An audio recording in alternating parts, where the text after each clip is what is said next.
online. Okay. A lot of shit to talk about today, people. We kind of have. I got to try to pack this into. I got about 4.5, maybe 5 hours with y'all. So we got to try to hit all these topics. All right. First and foremost, the leading headlines we got coming into today is pretty much the whole Diddy stepping down from Revolt. We're going to talk about what that means, what's going on with that. Obviously, 50 trolling him. 50's is just incessant. Like, he just doesn't stop. So that's one of the reasons we did the intro with the 50 Cent shit. 50 Cent, he beefs just like how he used to beef back in the hood. Now, so Diddy, we're going to be talking about a little bit more about T.I.'s son, King. He's still standing on business, or trying to at least. We're going to be talking about, what else? The YSL trial that kicked off yesterday, I believe. And actually kicked off, I believe, Monday. But they're doing opening statements, and it's really interesting. You know, this case is taking shape, and I know I haven't covered it. You know, I'm waiting to get into the thick of things because we kind of are going to hear the same things consistently.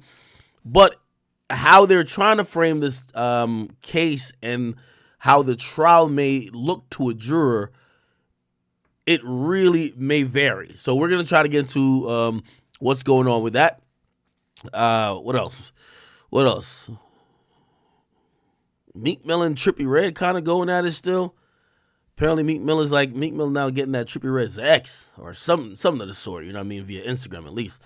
We got some Kanye trying to buy Dirk out of his contract. We found out the star witness, longtime informant in the FBG Doug case. He's actually a YouTuber. His name is Trenches News. Nardo Wick's homies knocked out a fucking fan for asking for pictures. Blueface landed in private jets for $10K for McDonald's. And King Von's sister spending that money, that demon money, to cop a $16K Airbnb. And oh, she wanted some dick. God damn it. Oh, and we got to talk about Lil Jay. We've actually not addressed that topic, but Lil Jay admits to the mechanic accusations, you know, and he says he only dealt with transmissions, but it's in the past. He's no longer dealing with transmissions, and the streets will forgive him. This is interesting. So we'll get to a bunch of those things. Should probably just start off top. Yeah, we should start off top with some fucking jokes. Let's get to it. I ain't gonna lie to you. The fallout's happening from the Diddy situation. And you have to realize what Diddy's entities now that is gonna make him money, at least from what we know. Diddy's moneymaker for over the last 10 years used to be liquor. Right? Before like a decade ago, he was making money off Sean John and shit like that when, you know, everybody had like a clothing brand. But within the last 10 years or so, it's definitely been liquor. Ciroc. And also, he has a joint venture partnership with De Leon. Now, this is through a bigger company called Diageo. And all of that stuff kind of started unfolding before this recent, like, sexual domestic abuse allegations came out, where that company stopped working with him because he feels like, and just to explain in nigga terms, he wants De Leon to be Casamigos, right? So he's like, yo, if y'all put the same amount of money behind De Leon like y'all put behind y'all other tequila brands, it'll go big. Like, I'm the best promoter in the world. That's Diddy saying it, right? Basically, he also accused him of racism. And basically, Diageo says, damn, you're not going to bite the hand that feeds you. You didn't do a motherfucking thing other than run around and gyrate with this Ciroc shit. And we gave you $1 billion in your pocket. If you being greedy, we'll cut you out the pie completely. So they're trying to get rid of Diddy, right? So that's Diddy's biggest money earner they're trying to take away from him, right? Now, after that, the other things that, you know, at least publicly we know that makes him a lot of money. From what I've been told, Revolt is not a profitable venture at this point. A lot of TV companies or TV stations, especially on linear, takes a while, or sometimes you have to see the bigger picture.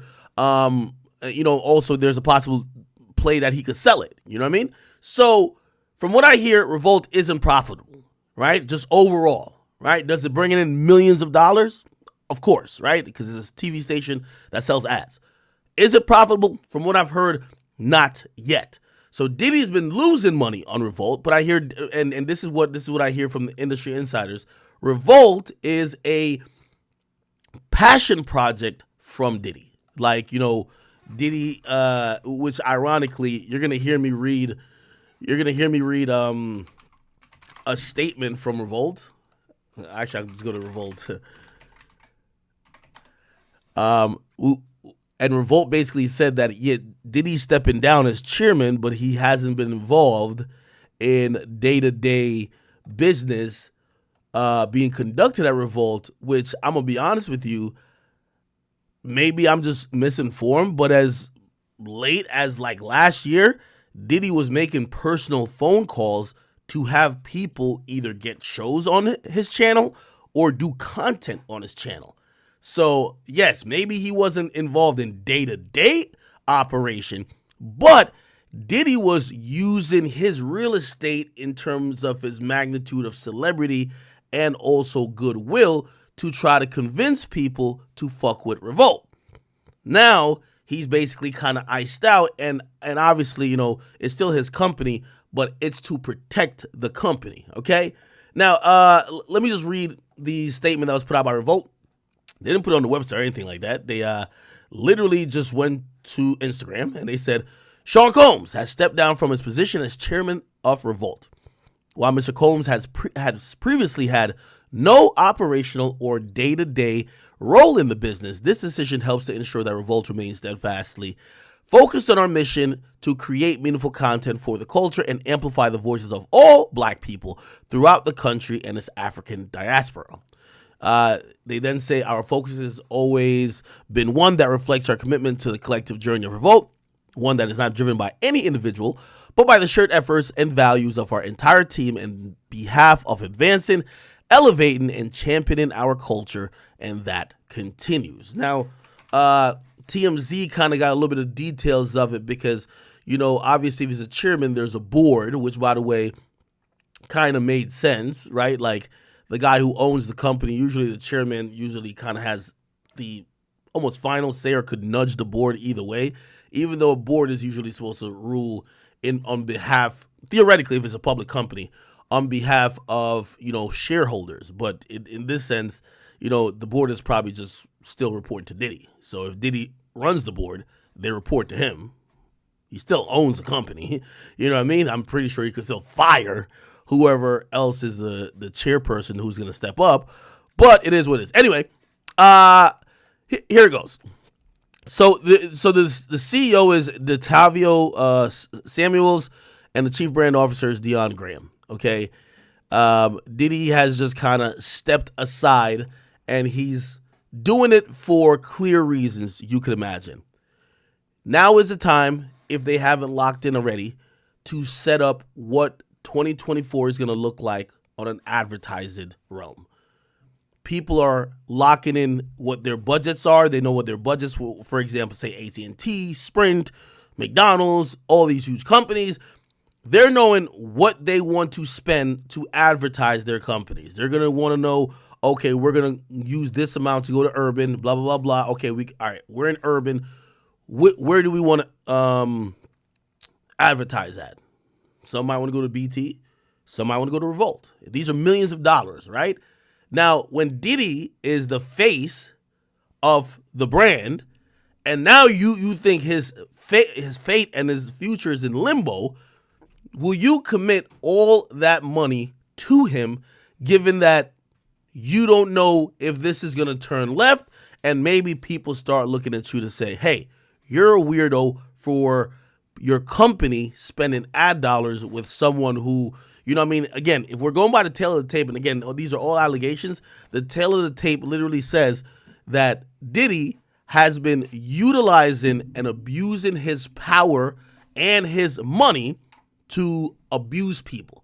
So people who are continually giving him money, or at least giving a company that he's the face of, right, quote unquote the face of, money, it's kind of like, you know, they're probably going to take a second chance to think about it, right? So he's taking himself off the day-to-day or off of the board, which I think, I'm not too sure if it's going to save Revolt from potential losses in advertising spending, but at least they could separate themselves, even though, again, it's still his company, but they could separate themselves from him saying, hey, listen, we're a, you know, sovereign company that, yes, it's owned by him, but we're operating on good faith for the culture, and whatever he got going on ain't got nothing to do with us.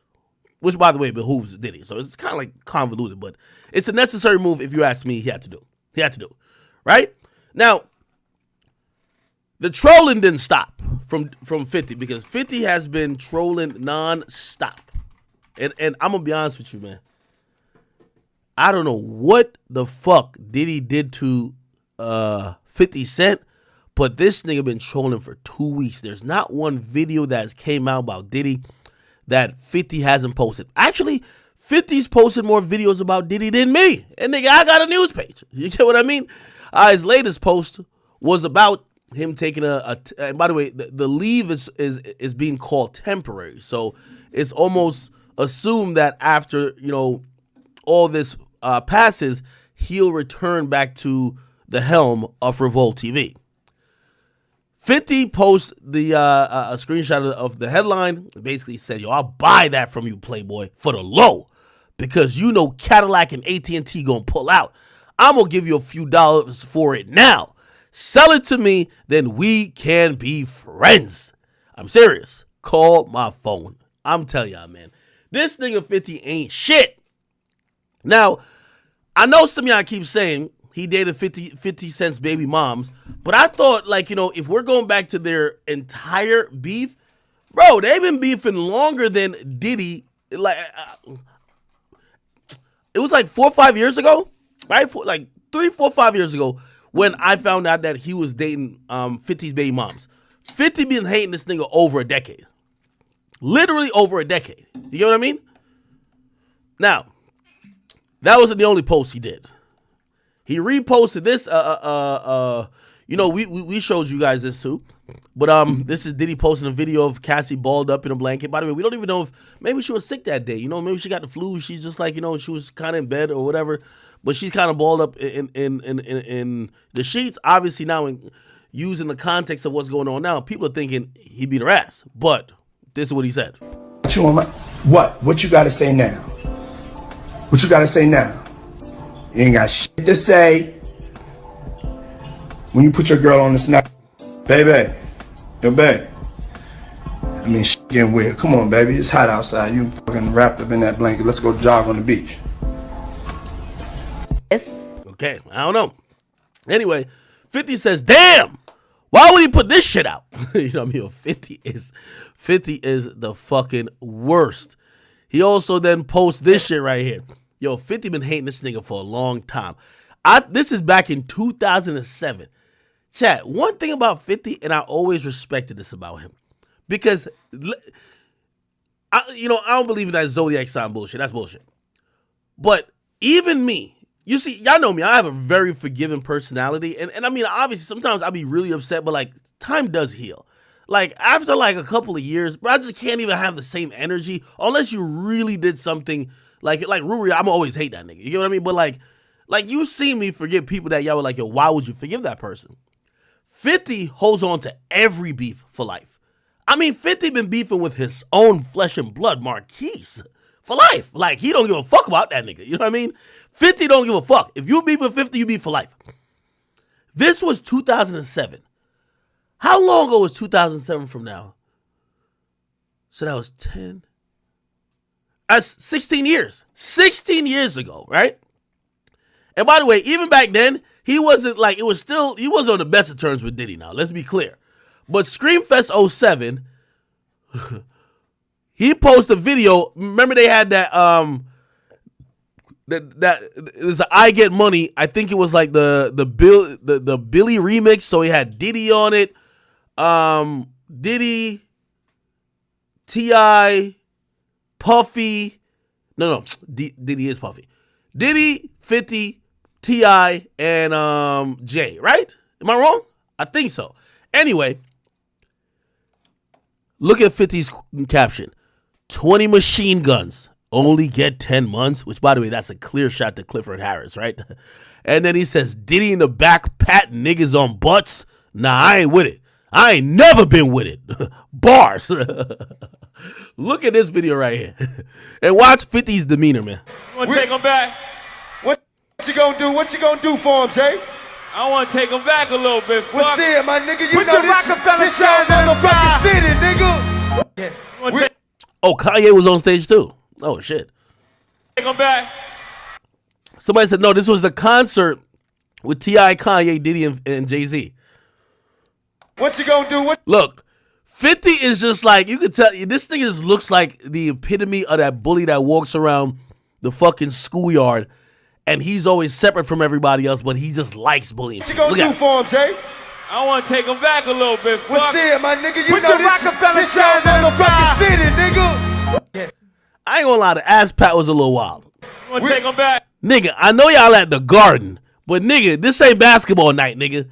You ain't motherfucking Latrell Sprewell and Allen Houston back in the day, or you ain't goddamn Kevin Durant or Kyrie Irving or Luka Doncic running off the court. The fuck are you slapping Hov on the ass for right now? What you gonna do? You could tell that 50 knew some such shit was gonna happen. He said, nah, I ain't with this shit. Nah, I ain't with this gay shit right here. What you gonna do for him, Jay? I want to take him back a little bit. What's it, my nigga? You Put know your this Rockefeller your motherfucking city, nigga. I want to take him back. It's like Jay-Z even clenched one of his butt cheek after the first time he got slapped. What you gonna do? What you gonna do for him, Jay? I want to take him back a little bit. What's it, Look at my this. nigga? Look at Jay after the first slap. You know this your Like he's like, yo, what the fuck? motherfucking city, nigga. Anyway, he ain't stopped then. He posted this picture of Diddy without his pants saying, yo, what kind of body boy party is this? Bumbleclot. Yo, what you think? I don't got to this? Anyway, he said, why you think I don't go to this? Okay. Yeah, he been posting about him just nonstop about the Aaron Hall shit. He said, well, there you have it, folk. The man said he liked to go behind the little man so he could knock the lining out the motherfucker. Must ain't get permission this time. Like, yo, come on, man. Yo, he's clowning him in the lowest moment. Saying another one. And another one. You must be used to be spending all that cheap wine and dining. I told you. 5, 4, 3 to 1. Another one. Anyway. All right. I'm going to be honest with y'all. It's hilarious kind of watching this because, yo, I don't know if y'all see, you know, obviously we've seen kind of reason. The earliest thing I can see of why they don't like each other is 50 saying that Diddy wanted to bring him shopping and he wasn't with that gay shit. And to him, that was gay shit. You feel me? Like a man asking for him to take you shopping, it's like flirting with you. You know what I mean? Comfortable, like he said something to me one time, a long time ago, at Chris Lighty's wedding. He told me to take me shopping. I looked at him like, what you just say? Let me move, man, before I do something. You gonna make me mess up the wedding? Oh, that's a nice gesture. Let me get out of no. Dude, you take me. That's what a guy says to a girl. What you been getting out for a decade? I asked 50 about that, and he said you did the same thing to him. You asked him to take him shopping. Yeah, I thought he needed some clothes. Guilty as fuck. What? I'm a nice guy. Yo, why are you and 50? Hey, yo. I get uncomfortable, like he said. Now, this wasn't the only time 50 addressed that, and you can tell this shit bothered him deeply. Pause. And by the way, you know, maybe me and Fifth got like a little, you know, synergy here because certain type of activities bothers us to the core. You feel me? It's like y'all couldn't understand when that little fish Saucy Santana said something about me. It bothered me. Okay. Now, 50 spoke about being. The nigga Puff was like, yeah, like first he was amping him to get style. Then he was like, yo, when we gonna get the chance to, you know, to kick it, like we could just hang out, nigga. We gotta kick it. This is Puff. Okay. He telling me we gotta kick it and shit. And he was like, yo, why don't we like go shopping or some shit? I mean, like I pay for it. And I was like, what the fuck this nigga just said? I got the fuck away from him because I was like, this nigga, fucking, wait, this nigga just tell me he take me shopping. And this is the shit. You can tell it bothers the fuck out of 50. This is shit that goes on. So there's your little fruit pop. It's a fruit pile. It's a fruit pile. Trust me. You see these little weird ass pictures and shit like that out there. You should sit out there for no reason. Like, you don't see accident pictures with me like kissing niggas. Like that doesn't happen by accident. You know what I'm saying? Like I'm telling you. I'm telling you. Look. Later you gonna find out a little shit that I be saying. He right. Later you gonna find out that little shit he was talking about be real. Now, while 50 may have turned down the advances to go shopping, I'm not sure every other rapper did. He wasn't the only rapper who got invited shopping.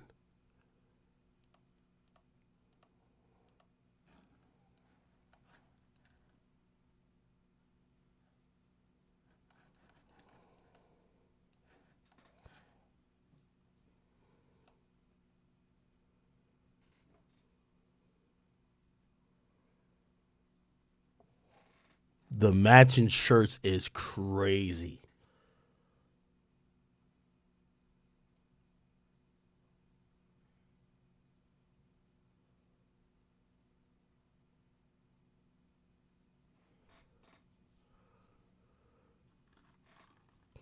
Hey, I don't want to jump to conclusions here, chat. But does that look like they went shopping or not? Yo, twin, let's both cop this. Nah, I got it, Playboy. I got it for us. Come on. Let's go in the dressing room, try the shit on.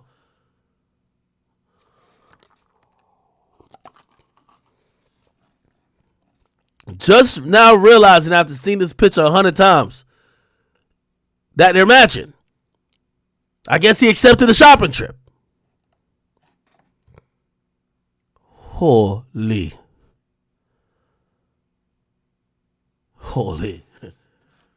Hey, people. Now, I'm going to be honest. Diddy's a shrewd operator. You know you finna get invited shopping. Once Diddy start calling you Daddy. Hey, what's up, King Son? Man, you doing it, man. You deserve it, Daddy. You deserve that matching outfit, Daddy. Pause.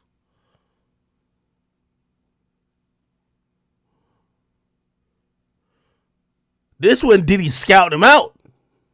You putting in that work.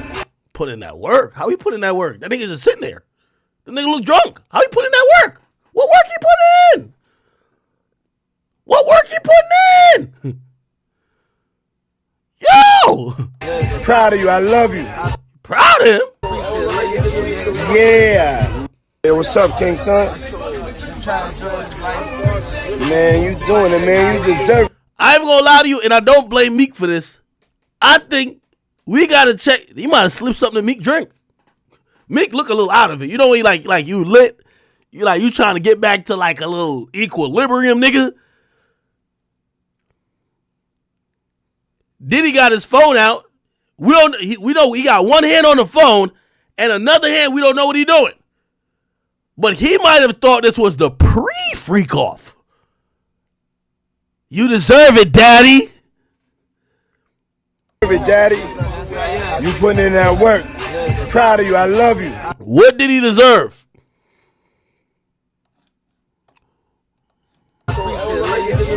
Yeah. Hey, what's up, King Son? Man, you doing it, man. You deserve it, Daddy.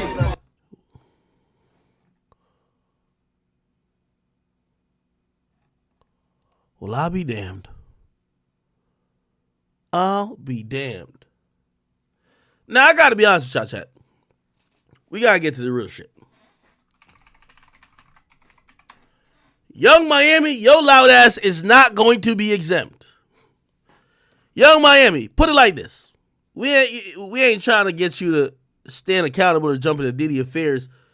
But all we ask of you, Young Miami, could you at least come out to help your man's case? At least say that him pissing on you is consensual? That's all we want. That's all we want. We know you love the P. It's all good. But at least come on and be like, no, I'm with that shit. I like it. I'm down for it. He ain't forcing me. At least come out and say that. Because now we about to look at you like blink twice if you getting shitted on and you don't like it. That's all we need her to do. Be like, oh yeah, all that shit I was talking on, Carisha, please.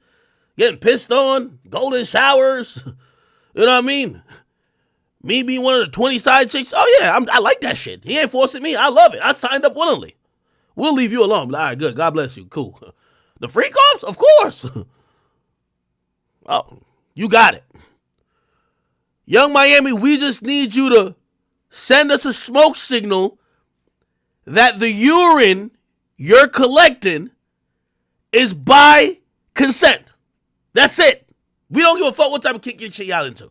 Just say you like the piss, and there is nobody forcing you to say it, because we don't want you come out later saying that, oh, you was like Cassie too. That's all we're trying to say. All right, Playboy?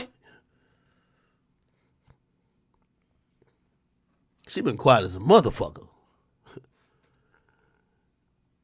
Yo, this been the first week you ain't hear Carisha talking about how she loves sucking dick, getting piped the fuck out, nut on her face, swallowing semen, golden showers, nigga. All day, all night, she talking about fucking on a rich ass, scamming ass nigga. She talking about swallowing cum, guzzling cum, gargling cum, getting cum in her pussy, cum in her asshole, just riding dick, sucking, like do all type of shit with dick. This week, she lesbian. This one, Diddy needs you. Chad, I told you, man. These bitches show up when you don't need them. When you need them, they're lesbian. Mine. It'd be like the perfect time for you to be with Diddy saying, mine. Like, come on. Come on. Don't worry. Sean, I got you. Listen, Sean, I'm gonna vet these joints for you, man. Because if they switching up they switching up their ideas or their opinions on you, it's tough. Now we do gotta think about it a little bit. Now, I was thinking about this part. I don't know if y'all thought about this part, Chad. Because we're still in the phase of saying this is all alleged. We don't know if it's true. However, 2 of the 3 sexual assaults were allegedly videotaped. They were caught on camera. And I ain't gonna lie to you. You see, this is going to be a controversial opinion, so let me give you a little trigger warning. Because in certain places, it could be, not by the book of the law if you're, well, actually, it depends. If you're filming a sexual encounter. But you got to think about 2 things these days. You rather have no film and no proof that you ain't do nothing wrong, and later on, Shorty saying you did everything wrong, or at least when she said, yo, I want to suck that dick. I ain't want him to pipe me out with the other 10 niggas with the big black. When she says that, you hit her with the goddamn 4K footage. Bitch, you the one who pulled my hand. My pants was zipped up. You at least want some type of footage. Now, I think that's what Uncle Luke was talking about. He says he got either footage or he got all type of proof that he says he don't give a fuck if he go to court. He said he got all the proof to defend himself. But this is what I thought about the Diddy thing. If Diddy was whacking off and videoing all of these things, and even if when Cassie thought that he was deleting them, he still had them. If Diddy was innocent, and I'm going hypothetically and I'm going allegedly because we just don't know. Nigga, if Cassie accused me of some bullshit like that, I got the footage. Man, nigga would have tweeted out like Kanye West, man. Be like, nigga, how the fuck did I do that? Yo, look here. This was Cassie bringing in the group of 10 niggas. She wanted to fuck all of them. I ain't want no parts of this shit. You know what I mean? So again, if there was actual footage and Diddy was actually innocent, I ain't gonna lie. You know what I mean? You could be on some Kanye shit. Just tweet that bitch out. She would have dropped that lawsuit.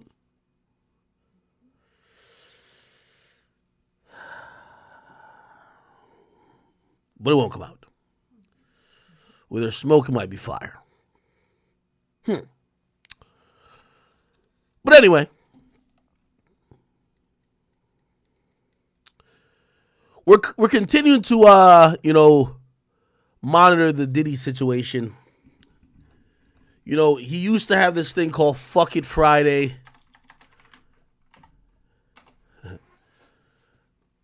I personally think that was a pseudonym and really an alias for Freak Off Fridays. I haven't seen Diddy make a post dancing, Harlem shaking, drinking De Leon, doing anything he's done in a while. And I do want to pray for him in terms of his mental health. Here's the thing, and here's the truth about it. I'm not here to support people who, have been vile and have been misusing their power and who have been predators and also who have been coddled maybe because of their privilege or their money for decades on decades. That's not me. And y'all should already know I'm definitely one of the only people who would even speak about this, whether even I'm saying he definitely did it or not, but I could speak about the acts and the allegations and be pretty clear in how these things sound, right? But if he is innocent, I feel bad for him, right? Now, I think in a lot of these situations, it's probably neither one of the two. It's probably not, or actually it might be three situations. He did way more than even those documents alleged.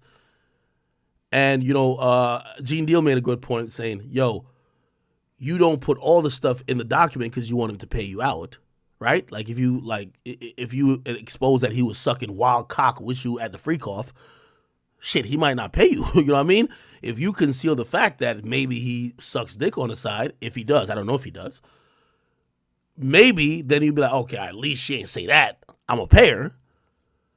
But then also sometimes the truth might be a nuanced mix. Maybe sometimes there's exaggerations, right? Maybe, yes, he did do some predatorial shit, but it's a lot of it is getting trumped up where he's some super predatorial type of nigga, right? I don't know. So I look at this and, I'm wondering beyond the brand control that he's doing now, how he's going to respond to this. How do you respond to this as Diddy? You can't go and bury your head in the sand and then wait for, even though I think that might be a strategy, wait for a bunch of other niggas to get in trouble, then you pop back up and you just dancing like a motherfucker, you know what I mean, and acting like nothing happened. I think the question is going to linger, brother, what did you do? Did you do anything wrong? And I do think there is a angle that I've seen a lot of people take, and their angle when talking about the past and past eras, they use verbiage and terms like, hey, I'm sorry that whoever had a misunderstanding of what happened during that time. I'm sorry if it was taken as blah, blah, blah, blah. But in my perspective, I didn't do nothing wrong. So I don't know how he's going to deal with that, but it's still radio silence on his behalf. And, I want to pray for Cassie and I want to pray for all the other women involved. But I also do want to pray for Diddy's mental health because we're completely judging him without him even responding, right? Like he's not even saying, all right, listen, yeah, I ain't gonna lie, I did have like a couple freak offs with this chick, but I definitely ain't do that, or I ain't do that, or let me explain the freak offs. We're just kind of going by everybody's word but his. And that is dangerous precedence to set because you never know, okay? I do think Diddy suffers from a few things that's coming back to bite him. I think his extreme success, people feeling like he's always gotten away with shit. People feel like in some of the worst situations, even in the situation where two of the biggest rappers die in a beef that he was also involved in, he comes out unscathed. He's the only one free. He's the only one still prospering and thriving. A lot of people probably felt like they've been slighted by him. People have thought that, he's somehow scathed out of everything. And if this is the thing they could try to wrap around his neck to try to, the anchor that they could drop him to the seafloor, hey, fuck it. Even if it's not all the way what it's trumped up to be. Again, I wouldn't know, but I do want to be a little bit fair. Okay? Anyway. And by the way, here's the thing too. I see somebody in the chat saying it. Yes, these stories have been around for decades. That's another thing with him addressing it. If he comes out and says some shit like, nah, they're lying on me for money, now he has to talk about, brother, why have we heard for decades that you have been doing weird shit? Why have we heard for decades that you have been someone that would be capable of doing these things you're accused of? That's going to be very difficult for him to explain. Now, I'm going to be honest with you. I think the media or the mainstream media are a bunch of pussies. So whenever he's down to talk, they're going to, if I'm him, I would just avoid like Gayle King and shit like that. Go to these little hip hop media outlets that clearly are sucking his dick and just have them just turn him into the victim and give your story and then kind of whitewash the whole situation, obviously like months from now, and don't have nobody challenge you on anything they've heard and nothing like that. And yeah, I think, maybe he'll have a chance, but I do think it's still difficult. I think the underlying and number one place that pressure is coming from is not these media outlets, because they're all scared shitless of Diddy. It's coming from the people. The people are fed up. And when the people are fed up, they're basically saying, if our favorite media outlet ain't covering this, we're going to go find the place that will. We're going to go find, or we're going to go investigate our damn selves. But this is what I'll also say to media outlets out here. You're no better than Fox and CNN when the people themselves have to start doing the digging and researching for the news.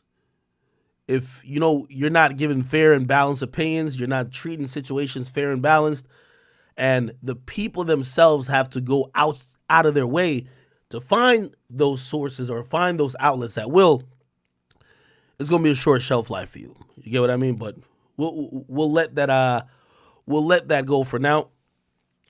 We do got to talk about the YSL case. Chat, before we get there, let me lighten the mood a little bit. Before we get there, chat. This is fucking comical. I kid you not, chat. Hey, so we covered Mr. Stand on Business, a.k.a. T.I.'s son, a.k.a. King Harris. Okay, now I'm going to give you a quick recap if you don't know what happened. But essentially, my boy was in the suite at the, I said Atlanta Hawks last time, the Atlanta Falcons game, and with his father, because his father was performing at halftime. His father's T.I., and everybody's bidding. If you don't know what bidding is, everybody's joking on each other. But it's like family and friends, close people. He's on live, but they kind of say something that make him look foolish, make him look stupid. He's been claiming that he's a hood dude, right? And basically his mom and dad was like, no, you're not. And I ain't gonna lie, I think his mom said the craziest thing about him, which I think, to keep it real, mark my words, in the next 6 months, we're going to see him arrested for an assault case or a shooting case. Watch. Because when people like this, egos is bruised, and people turn him to like an absolute laughingstock. And that's what his mom gave his father for that. His mom told us that he only wasn't behind the gates, which is the mansion. He wasn't behind the gated community because he was he wanted to go suck on a pacifier at 12 years old. Embarrassing. You can't be a gangster sucking on a pacifier and then spraying up the block. It doesn't even sound right. You know what I mean? So anyway, they're joking on him and shit went left. Let me play this real quick, then I'll show you the upcoming or the new happenings. Here we go. Have you ever woke up with a roach on your face? Period. No, that's not the goal. All right, then. So there it goes. Or in your ear. I don't know what you're talking about. I got in the neighborhood with me that woke up with roach in your ear. Y'all want to go to the... Yo, my boy said, I know some people in the neighborhood that woke up with roach in your ear. Brother, it's like saying, I know a nigga who killed 5 people. Like, doesn't make you hood. Y'all want to go to the bando in my neighborhood? Do y'all want to go to the bando? Do y'all want to go to the bando? To make him look better, he said he know not true. Silver spoon, I ain't never ate with that day a day in my life. Nigga, you did have a silver spoon. Look, Tip used to have to come to my grandma's house because I'm getting in the fight. You cried like a baby to go to your grandma's house. Every day. You to hold your breath. Every day. I don't want to be in these gates. I want to be outside in the neighborhood. That's why I want to be over there. But they don't understand that. Classic lines. I don't want to be in these gates. I want to be outside in the neighborhood. I'm going to tell you the reason why you want to be over there. Yo, Tiny. These lashes here, the sew and weave blonde lashes, gotta go. I see why my boy's trying to be in the neighborhood. If you in the mansion and mama is over here sewing on her icy red, put me in the neighborhood. Put me in the neighborhood. Y'all ready? Because he can suck and pacify over there. He was 12 years old. He was sucking a pacifier till he was 12 years old. He couldn't do that in the house. He was sucking a pacifier till he was 12 years old.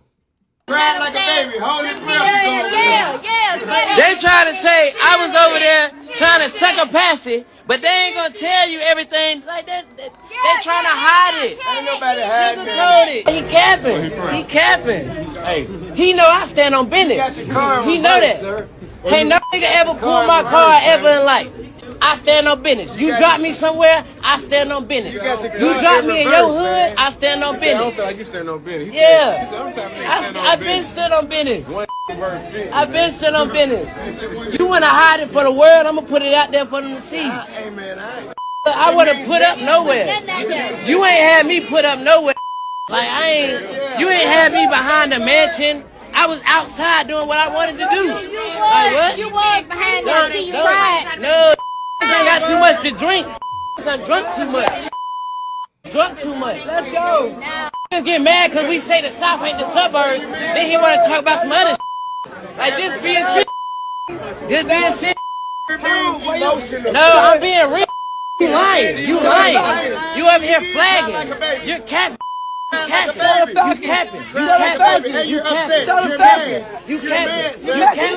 I know you. Yo, somebody had a screenshot. I think it was on Grand Wizard page. I don't know if Grand Wizard page is open right now. But the motherfucking caption said, I know this nigga King make a perfect circle with every bite.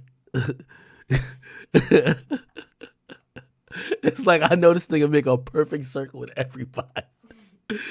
Yo, I don't know why y'all keep messing with my boy King, though. That's my nigga, man. That's my nigga. I don't know. Maybe it wasn't on Grand's page. But I seen that shit. That shit was comical. I know you. Shut up. I know you. Ain't no mystery about here. I know you though. Man, I know you though. Free Wise Mondo, man. Ain't no mystery in this history. I know you though. I know you. What's wrong with y'all? Why y'all doing that to me? Y'all know me. You know I stand on business. Why you even letting somebody play with me like that? Why you letting somebody play with me like that? Why you letting him play with me like that? No, ain't no joking. What do you mean? You are embarrassing yourself. You are embarrassing yourself. You are embarrassing yourself. Man, what is she talking about? Get off me, man, get off me, Well, you can't do nothing with me. Ain't shit you can do with me. King. I do want to say, I wonder if T.I., if you watch T.I.'s career, I didn't know him personally, like, when it was coming up. Obviously, I met him and interviewed him. But, like, I was growing, expeditiously, T.I., the T.I. with the thesaurus vocabulary. But T.I. used to have a really bad temper. T.I. was hot-headed. T.I. at times was on crash out mode. Didn't T.I. go to Lil Flip's hood looking for him, doing shit, be mad impulsive, doing things that people said he shouldn't do? He was prone to being really angry just like his son. I'm wondering, as a father, if you've gone through these things, and, obviously I think he learned.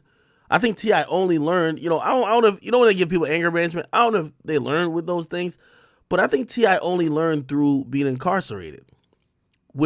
He learned through seeing that his life, his livelihood, his family, and other things that he cherished were going to be taken from him, or he was going to blow it. They always say, listen, experience is the best teacher in life, man. It's the only one that gives you the lesson after it gives you the test. You could tell somebody, yo, listen, what you're doing right now is going to get you that result. It's like the drug dealer fallacy. Every new drug dealer usually says, oh, I seen how my OG got caught. I'm going to do everything he did, but when I'm getting to the realm where he got caught, I'm going to go left. He went right. I'm going to escape it. Never works, right? Somebody else could tell them like, yo, I already did this, man. Don't go down this route. They're still gonna go. Again, experience, best teacher in life, man. It's always give you the test before it gives you a lesson. And I'm wondering if T.I.'s demeanor, when I heard Boosie talk about his own son, Tootie Raw, that kind of felt like what he was saying. Saying, yo, listen, I've tried to provide the best situation possible for my son, but my son got to go through shit as a man too. Like, I ain't gonna sit here and, force him to live a life I want him to live. If he want to live that life, he got to face the consequences. I'm wondering if that's what T.I.'s thinking with his son, or is T.I. possibly trying to give him some tutelage and try to like aim him in a better direction. Anyway. Have you ever woke up? Okay. Anyway, here's the thing. The fallout from this is fucking classic. By the way, we haven't heard a peep or a mum from T.I. nor Tiny. By the way, when I first saw, I didn't even know he was beefing with his parents. I thought he was beefing with actual ops. Nigga, he was talking crazy to his parents. But this what came out of it. My boy dropped a song. He dropped a song and he dedicated it to his grandma.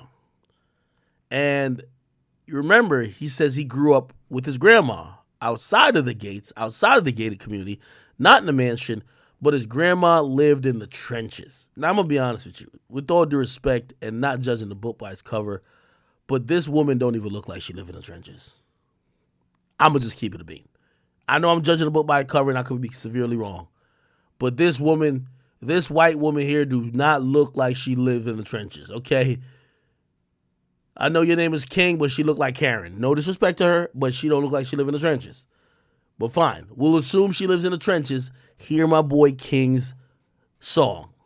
By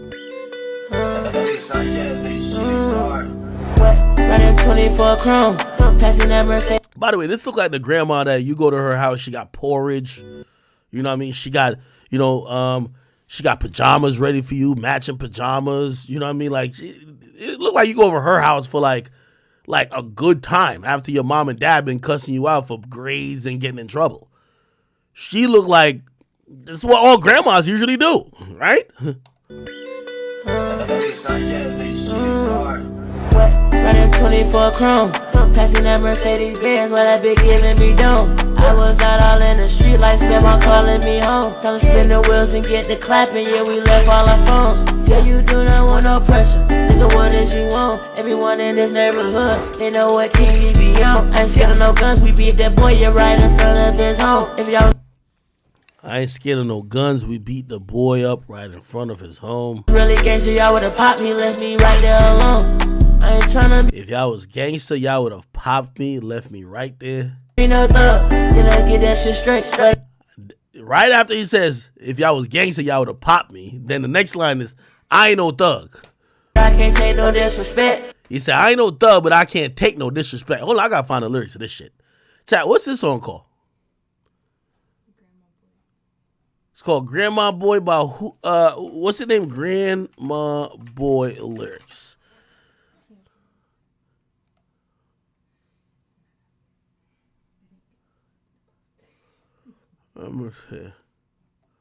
What's his rap name, Chad?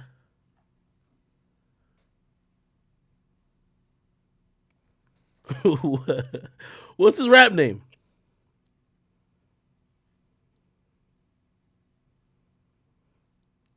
It's called Lip. This rap name ain't L.I.P. nigga. Yo, y'all funny. I said, what was King's rap name? They said, T.I.'s name is Tip, T.I.P. They said his son's name is Lip, L.I.P. Y'all crazy. Stop playing. Y'all, this is why he want to slap one of y'all niggas. Yo.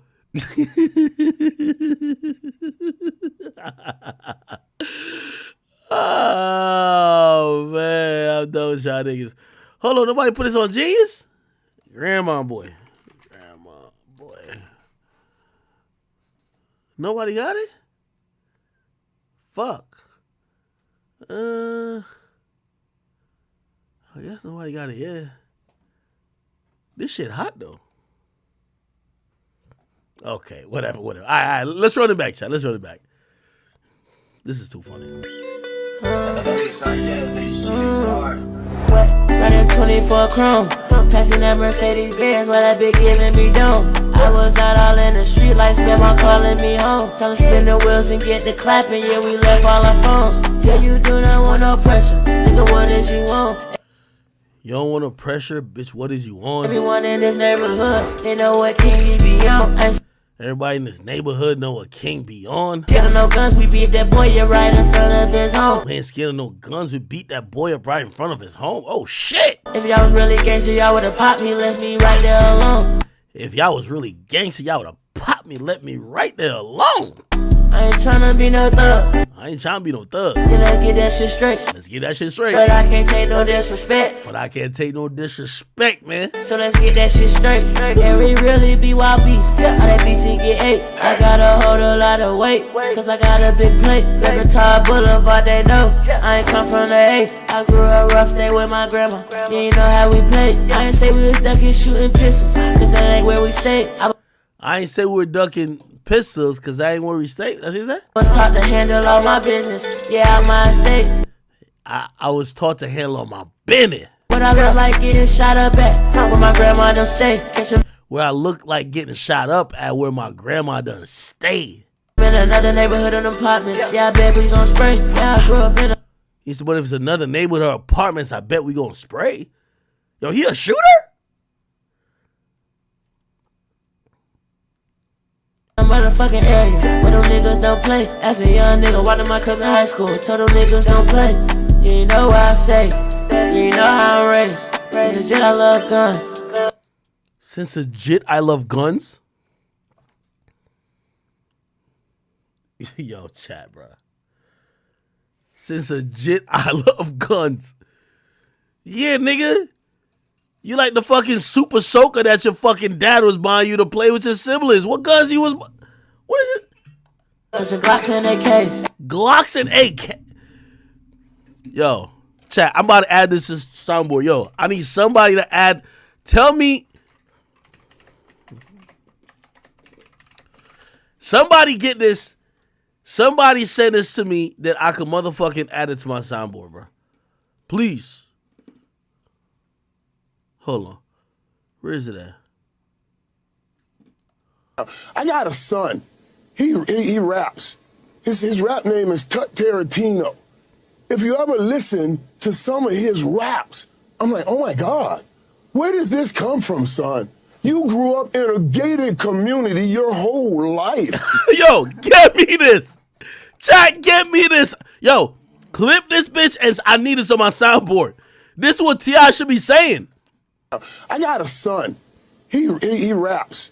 His rap name is Tut Tarantino. If you ever listen to some of his raps, I'm like, oh my God. Oh my God. Where does this come from, son?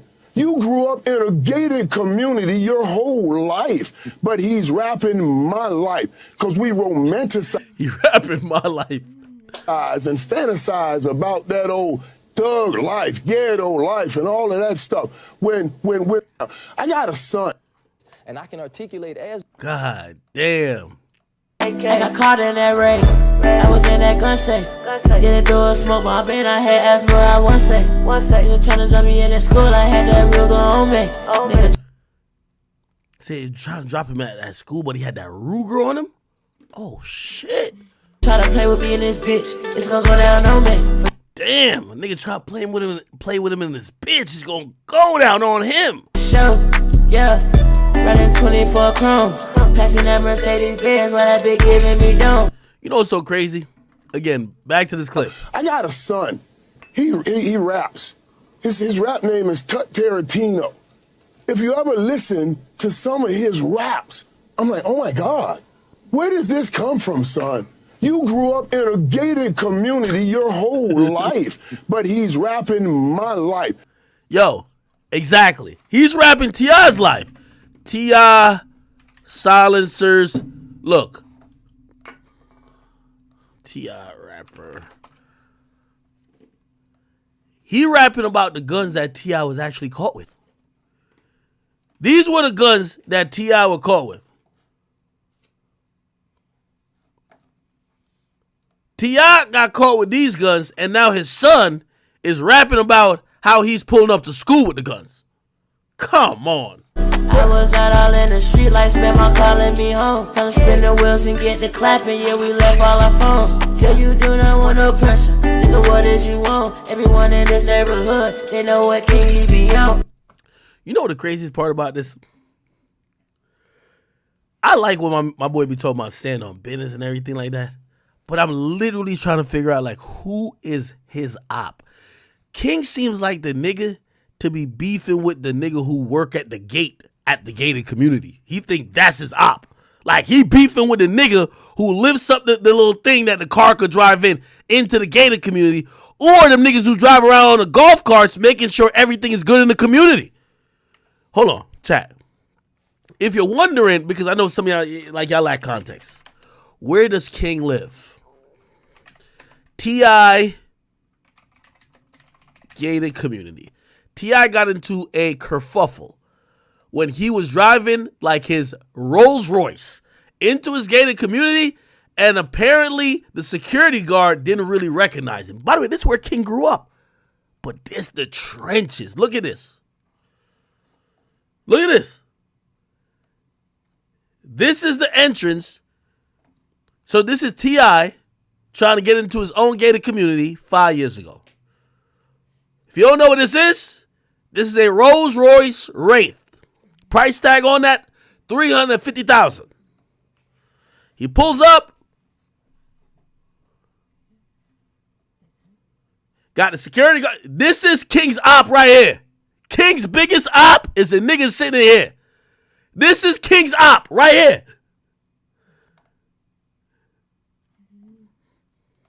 Say what?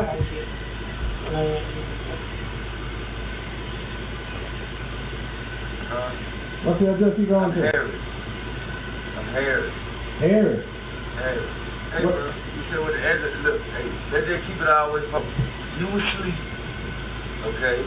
I'm here, so just look me up. I'm Harris. You ain't got it, you know. Oh, yeah, I can't see. What's the address? Glen Eagle. Harris.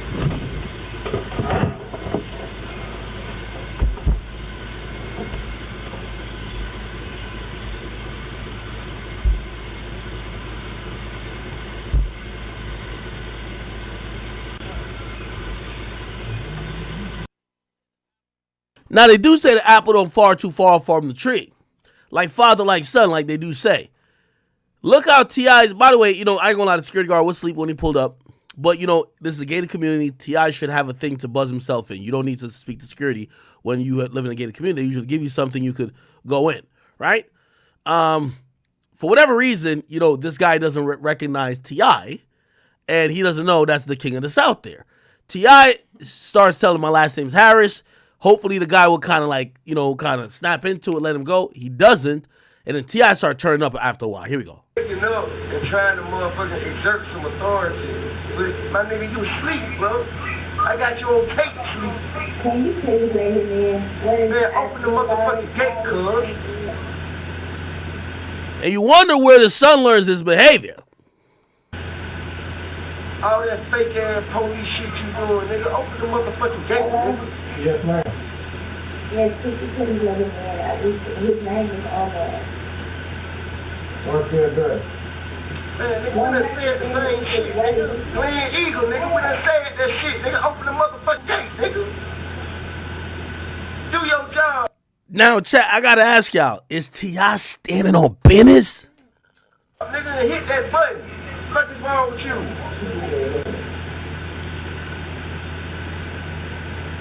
Man, hit the motherfucking button, nigga. Oh, shit! Oh, nah!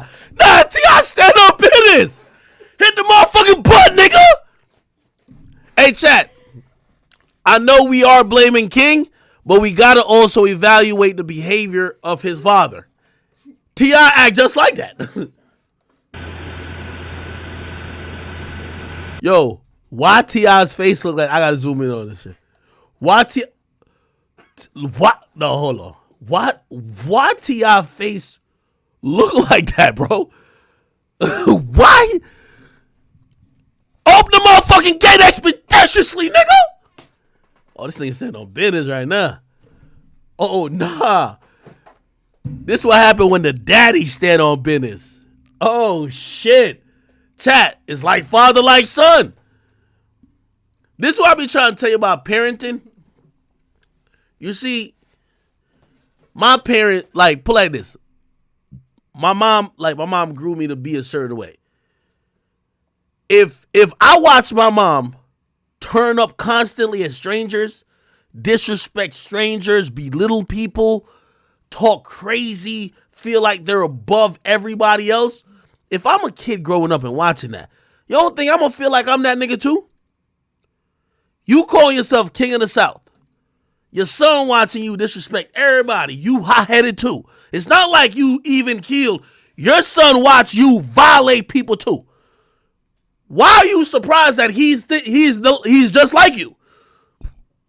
Don't they say when you give a broke nigga money, you don't fix no problems, it only exacerbates the problems.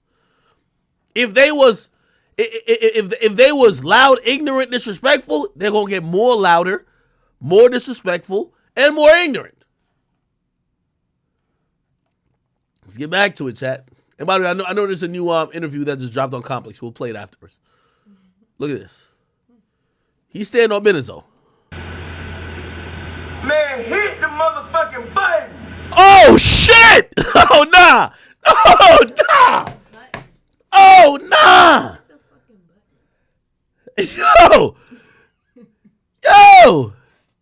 Yo, chat! Yo, what? Yo. Nah, this is stand on business right here.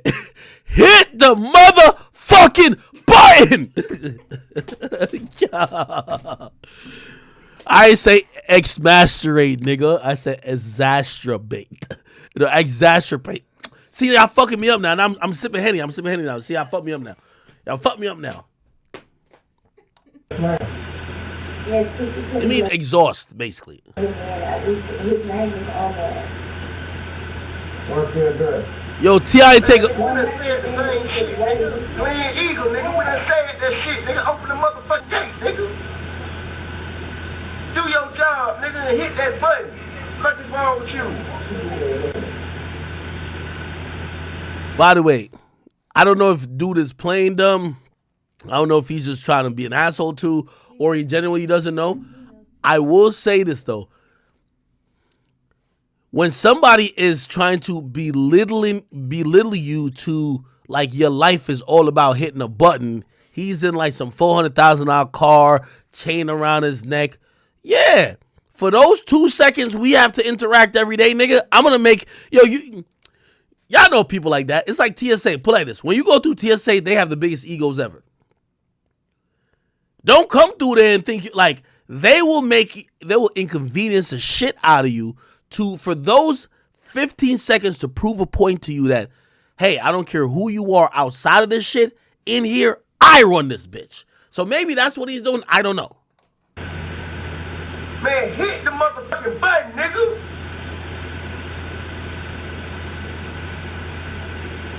Man, hit the motherfucking button. Oh, shit. Worker, hit the button. Did he say worker?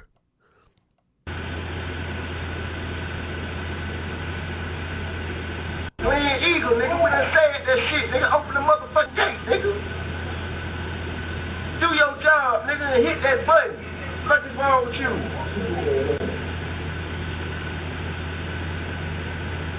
Man, hit the motherfucking button, nigga. Oh, nah. Man, hit the motherfucking button. Worker, hit the button. What did you do? You want me to get out, nigga? Oh, shit! Business has been stood upon. Business has been stood upon. You see, King got the one-on-one course on stand on business, shouting. Y'all do know after you take the one-on-one course, you gotta go to the 201 course, right? You know what the 201 course is? If standing on business don't work with you asserting your authority vocally, you now have to assert your authority physically. Go ahead, T.I. Hit the motherfucking button, nigga. Oh, shit.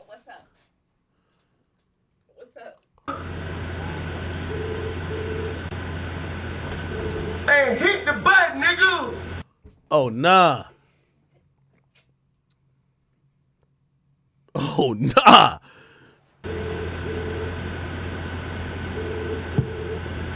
This nigga right now is on DoorDash. He's like, all right, let me order some food. He's chilling. I wonder if these joints is like bulletproof glass or whatever. Man, hit the button, cuz. Man, hit the button, nigga. Who are you talking to? Who I'm talking to? Oh, nah. Hey. Man, hit the button, cuz. Man, hit the button, nigga. Who are you talking to? Who I'm talking to? I'm talking to the worker at the gate. Business has been stood upon. My nigga's crip walking on the business right now. He's standing on that bitch. Holy. I'm talking to the worker, nigga.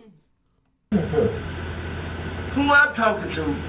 I'm talking to the worker at the gate of the property where I pay the motherfucking mortgage at, nigga. Hit the motherfucking button. Oh, shit. Hit the motherfucking button. And let me in.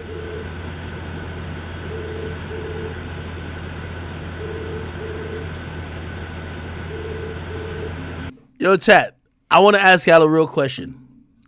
If you're the security guard, let's be honest. Bro, obviously, no one, we also got to acknowledge the security guard was probably fucking up. Maybe he was sleeping or like dozing off. But now the dude is disrespecting you so crazy. If you hitting the button, you a hoe. That's the thing. If now you hit the button, you a complete hoe. If you hit the button right now, every time you see that nigga, you got to duck your head. You a hoe now. Now, here's the thing. If you the security guard, do you hit T.I. with the reverse Uno?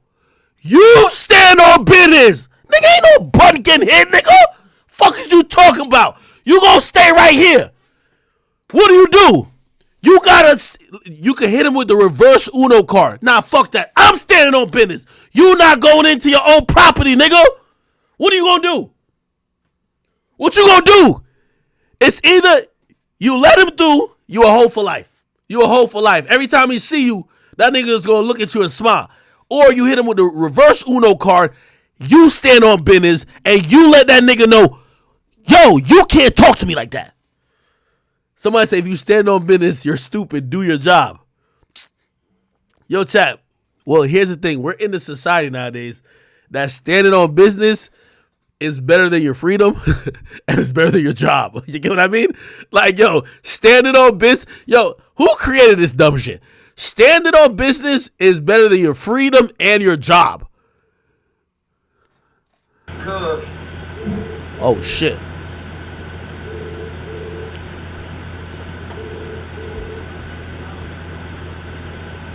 Hey, look, hoe ass nigga. What's your motherfucking name, hoe? Oh, shit. Look here, hoe ass nigga.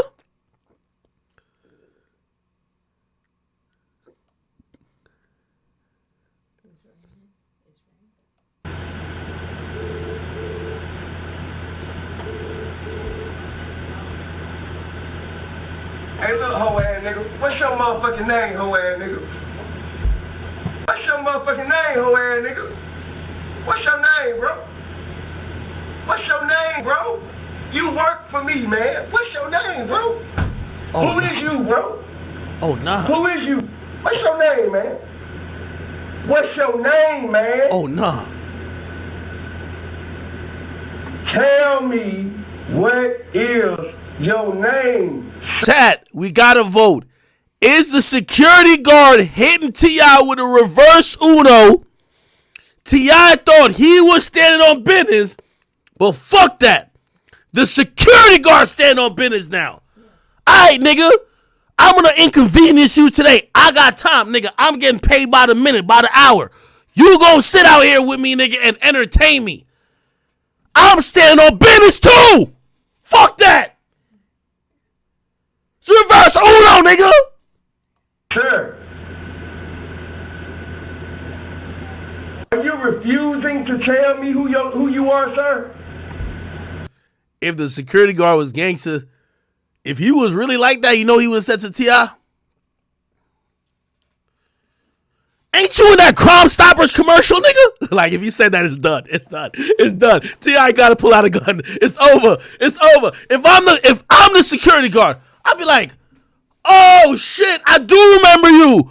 You in the Crime Stoppers commercial. It's done. It's over. I'm standing on business.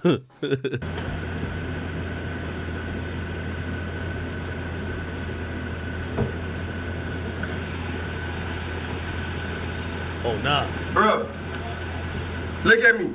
Look at me. Look at me, sir. Hey, I'm talking to you. You're talking to me. Yes, I'm talking to you. What's your name? My boy drinking his essential water. He chilling. Yeah, he chilling.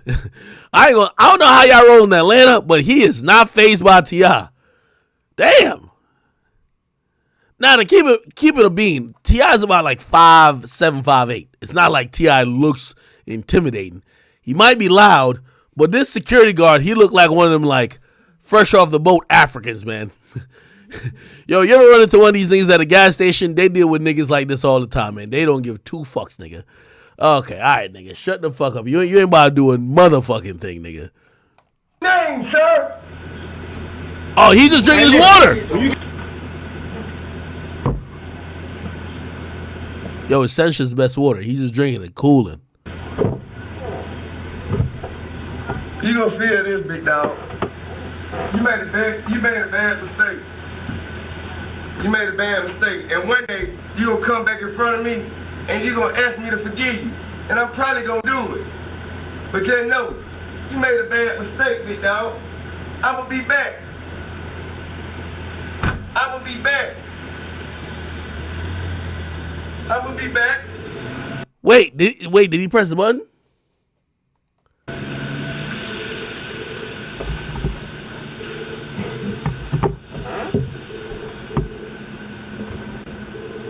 Come off and drive off and say, open the gate, I'm going.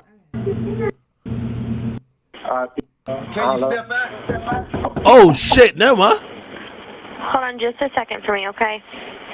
He had threatened me. Sir, are you far away from the phone? Because I'm having a really hard time hearing you. Nah, this nigga's staying on business right now. Yes, ma'am. Okay, am I on speakerphone? Can you step back?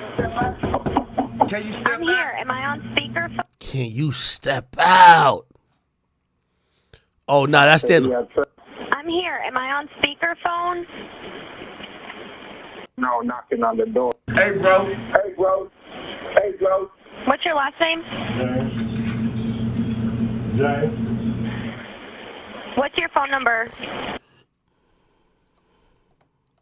Ma'am? What is his race? Would you please report yourself to me, sir? Identify who you are so I can handle this with your superiors. Who are you, sir? What is your name? Okay. What is your name, sir? So what happened? Like, is there? You know what's the funniest part? This nigga in the do-rag right here, he might be the real criminal. He just snuck up in this bitch because T.I.'s making a scene. T.I. and this security guard is having a standoff. This is the real criminal right here. He's just going to get in scotch-free. Is there a reason why he's threatening you? Are you trying to help me or what? They're on the way, but I have to find out where are you inside? All what you doing is making it worse. We could have just said my bad and we could have been home by that night. He said. Okay. Hold on just a second. Glen Eagle Way. What's the problem? Oh, it's a police. What's the problem? This gentleman right here has been very disrespectful and unprofessional in dealing with me as a You live here? Yes. Y'all live here? Yes. Who lives here? Which one? We do. All y'all? I do. We own a house on 100 Glen Eagle Way. What's the problem? We go through here. I caught him sleeping right here. When he finally woke up, I guess because he was startled, he kind of dealt with me and asked me where I was going, told him where I was going. He asked me what my name was, told him what my name was. My wife was on FaceTime. She called him and told him who I was. And because I guess he was so embarrassed that I caught him sleeping, he didn't open the gate as he should have. Okay. So I'm looking at him face to face. Open the gate, man. Open the gate, man. What are you doing? Open the gate. And he's still like, I don't know where you're going. I don't know. And I've told him where I'm going, told him who I was. I'm on the list. I own property here. Okay. And he's still being unprofessional. Finally, when he did open the gate, I asked him, what's your name, sir? I need to speak to your superior. What is your name? He never gave me his name. You don't have to. You don't have to. You can just call up the main. They know who's working. Call his boss. They don't know who he's working. You know. That's fine. I came back up here because I wanted to get his name. All right. Well, if he don't want to give you his name, he don't have to. So he eventually let you in, correct? Yes. All right. Y'all got your license? Yes. All right. Let me go talk to him. Just give him to him. I ain't gonna lie. Anytime the cops talk to you like this, you're going to jail. T.I. was trying to. T.I., you should have hit that nigga with a couple more vocabulary words, man. Please. Recognize who he is. So By the way, did we go on a whole ass tangent? We were talking about King. We talking about T.I. This is from 2018. I just got here. He gonna show me something. And what? Okay, here's part 3. Here we go.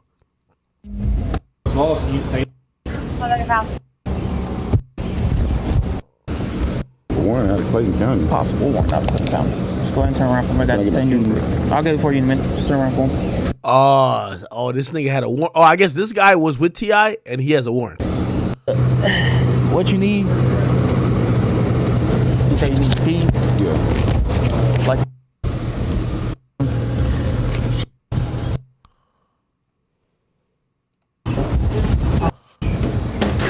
I'm gonna go grab my 130. Just do a sub for. Okay. Sorry, so this is number 133.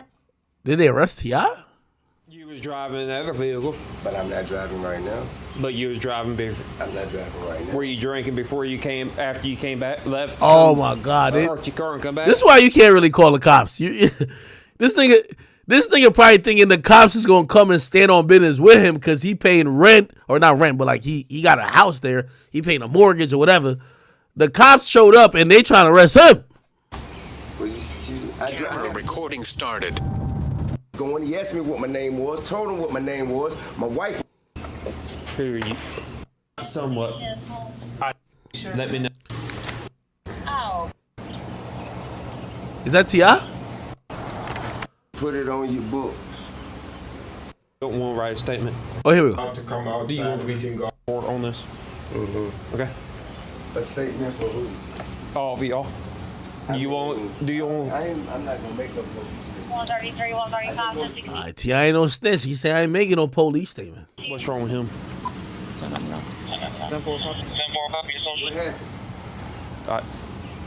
Huh?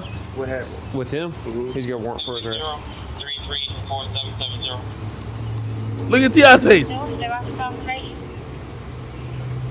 Alright. Where's your Yo, the police standing on business. This is crazy. The police is standing on business. Everybody's standing on business. address? 100 Green. Okay. He's got your ID. You don't want to write a statement? Alright. They saying that you drove, my understanding, what he told me, you drove up here in your vehicle, and what you told me, you got kind of aggravated that he should have known who you were and all that, correct? No, not really that he should have known who I was. After he let you came back. After I told him who I was. Why did you ask him to come out? Keep telling him to keep coming out. I just asked him to come out so he could explain to me who he was. You want to have? Well, what's going on? He has a possible warrant out of Clayton County. A possible? Yeah. Yeah. If they don't want him, he may need his cash. Keep your cash so you can put it on your books. Count it. Tell Clayton 59. Count it, keep it, and then put it on your books. Now, have you been drinking or anything tonight? No. Got smell it on you. Well, I'm not driving that car. You was driving the other vehicle. But I'm not driving right now. But you was driving before. I'm not driving right now. Were you drinking before you came, after you came back, parked your car and come back? Well, I had a drink on the way walking up here. I had a long walk. Yo, T.I. smart. They're trying to, cops is so funny. They're trying to basically say, were you drunk when you were in the car? Which, by the way, there's like I don't know why I know some of these laws, but like there's weird laws that even if you're not driving a car, if they have proof you operated a motor vehicle and you were intoxicated when you operated, they could arrest you. So T.I. flipped it on him to say, I started drinking after I parked the car. I just had a long ass walk back to the fucking gate and shit, I was drinking. That's why I was asking. Yes. You were drinking? Yeah, I was drinking on the walk. Okay. I was drinking on the walk. All right, T.I., I see you. Come on, man. Stand on business, T.I. Stand on business. Okay. That's what I was asking. All right. You gonna make a statement or not? No. Because they won't. No. All right.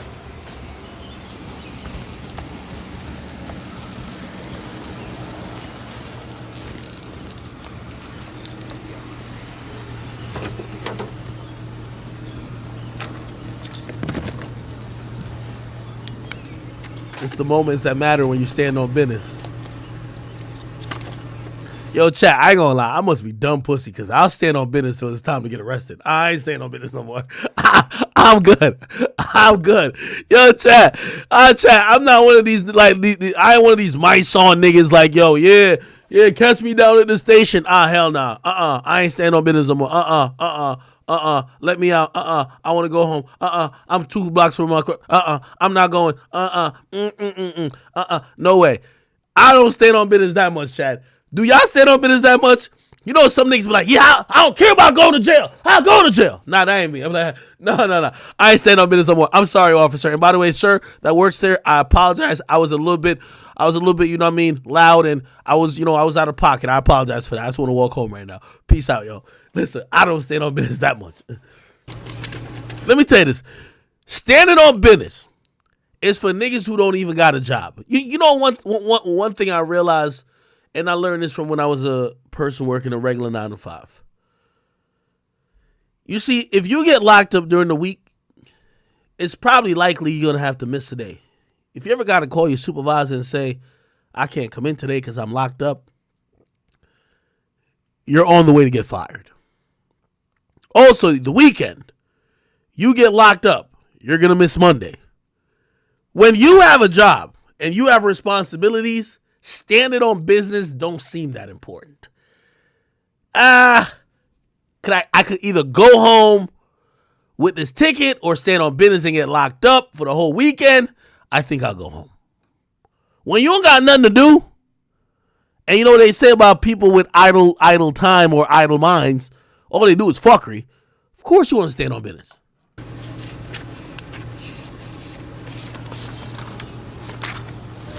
What's going on now? You know who your dumbass is. Okay, I didn't know who he is. Yeah? Yeah, I didn't know.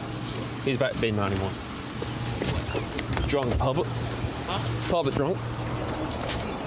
Oh, wow. They just literally decided like that? They're going to... Oh, this is foul. I'm pretty sure he beat this case. That's foul. I ain't gonna lie. Like again, sometimes I don't think that was drunk T.I.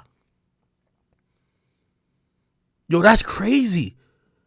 They're taking him to jail for public drunkenness? That's crazy. I ain't gonna lie, the cops, they stand on their business, but this is foul. He drove here. He was driving. He's drunk as shit. He drove up here. Raised hell with them because he should have known who he was. Okay. Well, I'm taking... Threatening him. So... See, blatant 59. Did you use the same... Case number. Yeah. Just a second. They want to do a report, and security does. You understand me? Yes, I do. And that's not appropriate. Put your hands behind your back.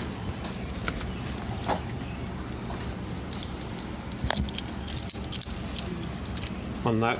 I ain't gonna lie. T.I. just went. Damn. No resisting or nothing. I'm loose.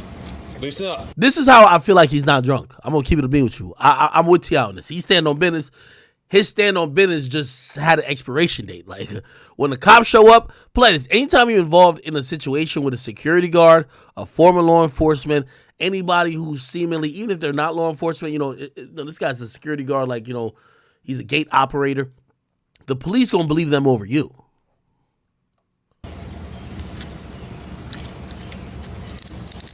Why won't you look at me like Don't get in her face anymore. Getting her mad. You're going for public drunk for sure. Okay. I'm tired of you.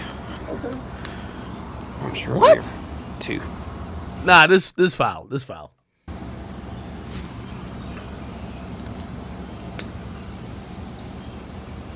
Let's see you in the car so we can get this moved. Yes, ma'am. It'll be towed.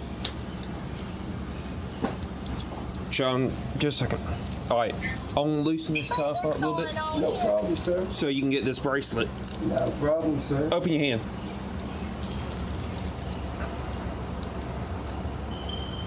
I know good and well he ain't locking me up. What? Absolutely, they locking me up. For what? I don't know. He ain't told me yet. I said public drunk. Who? You didn't tell me that. I didn't hear you say that. What'd you say? I said public drunk. He says I'm drunk. You not drunk? What you mean? I smell all over you. He says he smelled it. He says he smelled it. Then he says disorderly conduct. They're just making something up. Well, so public drunkenness is under disorderly conduct. Disorderly conduct is like one of the craziest laws in every fucking municipality. Disorderly conduct could be trespassing. It could be you're too loud. It could be noise control. It could be anything. It could be swearing like loudly in public, disturbing the peace. It's anything. Oh my God. So disorderly conduct is usually called like, it's like a city ordinance for most places that restores the peace. So if you're drunk in public, disorderly conduct. So it'd be disorderly conduct, public drunkenness. Man. They just making something up. It's okay. The man is clearly in the wrong. All right. It's okay. I ain't tripping. It's okay. Just a second, bud. I'm trying not to mess your bracelet up. Okay? No problem, sir. Just tell me what I need to do. I'm not going to resist, and I'm not going to. That's why I'm helping you out, okay? Yes, sir. Tell me what I need to do. All right, now I'm on T.I.'s side now. Man, fuck these cops, nigga. There you go. That's good.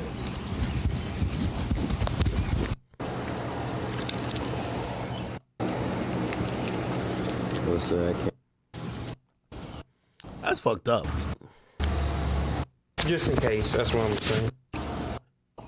All right. Anyway, yeah, that's fucked up. God damn. All right, stand on business went wrong. Okay, chat. Hey, y'all should know I'm a huge fan of T.I. I think T.I.'s circumstances and the things he went through were genuine. I don't think it was him trying to be cool or trying to get into these situations. This was a guy who came from a certain environment that lived a certain way for a certain while until he realized that shit was no longer viable and he had to switch.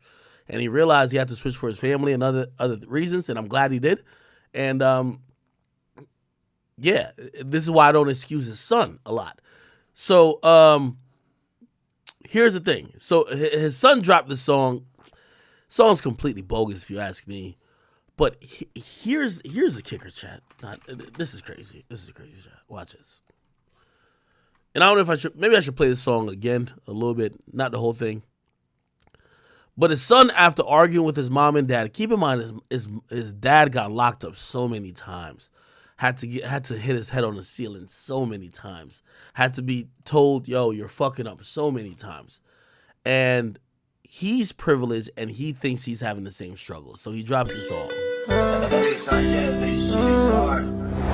Running 24 chrome, passing that Mercedes Benz while that bitch giving me dome. I was out all in the street like Spam calling me home. Yeah. Spin the wheels and get the clapping, yeah, we left all our phones. Yeah, you do not want no pressure. Think of what is you want. Everyone in this neighborhood, they know what king he be on. I ain't scared of no guns, we beat that boy, yeah, right in front of his home. If y'all was really gangster, y'all would've popped me, left me right there alone.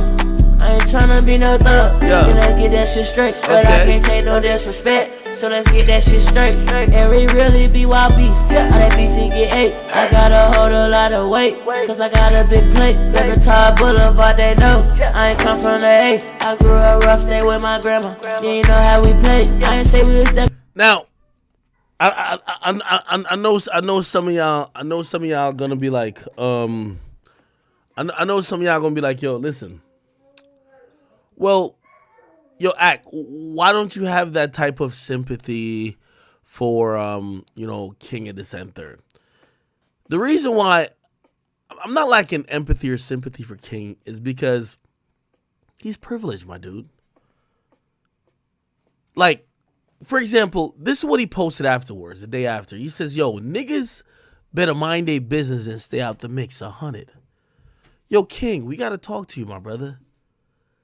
The reason why we talking about this is because you went live during a family situation. You didn't have to be live. If y'all had this conversation, argument, squabble, even if it was like a little Jonesing session, nobody had to see it until you were trying to exploit the situation by being live. So when you say niggas better mind their business and stay out the mix, brother, you brought us in the mix. You went live while you and your family was talking about family shit. This is one of the reasons why, like, bro, trust me, I love T.I. T.I. is one of the, like, I'm gonna say like my top 5 or top 10 favorite rappers of all time. The reason why I do feel okay speaking about this issue is not because I'm prying into their family life. It's because his son has chose to make this public consumption. So when his son later says, nigga better mind their business and stay out the mix, yo, King, you're doing this yourself, brother. You tried to exploit that moment, except it backfired, right? So then, let's keep it going. Today he posts, it's $10,000 an interview or I don't want to talk. Hey, I just seen this post like 2 seconds ago. Oprah's son, I don't even know who you are, but you got the right idea. Somebody says, give it another week. I bet he'll be telling us his side on his page for free. Where's this inflated ego? $10,000 or you don't want to talk?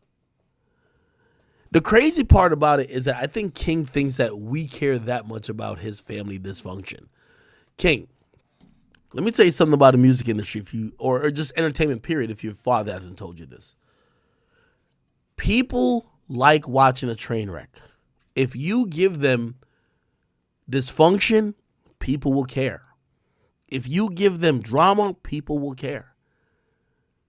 If you don't give them drama, they don't give a fuck. So when you say 10,000 in an interview, maybe if T.I. said that, he'll be like, yo, if somebody give me 10,000, I'll really talk about my son.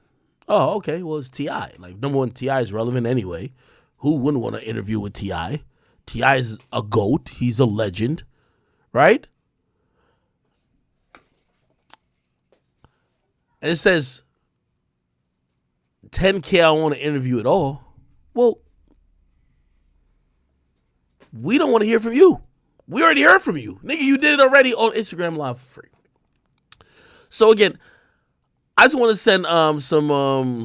send some love to King because I do think that he feels like the world is against him. And, you know,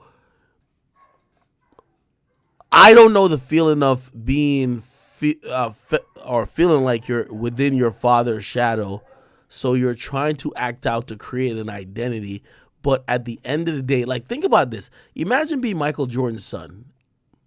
That's why, if you ask me, Michael Jordan's son dating Larsa Pippen, I think it's the same type of thing.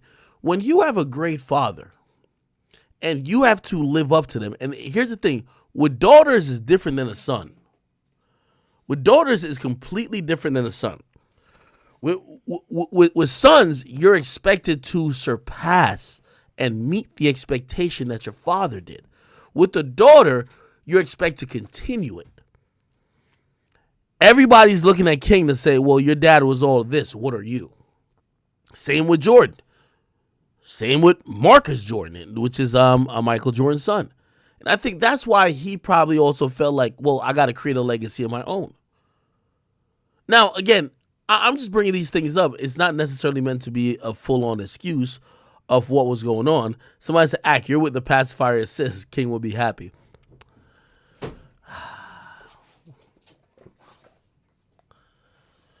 Somebody said, Ack, how do you know when you don't have any damn kids? You're talking about yourself. You're talking about that man. Well, I'll tell you why. Because I don't know about your father. Where I grew up at, and I'll give you a little piece of my history. My father was the greatest nigga that came from where we lived at locally. My father was the principal of he was a principal and almost community leader of an entire, it was a really small community in hindsight, but he was the guy there. He was a made man. When you are the son, and by the way, I'm a junior to him. Now, obviously, I'm people know me, I guess, within the world now, so I don't think about that. But did I feel pressure to live up to his expectations? Yes, of course. My father was one of the smartest niggas who came from where I was from. I felt like I had to be like him or better. And really not even like him, you want to be better. So that does exist. You think King is not thinking that he wants to forge a legacy and he's not thinking about T.I.'s legacy? I'm telling you this is true. It's not about having kids. Because I'm telling you, I went through it. I know people otherwise that went through it. This is the paradox that happens when you have kids. And it doesn't matter if you have kids, but think about your father. You want to be greater than your father. You want to be greater than what he did. Because even if it's not much, it signifies progress. These little dogs, they're going crazy. Okay. I think we might be done with that. Are we done with that? Okay, cool. Chat, this is interesting.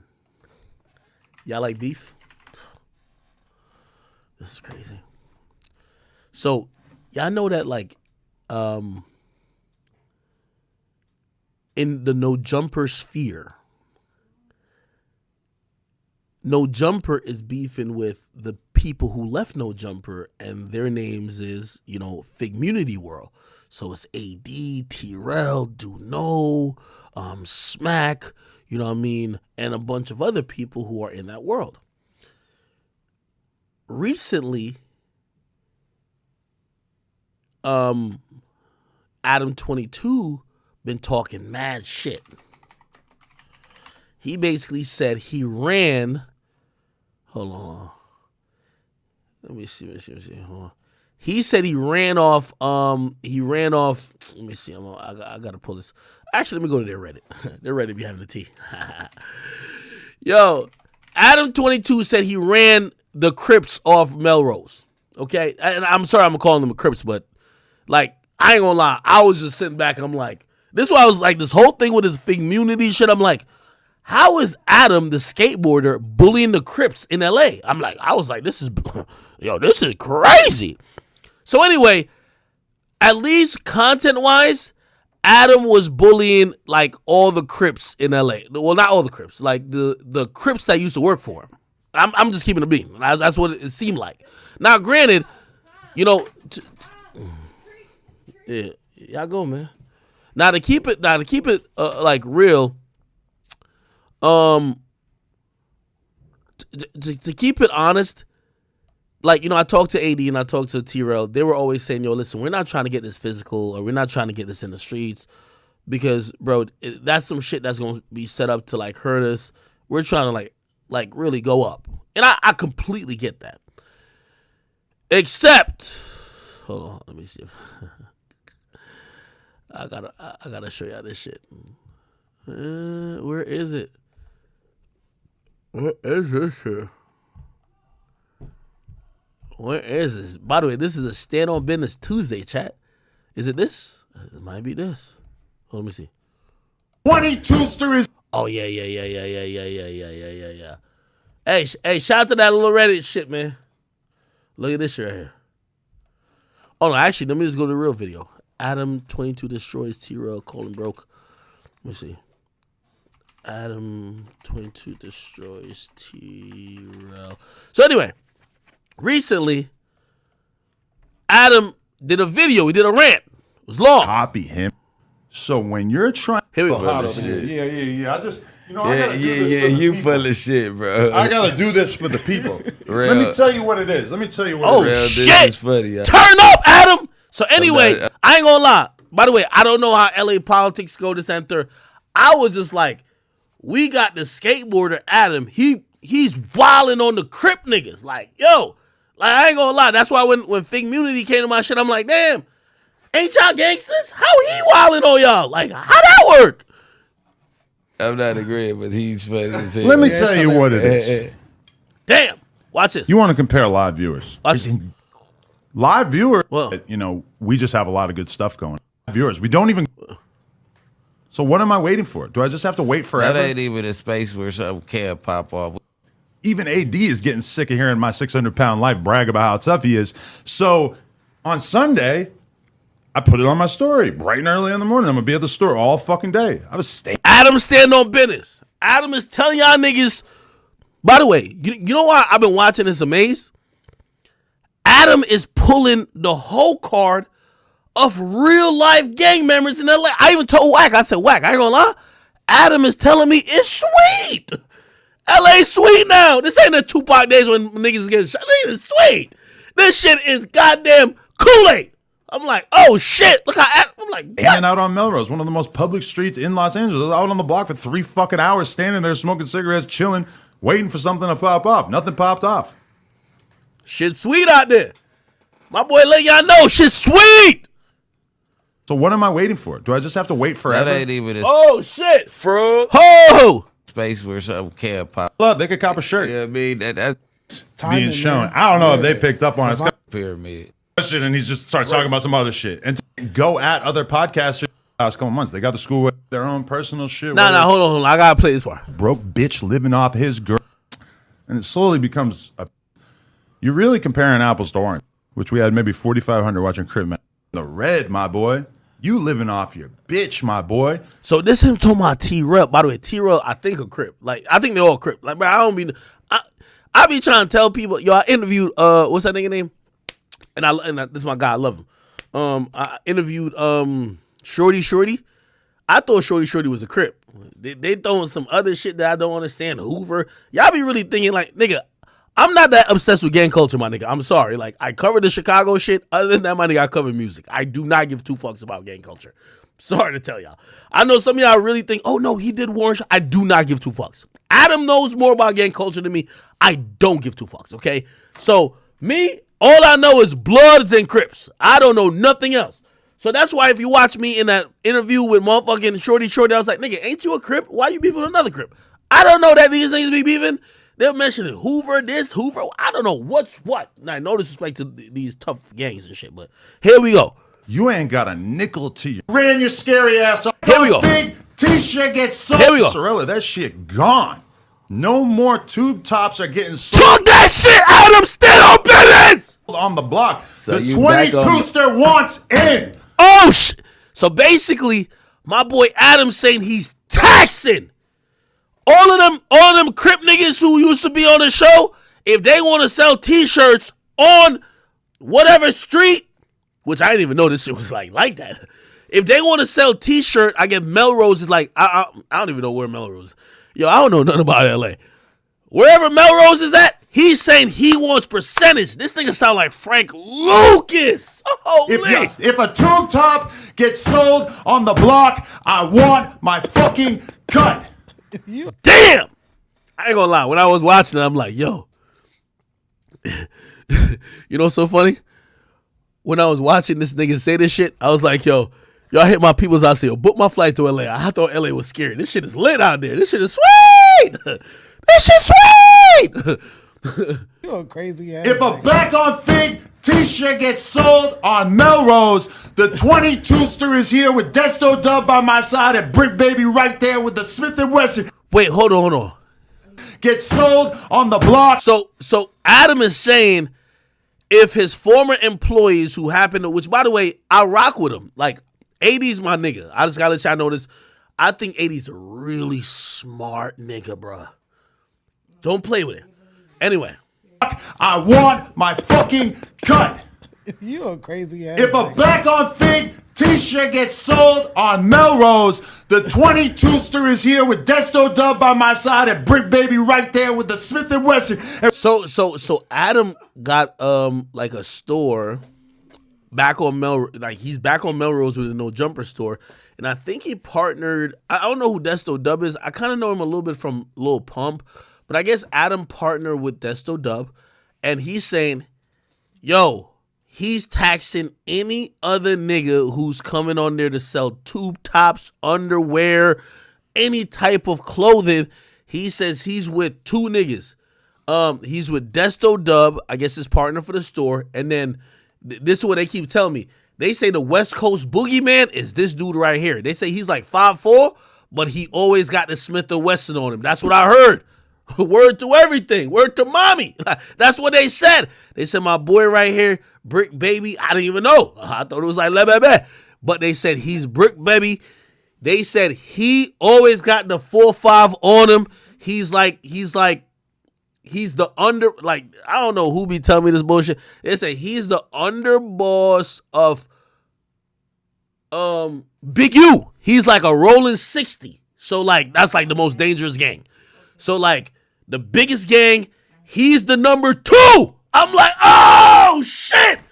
First of all, the whole time I'm talking shit to Brick Baby, I ain't know he was like that.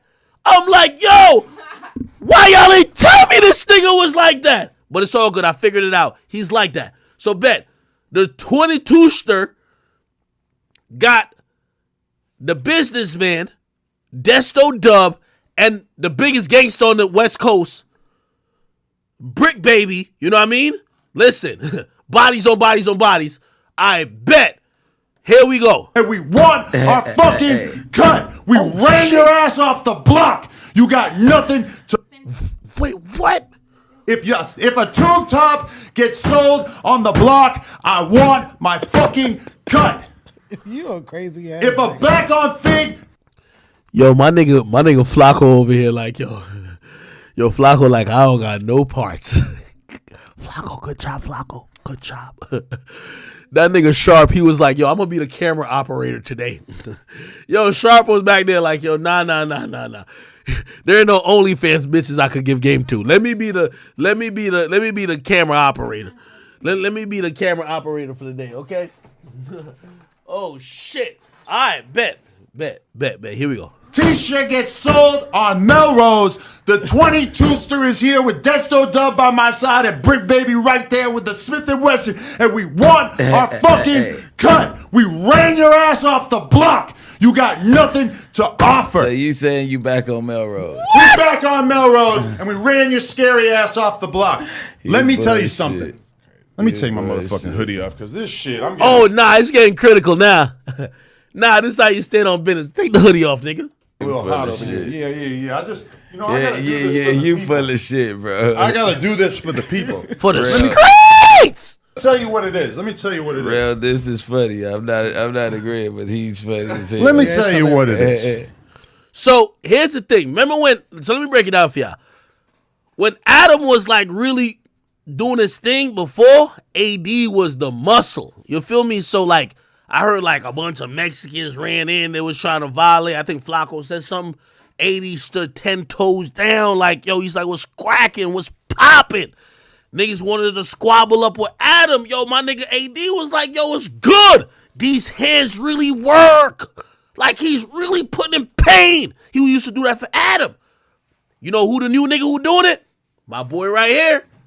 But he number 2. Like, he top gangsta out there. So, everything with no jumper, he got to enforce. My boy right here, he got to stand on it. This is time to stand on business, chat. I bet. So, Adam stamped it. My boy got to stand on it.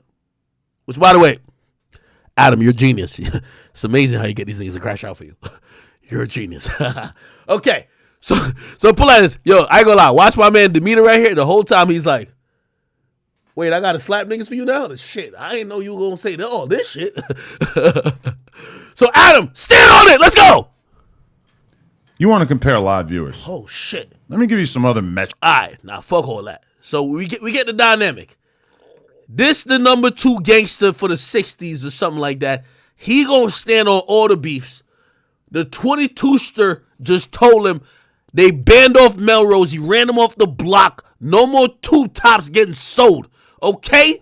That's on 6-0. Can I say that? My bad. I apologize. I don't know what I'm talking about.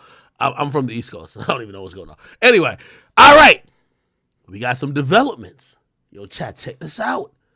So, apparently, you know all these niggas really like again, remember what I told the dude from what's his name? He was named Kimi or something like that.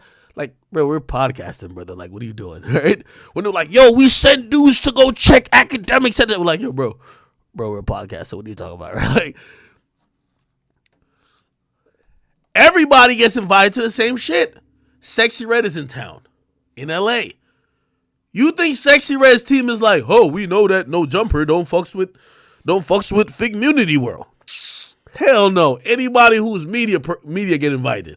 So y'all all gonna be backstage or in the crowd. So what happened is, remember Adam said he's standing with Desto Dub and Brick Baby with the 4-5. I bet. AD and them run into Desto Dub. Check this out. AD Desto Dub punt. I'm gonna just type that in. Let's see if we can find it.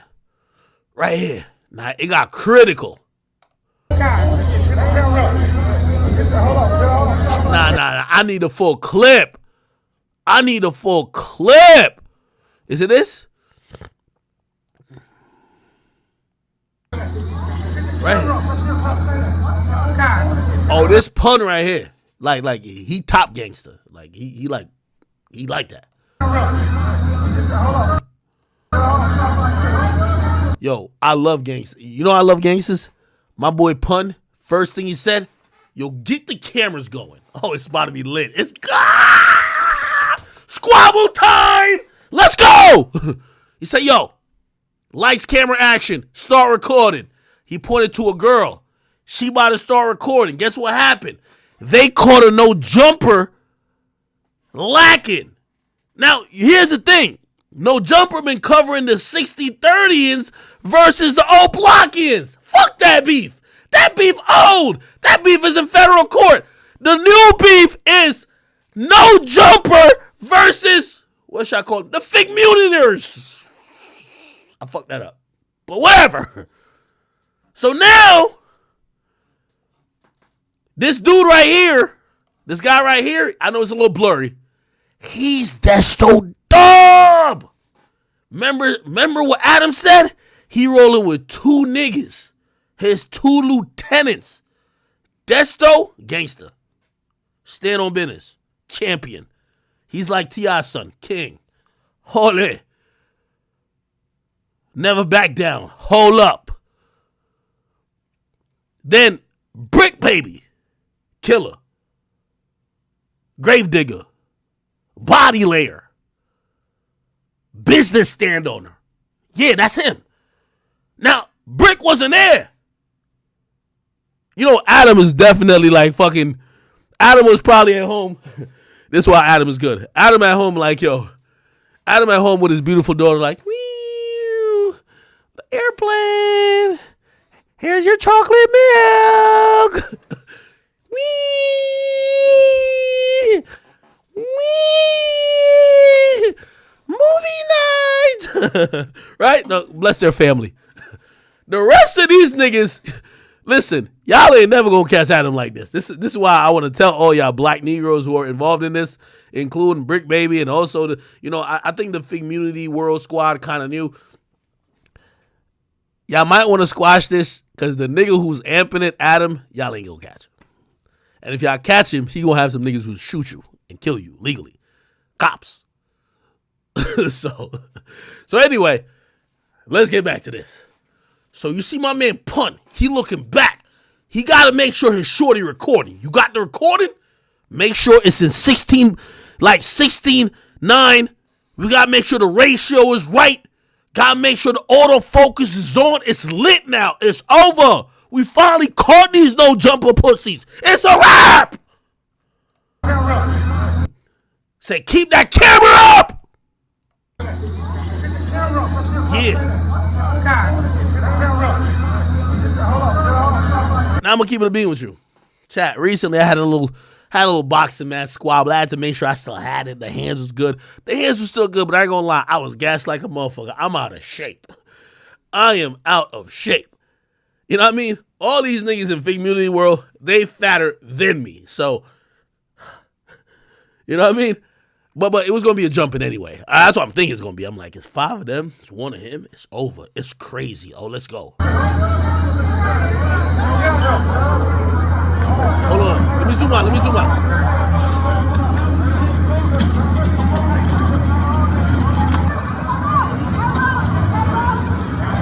Okay. I bet. Just check this out, chat. So she gonna be the paparazzi. She TMZ. Get the camera up. Okay. Nah, Punt tall. I ain't gonna hold you. Punt walking up like, nah, it's time to squabble. And I ain't gonna lie, Punt, he got that look in his face. Punt look like he's been through a couple squabbles. I kid you not. Punt got that look in his face. Punt the worst type of nigga. I ain't gonna lie to you. I'm gonna tell you why. He look like the nigga who talk shit but also fights.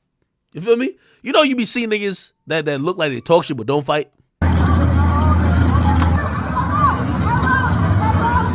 Okay, so here's the dude right here. Here's homie right here. They're all circling around him, and he's Desto Dub. Remember Adam say he would Desto and the other dude. They all like circling him. Now, he backpedaling. You know when you throw the car back in reverse, like, you know, reverse don't go as fast as when you put it in drive. So, like, he backpedaling, but he not running, but, you know what I mean? It's more like a moonwalk. It's like a little moonwalk. Ain't nothing wrong with a moonwalk. Ain't nothing wrong with that. Okay, now I don't know if you heard that, but I heard it. Shit just got critical. Hey, Desto, you my guy. Actually, I never met you before, but still. Desto, when you get back to no jumper, Brick Baby gonna have to give you the DP. And I'm not talking about double penetration. The DP. You know what I mean, right? Now you disobeying the set. I don't know if y'all heard what he just said. He said, I'm my own man. Nigga, no you not. You banging no jumper. Fuck is you talking about? Wait, You banging no jumper. What you talking about, you your own man right now? What? Look, they backing him down.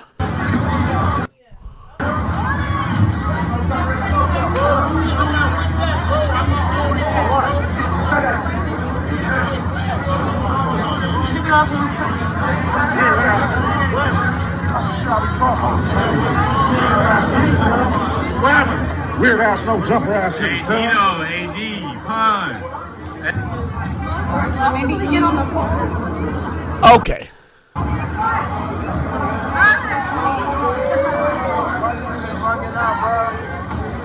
This is my boy AD.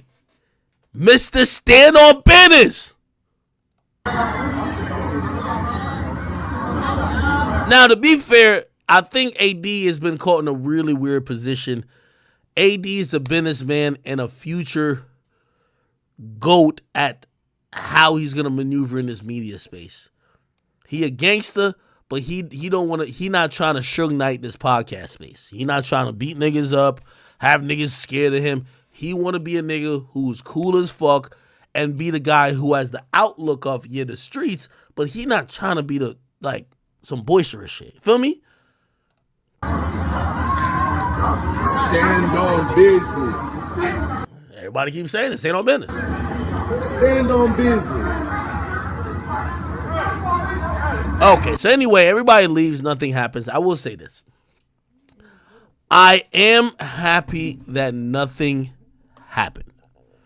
For everybody involved, shit will get very different and very weird once people put hands on themselves. And I think this is, with all the jokes aside, I'm gonna get my jokes off, but let me have a little serious moment. For this whole situation with No Jumper and Figmunity World, but I'm gonna specifically say with Adam and them. Adam, bro, I know you, you know me. They ain't catching you, nigga. Feel me? Put like this. If I had many other people associated with me that was known like how they're associated with you, you know how many rappers would be loving to catch somebody else because they're not catching me. But that's what I'm trying to say about them not catching you. The point of this, what I'm trying to say, Adam, is this. You also have to realize that this is partially because of you. You putting people in a position that this is the inevitable outcome. Now, here's the thing. It's cool if y'all feel like that. It's cool if y'all really feel like that. It's cool. For example, hey, I don't like them Rory and Millie Moore. I really felt they came to my crib on some shit which I really take on a very personal level. To me, I value it like that. I don't think that there's No Jumper Figmunity World shit is like that. And I think that people, including Adam, should look to de-escalate. I'm glad nothing happened here. I'm glad nothing happened here. I'm not even gonna, because I don't want nobody think I'm instigating. Like, obviously, I got my jokes off. It's cool. But I ain't gonna say, listen, of course, I could be like, oh, shit, 5 of y'all should have stomped him out. Or, oh, shit, nigga, you a backpedal. Nah, we ain't gonna do that. Because, bro, this space goes to a weird place when it's, oh, we're running down on each other. Let me tell you this. Y'all got invited to a Sexy Red concert. Y'all are two prominent outlets that are for the West Coast. Y'all gonna get invited to the same places. If y'all now making a situation where it's them or us, or it's whenever we see each other, it's gonna be very problematic. Now, this is what I'm gonna say to Adam. Adam, you got your get back. Again, unless it's that serious. If it's that serious with you, but you gotta ride with it. Because I see another clip where Adam was just like, this ain't got nothing to do with me. No, stop it. It do got to do something to do with you. If it's you, if it's one of those like competitive shit, and I get the competitive shit. I like to compete. Adam, you've been doing great in views. You've been doing your thing. Bro, you got yours already. If it's one of those, fuck these niggas, I don't like them. I want to see somebody around me do something to them. I want to see harm to them. Or I want to see, because I'm going to be honest with you, Adam, I got to be honest. That nigga Brick Baby right there, he's down to crash out for a check. I promise. I see the look in his eyes. Every time you're talking shit, I look at him. I don't even look at you. I look at him. He got the look on his face to say, bro, you're writing a check that I'm going to have to stand on. Because I'm the only nigga here that could stand on it. Nigga, when you talking shit, nigga, I see nigga Sharp look like he's trying to disappear. And I'm not saying nothing about these individuals because, again, I don't know the landscape of LA. The only nigga who seemed like he kind of like, all right, well, fuck it then, is this Brick dude. And I guess he's that guy. But, and actually, let me play, I'm going to play the clip that I saw it on. I'm going to play the clip. Now I got to go to the original No Jumper. It was on live. Here we go. This is it right here. You're going here, nigga. You know what's up with me. You give out, you went in there off the rip, put it up. That means you didn't get your lines of communication right. And if that's, I just told you it got to be round tabled and green lighted, nigga. And it looks back. Okay. Oh shit. So this is them commenting on.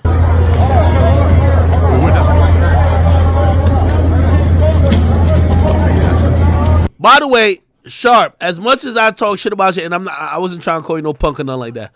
Bro, you working a job, my nigga. No Jumper ain't your brand, nigga. When the way how you talk, the way how when other people's names come up, how you're acting, and how, you know, Flacco's acting, that's how y'all should be acting. Y'all not supposed to be banging on no shit. Right to do that while he's by himself and still did no politics.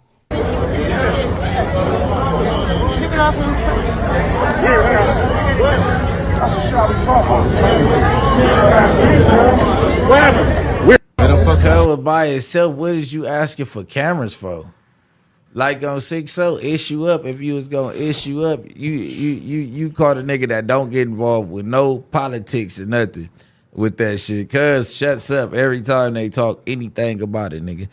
Yeah, I mean, you caught a nigga like that up there that don't got nothing to do with your no jumper beef and all that, bro. And tried to do that while he was by himself and still didn't issue up while y'all was 5 deep.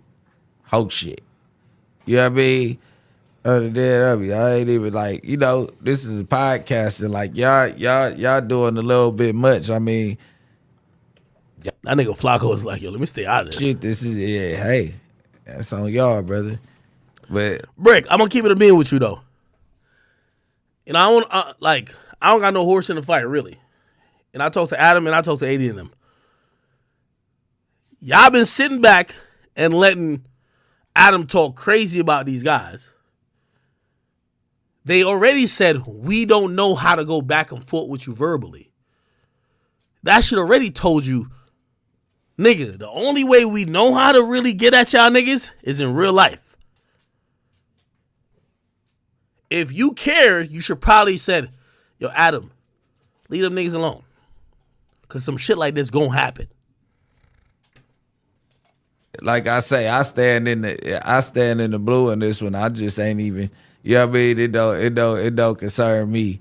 I just pray that when y'all see me, y'all act the same way. You know what I mean? And that's just that. I just pray y'all act the same way. You know what I mean? We don't got to talk too much more about that. I pray a nigga act the same way. I'm begging. Because we be outside too. Now nigga outside and nigga, this was going on. Icon, how do you feel? Okay, here we go. And by the way, so we had Adam pop on, and this is what he said. I think. Here we go. Here we fucking go. Hey, listen. Deja vu, bro. Did anybody lie to you today? Lie to me? Oh, you lied to me. I can't. No. All right. So people probably want me to comment on specific things. I'm going to take a quote from AD's book, and I'm going to say, I've been getting calls all morning. And I don't really feel like it's my place to turn any of this shit up. This shit is like, it doesn't really seem like it can. Adam, I'm going to keep it a bean with you. You done turned it up already. You done turned it up already, brother. Adam, you cannot sliver out of this. If you know, you knew them, like I'm not, they did try to kick it back in. It feels like that. They try to kick it back in when, you know what I mean, they first left this and third, but you stood on it. Nigga, you getting that date. Nigga, you calling them, yo, y'all niggas is broke. Y'all niggas is whatever. You talking about they girls. Bruh, you are in it with them. And I know Adam is compared it to like me and Rory and them. Bro, I really don't like them niggas. I don't like them, period. It's not content. I've said this before. Me and, like, I got my shit off with Rory and them with content. I don't like them, period. It's not content no more. It's not content. So, I will say this to Adam. If that's how you feel about T-Rel and AD and them, it shouldn't be content no more, my nigga. You should just not like them. Okay, you got your shit off. But now, it's one of those things where it's like, yo, okay, what happens if y'all niggas see each other? Y'all niggas gonna just stay each other corner? Or you gonna be like, it is what it is. I'm saying it. I've been saying it. That nigga came to my crib. I do not like that nigga Rory. Point blank, period, forever in history until that nigga dies. I said it over and over again. You got to make that stance on what you feel about these guys because, yeah, you're right. They definitely did try to whatever. But what are you going to do? concerns me after this point, that's a whole different situation. I got nothing to say about it. I'm mum. But I do got it do concern you, Adam. Stop it. It concern you. Adam, what you can't do is fan and flame this beef that nobody's saying this a Adam 22 beef. They're saying it's a no jumper beef. So anybody associated to your brand, Sharp, didn't Sharp get into like a little shout match at the BET Awards? Shit, now everybody keeps thinking that, oh, Brick Baby is the one who got to stand up for this. So now this guy, and again, me and him, I know, obviously I've had my little words back and forth with him, but I don't hate Brick Baby, just to let you know, right? You know what I mean? I thought I'd give like fair criticism on like him on camera. But here's the thing. It's clearly seen that he's the gangster dude over there. You know what it's now saying? He's going to have to risk his freedom to try to make, okay, I bet they pressed us over there. He got to risk his freedom to make it seem like no jumper stand on business. You know why? Look at Sharp's face. He don't look like he want to be there when you talking that. Look at Flacco. He looks like he want to be at home. Everybody else besides this guy look like, bro, I don't got nothing to do with this. And it looks like it's going beyond just content. A few lies that were told about me over the weekend. And I'm not going to make it a huge, big personal thing. A lot of people were very taken aback by my... Flacco trying to get the fuck on out of here. Whatever you seen Flacco trying to... By the way, Flacco, I see you with the Sharp lineup. I see my boy. Flacco trying to get the fuck off camera. Like, get me out of here. Epic rant that I delivered last week. But... we're just gonna stay fact based. Just gonna do that. And if I had to really give comment because I ain't no fake nigga, because I do talk to Adam this and third, and I keep it a beat. Adam, the back and forth shit, you got your points off long time ago. At this point, I understand why they might be feeling that the more you keep going in, it's like you're trying to hurt their livelihood, and they've been told you, my nigga, we not even the going back and forth type people with you. We let you get that off. You know what they gonna do now? Nigga, they gonna try to smash on y'all. They gonna try to, I bet. Yeah, we don't got better jokes or whatever, like delivery on a mic, but nigga, we see one of y'all, we gonna embarrass y'all. Because y'all are talking that y'all ran us off the block. We can't sell this. Y'all run this. Y'all need percentage of that. So now they're like, I bet. Let's see y'all do it in real life.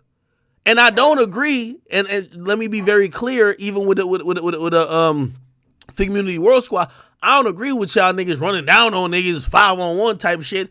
And I don't really like the fact that y'all run down whatever. And by the way, the dude didn't get touched, which I'm glad. I'm glad you didn't get touched. That's not some shit I really like neither. But I could see what a nigga feel like his back is against the wall. So this is what I'm saying to everybody in this situation. Y'all need to figure out how serious y'all taking it. Because I'm telling y'all, I seen Adam one time mention y'all niggas how I mentioned Rory. I don't like that nigga in this life, the next life, 20 other lives afterwards. I don't like that nigga. Period. No nigga plays with me, come to my crib, and thinks he could ever smile with me ever in life. It's over. It's a wrap. That's how I'm looking at it. I'm going to always say that. But y'all look like y'all really on some disgruntled, like, oh, we used to be former friends, like little, like, let's kind of compete for content. If that's what it is, y'all shouldn't be running out on each other. And especially, like, I felt like Figmunity World was just like, bro, like, you got it. Like, yo, we ain't about to, like, go back and forth with this and third. You got it, whatever. We just gonna do us. If that's the case, Adam, you should chill. Unless you're on that with them. And if you're on that with them, you can't say you're not involved when niggas is getting ran down on. Because you are involved. They're telling you that's the only way they know how to respond. The only way they know how to respond, nigga, is niggas getting ran down on. So either you take your dub from you talking shit. Nigga, they basically gave you the dub. All right, whatever, nigga. We working. We knew. All right, fuck it. Yeah, you the bigger company, whatever. Nigga, we we doing it on our own. We gonna get to that point. That's what I've been hearing from them.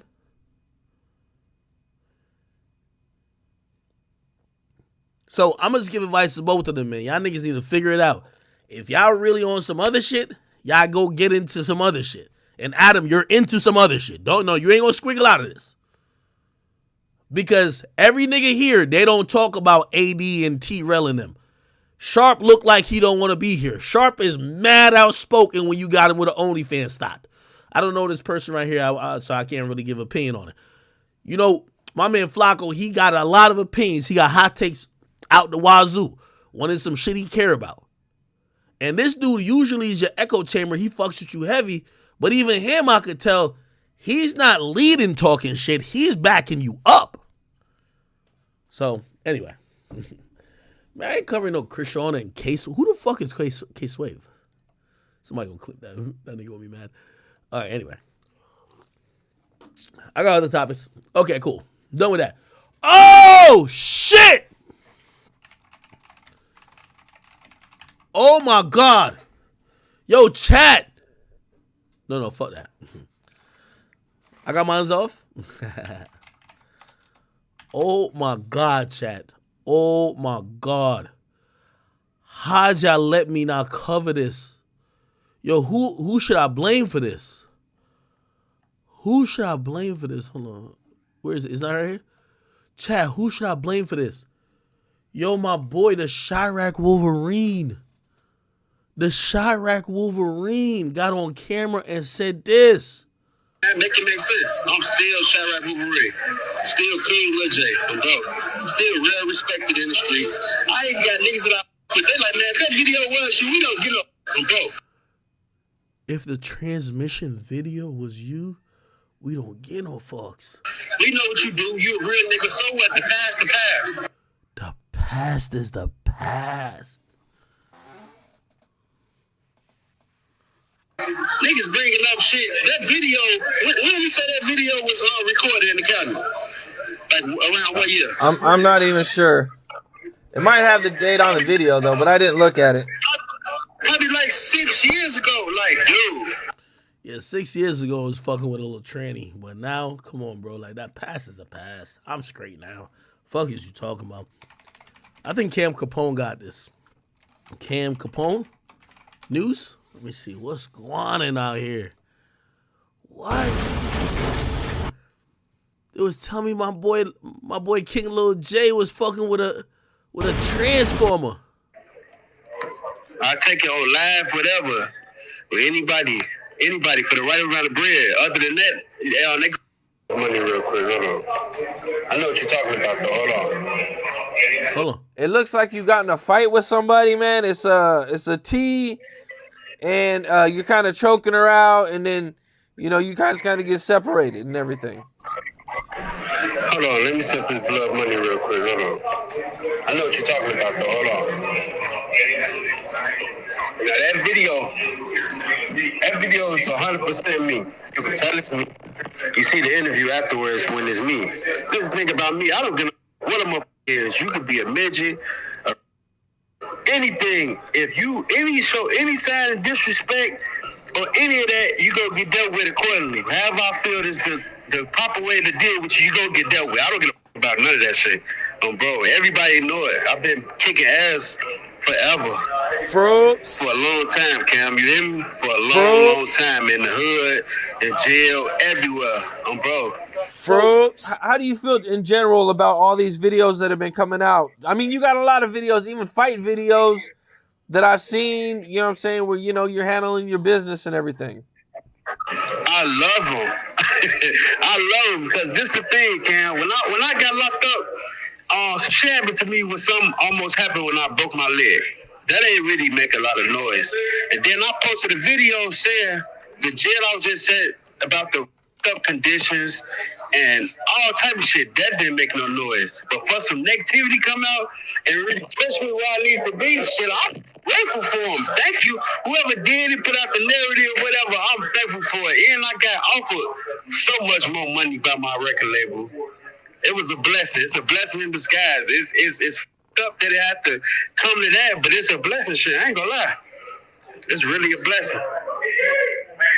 Okay, now, through all this that's been going on, man, you know, the rumors, there were past rumors about you, man. There was a couple women, a couple T's who did some interviews claiming that they used to be with you. Anybody can get 5 minutes of fame right now, man. Listen to me, Kel. You know this like I know this. Ain't nothing gonna ring harder than saying Lil Jay name, man. So a lot of bloggers, a lot of people do interviews and all that. They'll let anybody, it could be 50 people lined up right now that got something bad to say about Lil Jay, and they gonna let them say it. Like, these people saying they know me, I don't know these people, man. So you never met, heard of, or anything with those two chicks? Them people are irrelevant. They ass trying to get some clout. They not getting no clout off me, man. They can't tell you nothing about me except some, this happened. Them people don't know me. Okay. I know for a fact that them people know, brother. I know they know him. I know for a fact they do. I know for a fact because I got verification. The real verification. Not a more come over there. Because if you saw the interviews with they did with DJU, they was getting caught in a lot of lies. Like everything they said wasn't really for the right amount of bread. I'll do it for sure. People that's really somebody be up there, man. Do the like street shit, and put it like the niggas I'm in tour with.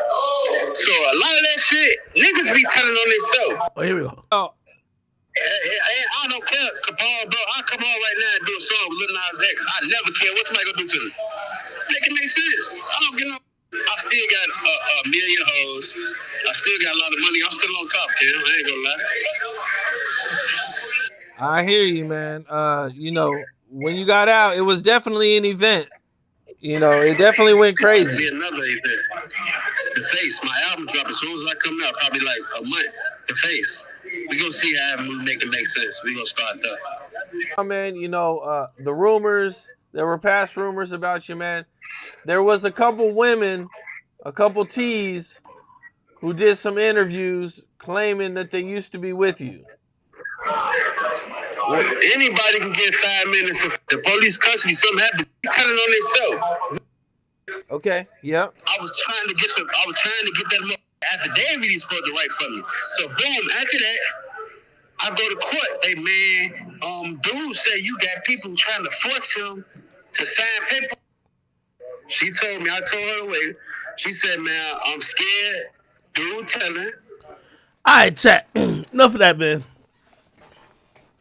I think I'm ready to call a spade, man. Yo, this is why, you know, again, first of all, I'm too pussy for jail and real gangster shit, so just call me pussy, it's fine. But I think this whole little Chicago, Cook County shit is proven to me. If you get consistently incarcerated and you love the inside of a jail cell, you learn to adapt, which means you learn to deal with transgenders when you're on the inside, and you might fuck women when you're outside. It just is what it is. Like, I think Lil Jay, based on his own admission, we hear it here. Hold on. Niggas is still holding on to the past. I worry about the future, man. I'm broke. Man, make it make sense. I'm still Chirac Wolverine. Still King Lil Jay. I'm broke. Still well respected in the streets. I even got niggas that they like, man, that video was you. We don't get up. I'm broke. Again, you heard what he said. He got niggas who he fuck with. If that video with the transsexual was you, we don't get no fucks. You know what this told me? Stay away from jail. Because, you know, what people don't really acknowledge about, you know, being incarcerated is that it puts you in almost an animal survival mentality.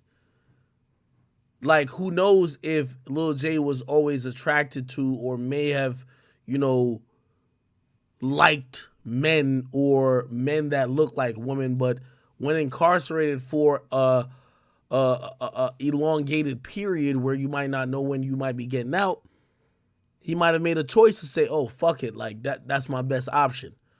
Again, I still think it's homosexual. I'm not gonna lie, I do think it's gay. But I can't really be the person judging this because I haven't been incarcerated. And not saying that if I was incarcerated, I'd make the same choices he is. But if we're catching him saying this, how many other people who have been incarcerated that we don't have on videotape who have done the same things? So when I see this, I'm like, oh, this is more of a jail culture more than a Lil Jay shit. To be honest with you, y'all might not want to hear that because you want to just pin it on Lil Jay. I really feel like this is a jail culture shit. If you know a nigga who like going to jail or who don't mind being in jail for infinite amount of time, he probably fuck with the things. The little Saucy Santanas. That's what it is. So again, not that something that we advocate or nothing like that, but we got to realize when people who are in a situation and they can't change that circumstances, they used to adapt. And it looks like that's what he's doing, adapting. I ain't gonna lie to you. Wow. Okay. By the way, here's the funny thing. I think Lil Jay come back out. I don't think nobody gonna even... Yo, it's so fucked up these... I think he comes out, nobody's gonna care. Nobody's even gonna care. Speaking of, trannies and people who are like a little bit mentally deranged. Last week... Hey, let me state something unequivocally. Remember when this Saucy Santana individual was trying to get at me, and he was very, flamboyant and meet me in the streets and all that shit. And first he said, "Yo, Ak, I'm gonna knock you out, then I wanna fuck you," and all that type of stuff. And a lot of black women laughed. This is what I realized in the last month about black women. Yo, black women, I want to call all y'all to the carpet. I love y'all. My mom is a black woman. But a lot of y'all black women that are born in and used to this American ghetto culture, y'all are lost. The majority of black African American women, their identity is the gay black male. I'm being honest with y'all. The flamboyancy is the gay black male. If you look who do their makeup, their hair is the gay black male. It's only right why the gay black male believes, well, if you look to me for style, fashion, and looks, motherfucker, you want to be me. We now have, and it's only in black culture, where black women are seen to be copying gay black men. I want to be very honest about this. The majority of the black women look up to gay black men, get their style from gay black men. They get their makeup from gay black men, their hair from gay black men. Their style, their fashion sense, their lingo comes from gay black men. It's a reason why gay black men feel they're the base model or the prototype for black women. You've never heard a gay white man say, Taylor Swift is trying to be like me. No, ever. But you hear a Saucy Santana say, oh, y'all bitches trying to be like him. Oh, you didn't hear that, right? You didn't hear that? Hold on. What the fuck?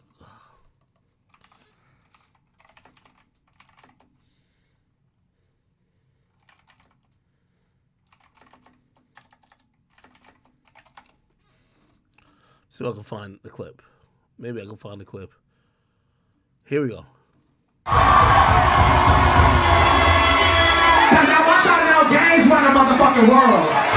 It's only in the black culture you have gay men telling black women that gays run the world and that black women look to them, gay men, for style, fashion, advice, direction. Look. When the hoes meet, they have done, they call the gays.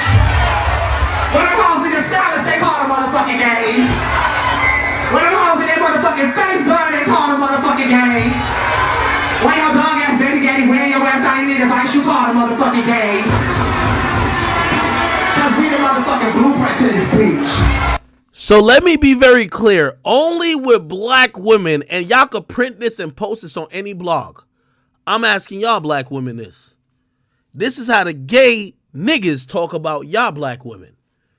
They're the blueprint for you. You the woman, they want to be you, but they're the blueprint for you. Because black women, by and large, are followers. Now, listen to this guy. Mentally deranged and everything. Anybody need a motherfucking gay rapper that's really running shit out here? And I'm gonna open the motherfuckers off for all of this bitch. Now, this was about a year ago. People were outraged. They're like, oh no. Why he think blah, blah, blah, blah, blah. Listen to this. Saucy Santana, a openly homosexual male who believes he's a female, who walks around with a BBL, a beard, acrylic nails, eyelashes, and full face of makeup, is now on shows judging women. Let me break it down even further. The person who mentally believes he's a woman, but is not by genetic code, is now the arbiter and now the judge of actual women. Here's the funny part about it. He was on one of these little either Smash or Pass or whatever type of shows, and women were showing up, and he gave opinion about women. Keep in mind, he's a man who thinks he's a woman. He was telling the women what the definition of bad is. You want to hear his definition? Just listen. Doing? Yeah, how you doing? I don't know why they keep bringing girls out here. And he found out you trying something. I'm not trying nothing. He trying it. He trying it. He trying it. And he trying it. Hey! Bring some real niggas from back there. And then y'all even got no bad hoes. She ain't had no BBL. Her makeup wasn't done. Like, what are we doing? So, like, the hoes need a BBL? Yeah, like, they ain't got no BBLs, no mink lashes, no lace wigs, no nothing. She just came out and said, doing? Yeah, how you doing? I don't know why they keep bringing girls out here. And he found out you trying something. I'm not trying nothing. He trying it. He trying it. He trying it. And he trying it. Hey! Bring some real niggas from back there. And then y'all even got no bad hoes. She ain't had no BBL. Her makeup wasn't done. Like, what are we doing? So, like, the hoes need a BBL? Yeah, like, they ain't got no BBLs, no mink lashes, no lace wigs, no nothing. She just came out and said, doing? Yeah, how you doing? I don't know why they keep bringing girls out here. And he found out you trying something. I'm not trying nothing. He trying it. He trying it. He trying it. And he trying it. Hey! Bring some real niggas from back there. And then y'all even got no bad hoes. She ain't had no BBL. Her makeup wasn't done. Like, what are we doing? So, like, the hoes need a BBL? Yeah, like, they ain't got no BBLs, no mink lashes, no lace wigs, no nothing. She just came out and said, doing? Yeah, how you doing? I don't know why they keep bringing girls out here. And he found out you trying something. I'm not trying nothing. He trying it. He trying it. He trying it. And he trying it. Hey! Bring some real niggas from back there. And then y'all even got no bad hoes. She ain't had no BBL. Her makeup wasn't done. Like, what are we doing? So, like, the hoes need a BBL? Yeah, like, they ain't got no BBLs, no mink lashes, no lace wigs, no nothing. She just... So, let me help you explain what you just heard. Black women who lack direction, and I don't know when in black culture did black women feel that flamboyancy was the only way to display beauty, over eccentricizing certain shit. Like, for example, they couldn't have just regular nails. It had to be like some long-ass claws. It couldn't be just regular hair. It had to be hair down to your asshole. Had to be lace fronts, had to be colored. It couldn't be just like, you know, okay, a modest, like, whatever, touch up on maybe like a tummy tuck, a fucking lipo, BBL. It had to be some bodacious shit. What ended up happening is that black women started mirroring gay men. And they started mirroring gay men by flamboyancy. Gay men historically have always indulged in flamboyancy because they're not women. So to stand out, they always used to act out. You know, everybody know that gay dude around their way who always talk like this. Nice, like they talk like this. They always got one hand in the air. Flamboyancy, you're gay, nigga. We get it. Black women have lost their they've lost their identity. They're now following the people who want to be them. But that's a paradox in itself. The person who wants to be you is now leading you to fill a void or fill a expectation of what you are. This is a 300-pound silverback gorilla with a BBL, a beard, acrylic nails, lashes, and look how this nigga is putting pressure on the 6-inch heels. Nigga, this shit look like this nigga is standing on motherfucking like them little, you know them little joints where you can like jump up and down, the little pogo sticks type of shit. Putting pressure on that. Black women, for the majority, have no shame. I don't want to say all black women, because my mama is a beautiful black woman who don't wear weave, don't look towards homosexual men to set the image that she should be. She don't look towards flamboyancy of this sort, loudness, crudeness, disgustingness on how to act. She's a woman. See, most of these gay men is obsessed on being a girl. Most black women are not obsessed enough on being women. So what this little gay freak is talking about, this guy's mentally deranged. He wakes up and looks in the mirror and he thinks he's Beyonce. He thinks he's Carisha. He thinks he has a pussy. He thinks that's mental illness. So anyway, you know why today was, or the last couple of days was really interesting for me?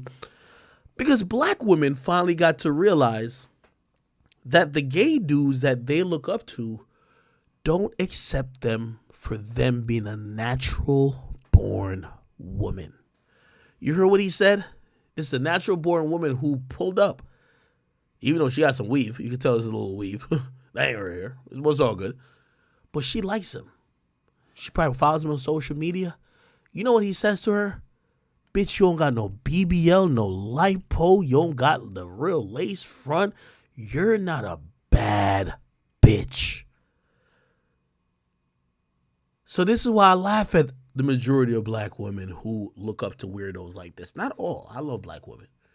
But the black women who look up to weirdos like this, you forget that they're trying to be you. To this queen right here, you had a gay nigga who told you were average. He doesn't even he's not even physically attracted to you. His dick doesn't get hard because of you, if he has a dick. But he's able to tell you that you're non-attractive because you don't have a BBL. Actually, let me hear from his own words. And he trying it. Hey, bring some real niggas from back there. And then y'all even got no bad hoes. She ain't had no BBL. Her makeup wasn't done. Like, what are we doing? So like the hoes need a BBL? Yeah, like they ain't got no BBLs, no mink lashes, no lace wigs, no nothing. She just came out and said, doing. Yeah. Exactly. Black women, y'all gotta fix up, man. Y'all gotta fix up. Yeah, I wonder why every other race be looking at y'all and even though they emulate y'all, they don't respect y'all. Because a lot of people do emulate the black female, but they realize the black female is lost in their identity a lot of times. Okay. We'll move on from this a little bit.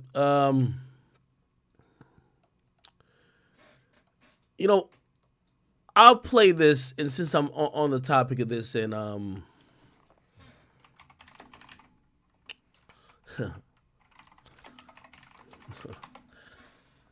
gonna make this real short. But I'm only making this real short because I just want to show you how stupid you motherfuckers are sometimes.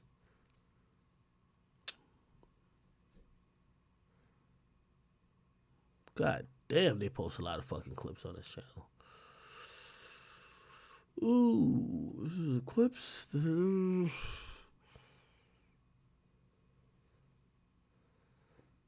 days ago. I forgot what clip I'm trying to like react to. But I'm gonna help it in views because I know it didn't do too well. But I help it, it's fine. And by the way, we're going to Young Thug's trial afterwards, but here we go. Amber Rose, let's listen to you. By the way, let me just let you hear the ridiculousness out of him. So that's what Saucy He said he did not say he was gonna. He's gonna fuck him. Here we go. I don't know if you know him, but that's his opinion. But then Saucy Santana jumps in the mix. I don't know if you know him, but he jumps in. That's your boy? Love him. Okay, great. Yeah. He jumps in and is basically like, academics, why are you talking about female? You have to fight me now, and also after I beat you, I'm gonna rape you. So that's what Saucy He said he did not say he was gonna. He's gonna fuck him. Okay. Presumably, it would be not consensual. Yeah, I'm gonna beat your ass and I'm gonna fuck you. Right. He didn't say rape though. He didn't say rape. You but don't it's know kinda, if academics would give consent at the time. Amber Rose, you dumb fucking slut. Let me just bring this up real quick. You see, because of women like you is the reason why we don't feel no empathy for you. You see, the dumb fucking slut you are. And by the way, just to be known, I was ever cool with you because my man 21 Savage, when I first met him, he said, that's my bitch. And by the way, he smutted you out and you ran on to a bunch of other niggas. I give no fucks about you. I only really ever piece it up with you for 21 and he don't fuck with you no more. He laugh at you, I laugh at you. You getting fucked by everybody. Cool. But let me put this into perspective. Amber Rose, I believe you had I believe you say you were sexually assaulted at 16. Now, I'm going to be very careful here. But you recalled a moment when you were sexually assaulted in middle school and you said the principal blamed you. Now, I'm going to be very careful because I do know how this is so traumatizing. But if you claim you were sexually assaulted in middle school and the principal blamed you, yet you're on a podcast talking about, I don't know if academics would think it's rape if a nigga would knock him out and fuck him. It's a reason why you're there doing OnlyFans. It's the reason why you're there with a shit ton of trauma, and it's a reason why you're there sexually exploited, fucked by every nigga in the industry, and you're in turmoil. You see why? When niggas try to appease or like, oh my God, oh, well, you went through some shit. You hear how you talk about others? Let me go back to the article. You hear what you said? You said that whole smut walk shit you had going on was because you got piped the fuck out in middle school, nigga. And you claimed it wasn't by choice, but imagine if I was supposed to be on some dumb shit like, oh, I don't know if she was right. Imagine if I was on some dumb shit like that, Amber Rose. This is why you're a fucking hypocrite with a bunch of fucking feminists like y'all. If you gonna stand on some shit that y'all against sexual assault, stand on it. You're a fucking whore and you fucking know it. I ain't talking about your sexual assault because I believe you. But the mere fact you could sit here and trivialize anybody threatening rape makes people feel, why the fuck did we ever care about you getting sexually assaulted?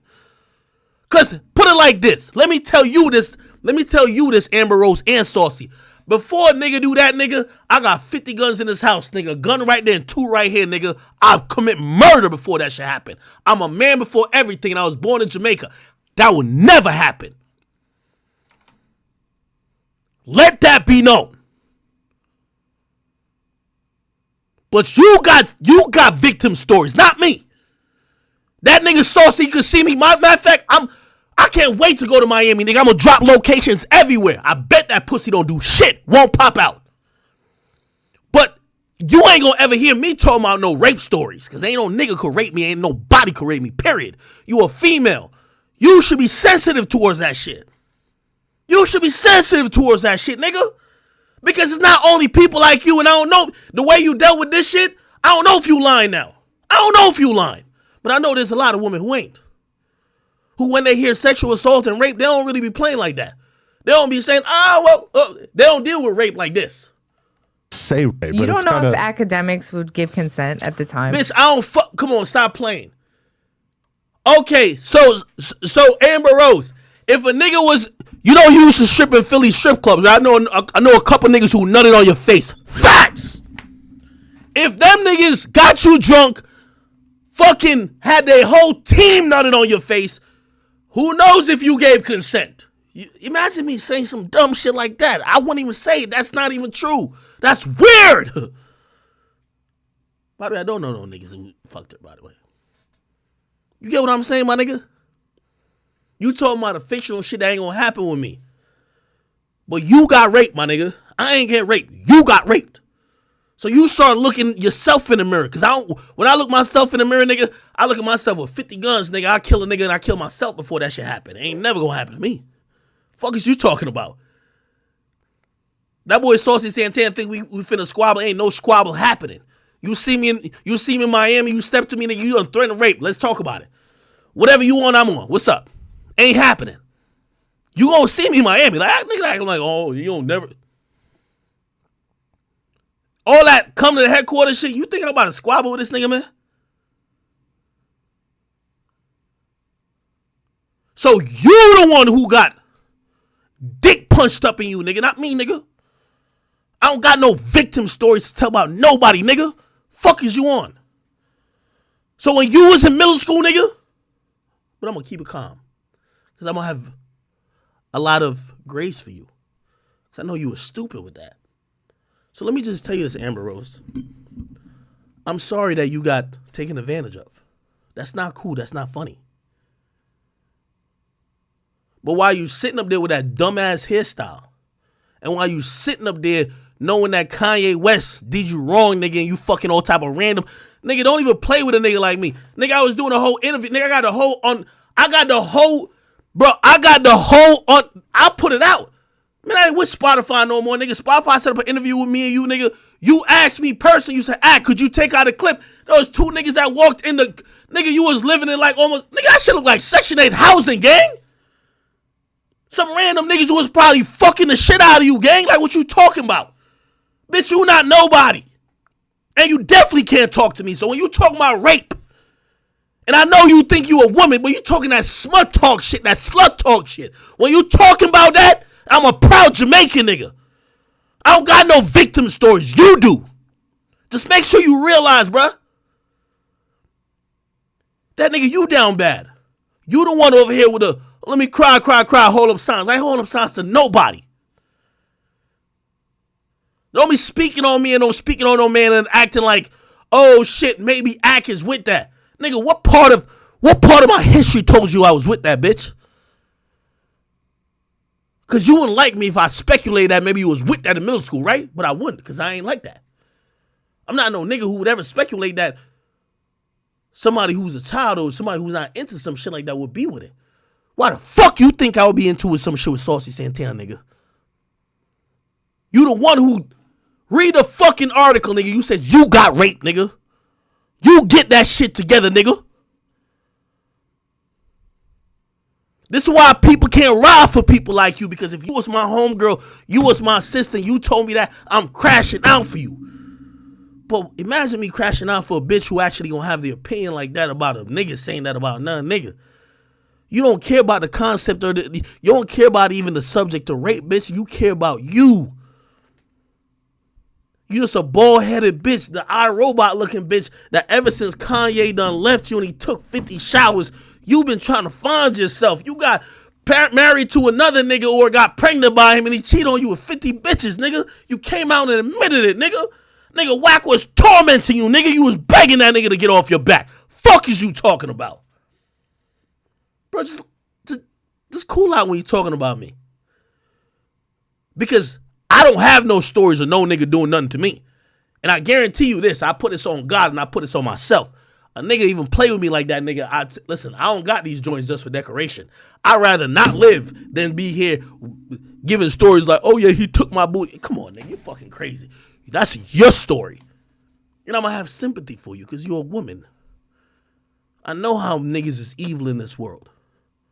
But don't play with me, nigga. Not because I'm a man and you a woman, you could play with me.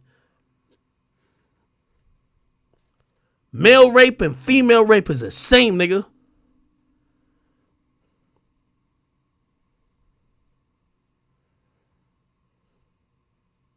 that Saucy Santana shit, me and that nigga was never going to squabble. That nigga's mentioned rape. Nigga, I stay with... That nigga see me in Miami, walk up to me, I guarantee you it will not end profitable.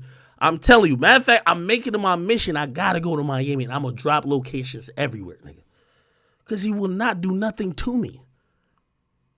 We not squabbling. You gonna meet me outside, nigga. You pull up on me after you threaten to rape, nigga. Yo, Amber Rose, think about this, you dumbass bitch. If a nigga threatened that he was gonna rape you and you saw him and you had a blick, nigga, what you finna do? Stop playing, dummy. Don't play with me like that. You a strip club hoe, nigga. You son sucked off mad niggas in Philly strip clubs, nigga. Don't play with me like that, nigga. Me and no bati man, I ain't got nothing to play with, bruh. So you talking about, oh, I don't know if academics with a gay consent. Boy, you talking dumb shit, man. It's like me hearing a nigga saying it's like me hearing a man say he gonna knock you out and take your pussy. And I'm like, well, I don't know if Amber Rose would consent after you knocked her out for you to fuck her. Are you stupid, Amber? What type of horror shit is you on, nigga?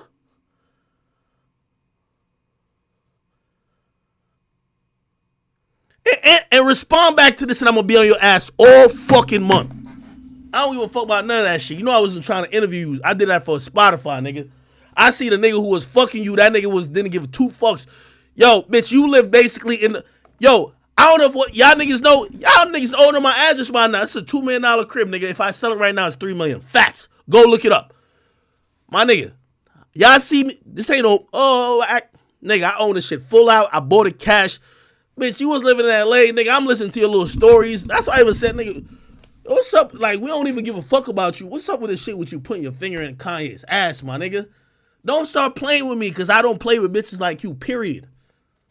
I crash out on hoes like you. Just to let you know, you a sexual assault victim, not me. So don't play about sexual assault because I'm not playing about it when it comes to you. I would never make a joke about, oh yeah, who knows if when Amber said she got raped in middle school, maybe she was down with it. What the fuck? I would never say that shit. What type of shit you on, nigga? You weird. You a weird bitch.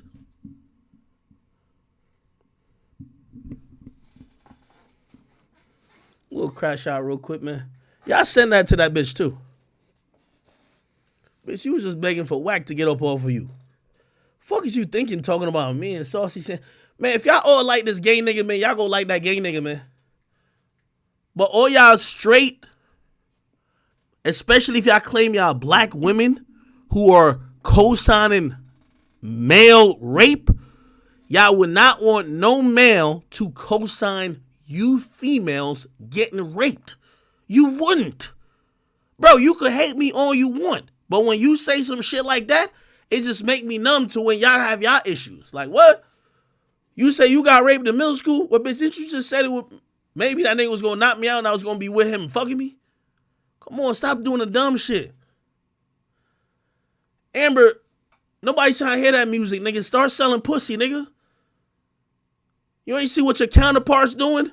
Start fucking and sucking. OnlyFans exists. You get your bread up. Or tell Wiz to pay up, nigga. Fuck is you on?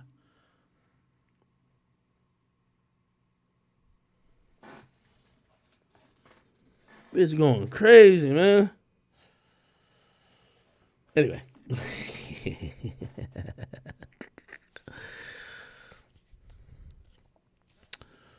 Okay. Oh, yeah, we got to get to YSL, man. Yeah, I had me heated just now. Bro, I was just like, bro, I'm going to be honest with you. I had no smoke with her. But the woman, bro, I listened to her. Yo, just to give a little bit more context, and if y'all going to put this on the blogs, put this part too. Bro, after I squashed whatever, because of my man 21 Savage, this is 2017.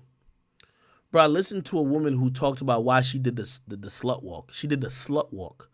She said women objectifying themselves, women dressing provocative, women speaking a certain type of way should not lead to or does not mean that they wanted to have sex or that they should be sexually assaulted. I agree with that.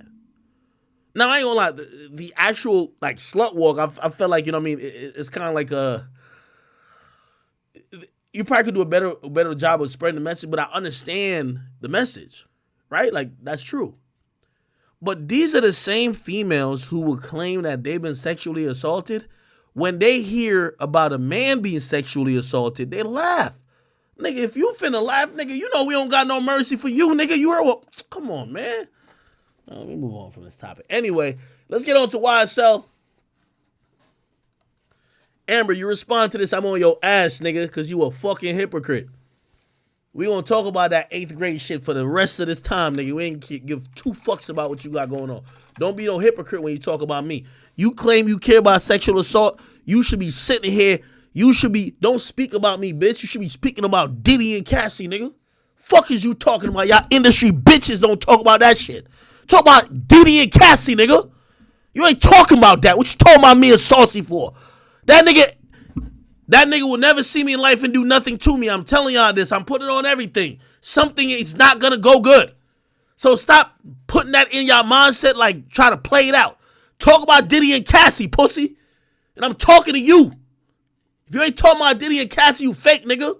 Y'all scared of that nigga. What you think, cause I ain't Diddy? Y'all could just say anything about me?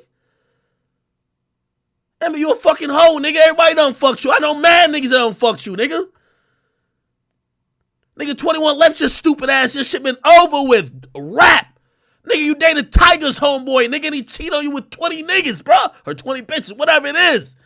You a dub. You like 30-something bitches. Niggas thought you was going to be the next Kardashian. You just washed up. Facts. Don't play with me with shit like that. You a washed up bitch, nigga. Bro, nigga, look right here. Nigga, you know I ain't no cap or nothing like that. A cheats on Amber. It was 13. With 13 people. 12, my bad. Amber Rose's boyfriend, and she cheated with 12 people, nigga. Look, you wrote this pathetic ass paragraph. Shut the fuck up. I'm tired of getting cheated on. Shut up, nigga. You don't hear me complaining about shit, nigga. I'm standing on my shit. I know mad bitches and people don't like me, nigga. I stand on it, nigga. Whatever it is, it is. You over here crying on Twitter and Instagram. Oh, 12 of y'all bums. Bitch, you a bum too. Nigga, I interviewed you. There's niggas walking in the background. Yo, can we edit that out? All right, I got you, man. Got random niggas with like Timberland boots and like these like big ass 90s jackets. I'm like, yo, who the fuck is, bruh, you went from 21 Savage, the most lit nigga out. Wiz Khalifa, one of the most lit niggas out that time, nigga, it's random bum niggas fucking you now. That's facts.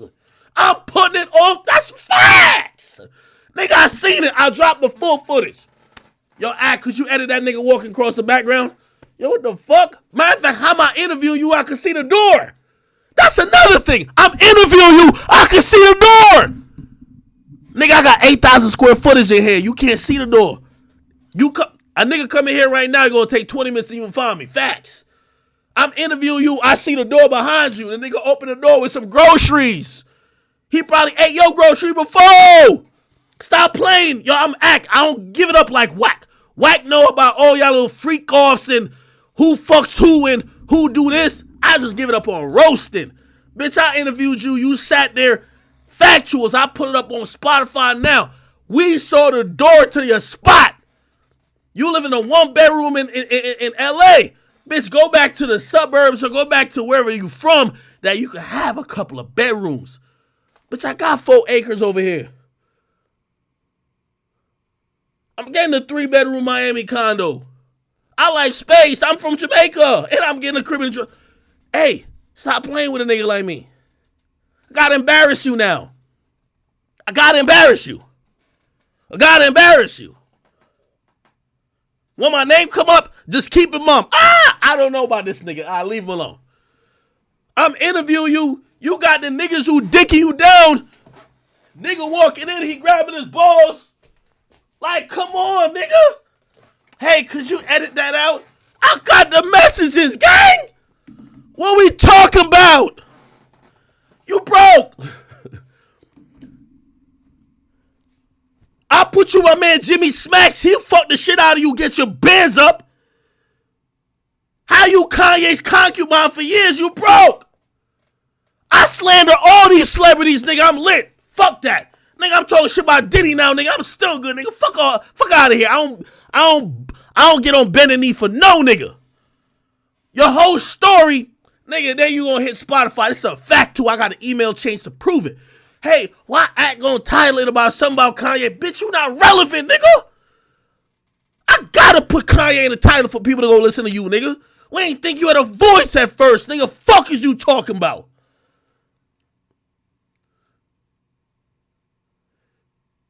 You on Adam's show, bitch, get on Plug Talk, man. Get piped out and get your money up. How the fuck you was with the billionaire Kanye West and you broke? How that work? How does that work?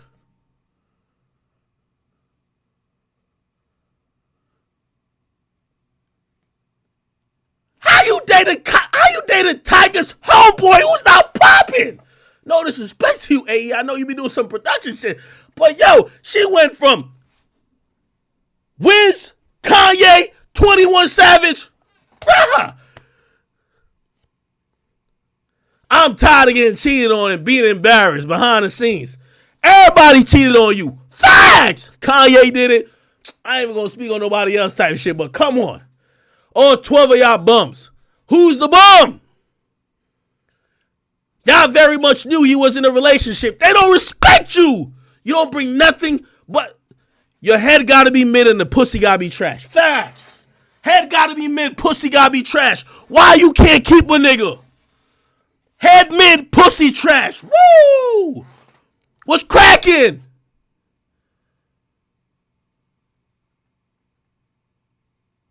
Oh, y'all knew he was a placeholder. Facts. Y'all was well aware. Y'all owe me no apology. No, y'all owe me no loyalty. So it's whatever. So why you talking about it then? I can't be the only one fighting for our family no more. I've been so loyal and transparent. Man, you a pass around in the game, nigga. You was never, yo, let me tell you this. This is the difference between bitches like you and bitches like motherfucking Kim K. You had the, there was a point that niggas thought you was a black version of them. But we realized you just a pass around ting, a telly ting, a botchery ting. What Whack know about you and they say about you and you scared of him about is because you one of those. A battery ting.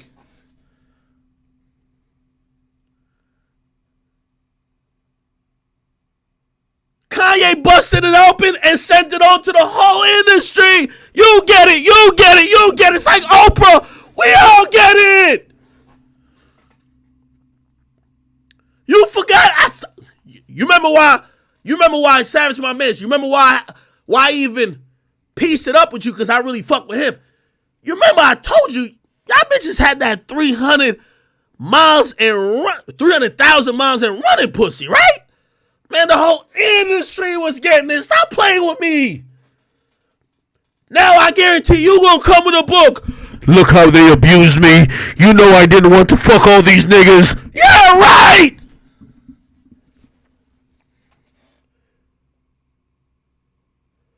You was the hoe that just didn't play the cards like Kim K. You fucking with the runners. You fucking with the chauffeurs. You fucking with the promoters. Ain't no real rapper that's lit want you. Here's the thing. Kim K, look up. Look at this. This is what really hurts your feelings. Kim Kardashian age. She look up. She 43, worth a belly. You look up. Hold up, man. I gotta stay on their ass, man. Amber Rose. You look up. You 40, worth 50 grand. Fuck is you talking about? Of course it hurts your heart, nigga. But it gonna keep hurting your heart. It's gonna keep hurting your heart, nigga. Don't mention my name no more, nigga. Since you think male rape is cool, but female is, female sexual assault is like, No, nigga. You thought you was them. You a ratchet bitch from Philly who only fucking talent is sucking cock. You can't talk. You got no charisma, no business sense. You couldn't build nothing. You don't got a Kris Jenner, and any other rapper passed you along.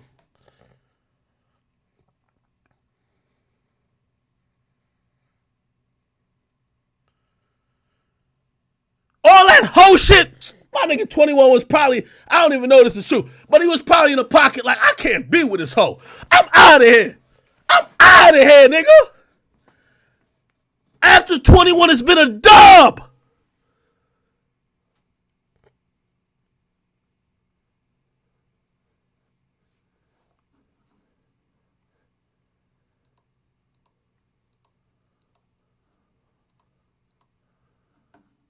Hold up. Yeah, but that's like saying, okay, It's the reason why you talking about this shit with 7,000 views. You dressing up, you 40. It's over. The new bitches got it. It's over for you. Where you had a spark, we got a Ruby Rose now. We got the new bitches now. You the washed up grandma. Go to child support court like the rest of y'all scallywags and go fight it out. Nobody want to hear about your story. Kanye violated your story already. He took 50 showers after you, nigga. He ain't said about no other bitch. He already told us. Scally. That's Scally. 50 showers. 50. 50! We don't want to hear when you come back. Like, oh my God, the whole industry done took advantage of me. I'm 55 and I'm not happy. I can't believe they did this to me. Oh my God, I'm a victim. Shut up.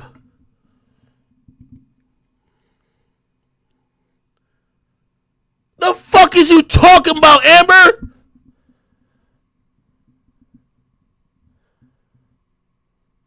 You was such a hoe, niggas thought you fucked Joe in the bathroom at Complex, nigga. That's how much of a hoe you was. And Joe just went to smoke a cigarette. By the way, Joe ain't tell me that, so don't even get mad at Joe. People just knew you was a pop. You was a pop. That's it. You know how I give it up. Why would you even talk about me like this? Why would you talk about me like this? What you think that Saucy got me like down bad? I don't deal with Batiman. That boy can't do nothing to me. I gave him addresses. He ain't show up yet. And I'm going to go to Miami and nothing's going to happen. So whatever little fantasy y'all had in y'all mind, y'all can squash it. But when y'all speak, remember I got my foot on your fucking neck.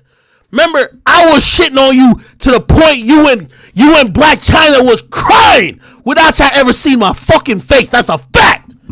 You remember before we filmed that episode, nigga, Everyday Struggle? Nigga, you talked to me, talking about how my words affected you. Your words don't affect me. I say what I say, nigga, and y'all are hurt. So now, let me make sure y'all keep getting hurt. Because when you say that shit about me, yeah, man, a bad man, me a Jamaican dad, me don't respond about nothing but the bumble clock y'all try to say. But I sit on your fucking neck and let you know. And tell your baby daddies they can get mad about it. But you know what I'm going to tell them? Tell your bitch to stop fucking talking about me like I'm fucking gay. Because I don't play that gay shit, nigga. Period. And I don't play with no nigga acting like, yo, rape when it comes to me and another man is something to play with. Period, nigga. But I dare you to keep mentioning me because I want to have a whole month talking about a bitch like you. You don't got 21 this time. Me and 21 because I fuck with him. 21 the reason why I even got... Bitch, I want to be cool with you. Bitch, you've never been relevant. Respond to this and I'm going to give you a whole month of deciphering the fuck shit about you. All the weird shit about you. This is where I come clean. And by the way, it's not about a female thing, bruh. Because it's really just only y'all that's saying this bullshit about me right now. I wish it was a nigga.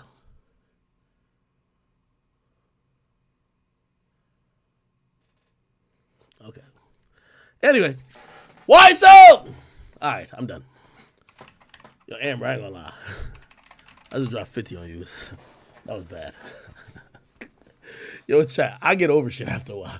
All that shit I was saying, I'm good now. All right, bet. So, chat, we're at the YSL trial. First and foremost, I gotta let y'all know.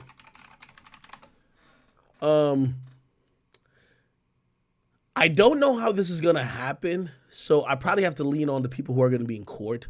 But from what I have heard and what I've seen is that, keep in mind, there's about 7 defendants, there's 1 prosecutor. So technically how it usually goes, opening statements is the prosecutor saying what they're going to prove, and then the defense saying what they're going to showcase in their side to show that whatever the prosecutor is saying is just bullshit. Now, keep in mind, it's not just one defense attorney. It's Young Thug, it's Yak Gotti, it's like, some other guy, some Rod, like Rodalius, whatever. It's a lot of people. So like for every point, potentially multiple defense attorneys could do a cross. By the way, we've seen this before. You guys probably just didn't see the confusion as much, but we saw this with X's murder trial. With X's murder trial, there was 3 defendants who had counsel that essentially could object at any single point or cross-reference any single witness, okay? Now, let's go to a few things that's kind of interesting. Here's some key moments from the opening statements from the prosecutor. 12 hours after shooting and killing 19-year-old Jamari Holmes, the evidence will show that Rodalius Ryan didn't say, I bet I make the news. Rodalius Ryan posts on his Instagram account, I bet YSL makes the news. The evidence will show that in posting about YSL as it related to his flagrant, overt act of extreme violence, Rodalius Ryan was agreeing to and attempting to participate in YSL through this illegal activity. He was promoting the game.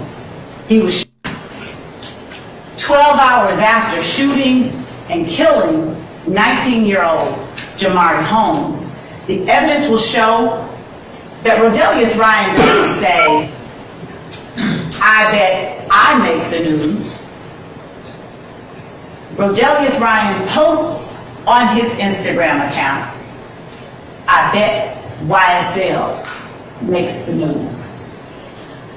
The evidence will show that in posting about YSL as it related to his flagrant, overt act of extreme violence, Rodalius Ryan was agreeing to and attempting to participate. Man, fuck this YSL case, nigga. Hold up, man. Y'all got me on I ain't gonna lie. You're right. Some people say you act, you a psychopath. You calm down. Fuck that. All my ops getting today, man. Hold up. Yo. Freddie Gibbs. And by the way, you see, hey, if anybody who's saying only get at women, yeah. See, I had to chill out because Amber Rose, she a bitch. I can't really do too much. Freddie Gibbs, get your bitch ass over here now, nigga. Freddie, you bitch ass Gibbs. Here we go. Benny the Butcher. Tell me why Benny the Butcher, the nigga who orchestrated for you to get all the way jumped, nigga, get your chain snatched. Let me play that clip real quick. Amber, you a hoe. I'm gonna keep saying that. Benny the Butcher, Freddie Gibbs. Let's see the fight.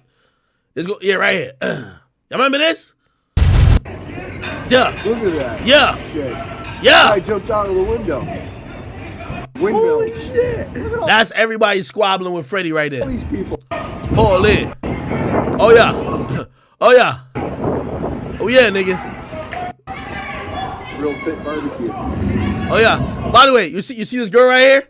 That's Freddie's girlfriend at the time and now baby mama. She's a porn star. Her name is Destiny Creams. Let me tell you how my boy Benny the Butcher is crazy. Not only did he send 40 old heads to beat up Freddie Gibbs in his hometown of Buffalo, I ain't gonna lie, Griselda, y'all up $1 million. He got 40 niggas to beat up Freddie Gibbs in his hometown, Freddie Gibbs' girl was trying to fight for him back then. Look, she was trying to break it up. She's trying to like, look, hey, here's the real shit. Benny the Butcher just linked up with Freddie Gibbs' baby moms. Come on, man. Let's get it, bro. Freddie! You not stand on business right now, Freddie. This your baby moms. Freddie! Your baby moms with your ops! Frederick! Your baby moms just had your baby and she's with your op. Oh, he licking behind the ear. Oh my God. Oh shit. Yo, I ain't gonna lie to you. Benny. Good W. It's a good W right here. Hey, here's the funny thing about it. Yo, Freddie, you see that baby you finna take care of for the rest of your life, nigga? I'm finna name the kid for $10,000. Yeah, I'm gonna pay $10,000, make sure she good and everything. I'm gonna name him. You feel me? I might name him something Demix. You know what I mean? Just keep the tradition going on. That's your baby though. So when you get the child support thing that you gotta go to family court, my boy, you're gonna have to see it. They're gonna say, yo, they're gonna say like, yo, you know what I mean? Trill Demix, Trill Demix and Destiny Creams versus Freddie Gibbs. Yeah, family court. Yeah, it's gonna be, you know what I mean? It's not my kid, it's your kid, but I gotta name it. I bought the naming rights. It's like a business. Like, come on, you know how people name the Staples Center? They named the Crypto Arena. Somebody by naming something else. Like, listen, I could name the kid. What's the problem? I'm buying the rights. It was $10,000. What's the problem? Okay? Now my man Benny, he play a different game. I don't want to get too close to the baby moms. Like, I ain't gonna lie, it looked like, by the way, Adam had hit me and said, yo, we gonna have Destiny Creams come through on Plug Talk. He said, Ack, you my mans. How many niggas you want me to get to fuck the shit out of her? I says, eeny, meeny, miny, mo, catch a tuna by the toe, get 2 niggas to fuck the shit out of her. Fuck that nigga Freddie. He said, I bet I got you. You my nigga. I said, damn. I said, I got to think about that when the next time I'm about to go in on Adam because Adam held me down. Adam let me pick how many niggas was going to fuck her. I'm like, well, that's my boy. Okay, I get that. So now I picked how many niggas was going to pipe her out. I ain't gonna lie. Go look at that video. Yeah, it's Unplugged Talk. Yeah, it's the only time. Yo, they had her crazy. You know what I mean? Yo, one nigga, like, there was skull fucking her doing all type of shit. By the way, she was pregnant during that time. Yo, I told him, I said, listen, y'all gotta do the cream pie. Y'all gotta really, you know what I mean? I said, I want, when y'all piping her out, a nigga gotta palm the belly, and just really go in. Yeah, it happened. Okay? Now, I'm done. I said me and Freddie beef is over. There's no coming back from this. Like, there's no coming back. So, like, I respect him. I think, you know, he can rap. It's over. My beef is done with Freddie Gibbs. Guess whose beef ain't done? Benny the Butcher. Benny the Butcher is on his ass. He fucked her too. He linked up with her, you know what I mean? You know what I mean? It's his birthday. She probably gave him some top, you know what I mean? All that type of shit. Salute to my boy Benny the Butcher, man. He tweeting at her. He said, chilling like a villain. Damn, hold on. I got to retweet that. I gotta retweet this shit. What should the caption be, chat? See, niggas talking about all these bitches I be talking about. Man, I'm over here naming niggas kids. I'm naming this nigga kid. I'm over here celebrating that his baby mom getting fucked. Like, listen, y'all be really getting too sensitive with these women. Fuck that shit. Like, me calling Amber a hoe. Amber a hoe. That's a fact. What I'm talking about when it comes to like this shit right here, man, we naming a nigga's kid, bro, forever in life. That nigga gonna be on his deathbed, and you know what he gonna have to say? True, that makes. That's what he gonna have to say, bro. I'm sorry. Hold on. You about to quote tweet this? Yeah, chat. Nah, it is what it is, man. Shout out to my boy Benny the Butcher. Benny the Butcher's a stand on business type of nigga. By the way, me and him, we ain't even talk. So, like, whatever he doing, he's standing on his own business. By the way, Benny, I'm going to keep it a bean with you. You should probably chill with Freddie now. With me, after I realized Freddie had no more comebacks, I ended the beef. Benny, you got him beat up by 40 niggas. Benny, you done fucked his baby moms. Benny, she's over here sucking you up on your birthday. Bro, just end the beef for Freddie. It ain't that serious. I don't want to see nobody get too crazy hurt. You know what I mean? Freddie knew he took that loss. It is what it is, bro. Feel me? Freddie, I don't even think you should be mad. Bro, like, Destiny Creams was a porn star. You knew, like, she was going to fuck niggas before you, after you. She was fucking niggas while you were with her. It's all good, bro. Feel me? It is what it is, chat. Damn. Yo, Benny, he a demon. Yo, look at the emoji she used. This is the baby emoji times what emoji is this? Some emoji and a scorpion emoji. You know the scorpion emoji is for me. I ain't donate no semen over there. Someone just let you know. Freddie, you could kiss your baby moms. I didn't donate no semen. You know what I mean?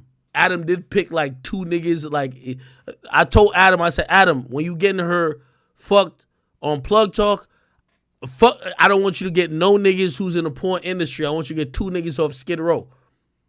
2 niggas off Skid Row, like 2 rough, rugged, tugged niggas off Skid Row. You know what I mean? Flies around their mouth. You feel me? Like, shit. He said, I got you, Crody. I said, my nigga. So he got 2 niggas off Skid Row to fuck her. You know what I mean? It ain't nothing too serious. You know what I mean? It's like, fuck it. You know what I mean? Shit happens. You get what I mean? But, nah, Freddie, we fuck with you. We fuck with you, boy. We fuck with you. Listen, my beef with you is done. You know, I'm on your side now. I'm going to just get Benny to chill out. You know what I mean? But, she said you ain't meet the kid yet. I thought we could plan a date and we could all meet the kid. Like, I named the kid. I think he fucked while the kid was in the gut. She carried the kid, and it's your kid. We all meet. We all link up. What's the problem? We all link up. Hi, what's up? Hi. What's the problem? All right, never mind. Okay, cool. All right, I see. Y'all don't seem to like those jokes. Okay, fine. Okay, let's move on. All right. Damn, Freddie. Damn, my boy. Look at somebody trying to make sense in the chat. This man physically tried to harm you and your child's father. Where's the loyalty? You hate Freddie that much you're going to hang with somebody that's physically trying to hurt you? Shout, yo, this is why I like, ain't Destiny Creams white? I love a white chick, man. No loyalty. She says, where's the loyalty to his son? Let's talk about it. Perfect. Yeah.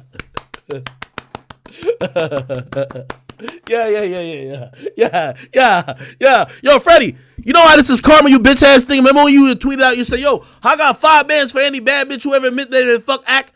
Bro, now we got your baby moms, you pussy. We got your baby moms that we could fuck for a band, 2,500. Like, yo, might get the squad over here for like, yo, a little deal, like a Black Friday sale or Cyber Monday type shit. Yo, 9,000, all 10 of them hit. Let's get it. Remember when you said that, nigga? Remember when you said that? Oh, I bet Ack never fucked no bitch in his life.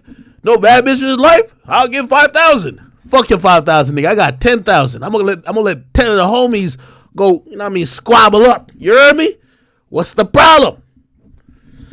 She black? No, she ain't black, nigga. Fuck out of here, man. I claim everybody black. Hell out of here, nigga. Nigga, I ain't gonna lie. She ain't black based on the morals, nigga. I pull like this. Nigga, I'm down a pair of the 10 bands, and I'm telling you she don't got no morals. Nigga, the fuck? Imagine you put a baby in a bitch belly, and just because, like, you ain't, you know what I mean, you felt betrayed by her type shit, so you ain't actively present. She down to sell your naming rights to another nigga, your op, and she down to go fuck your other op who beat you up. My nigga, you think that's not black women don't act like that. That's some white girl weird shit behavior, nigga. Fuck out of here. She not black, nigga. I don't care what y'all niggas say. That's a fact. You know what I mean? Freddie, you just picked the right one, you stupid ass bitch. I'm telling you, man, it's palm to belly.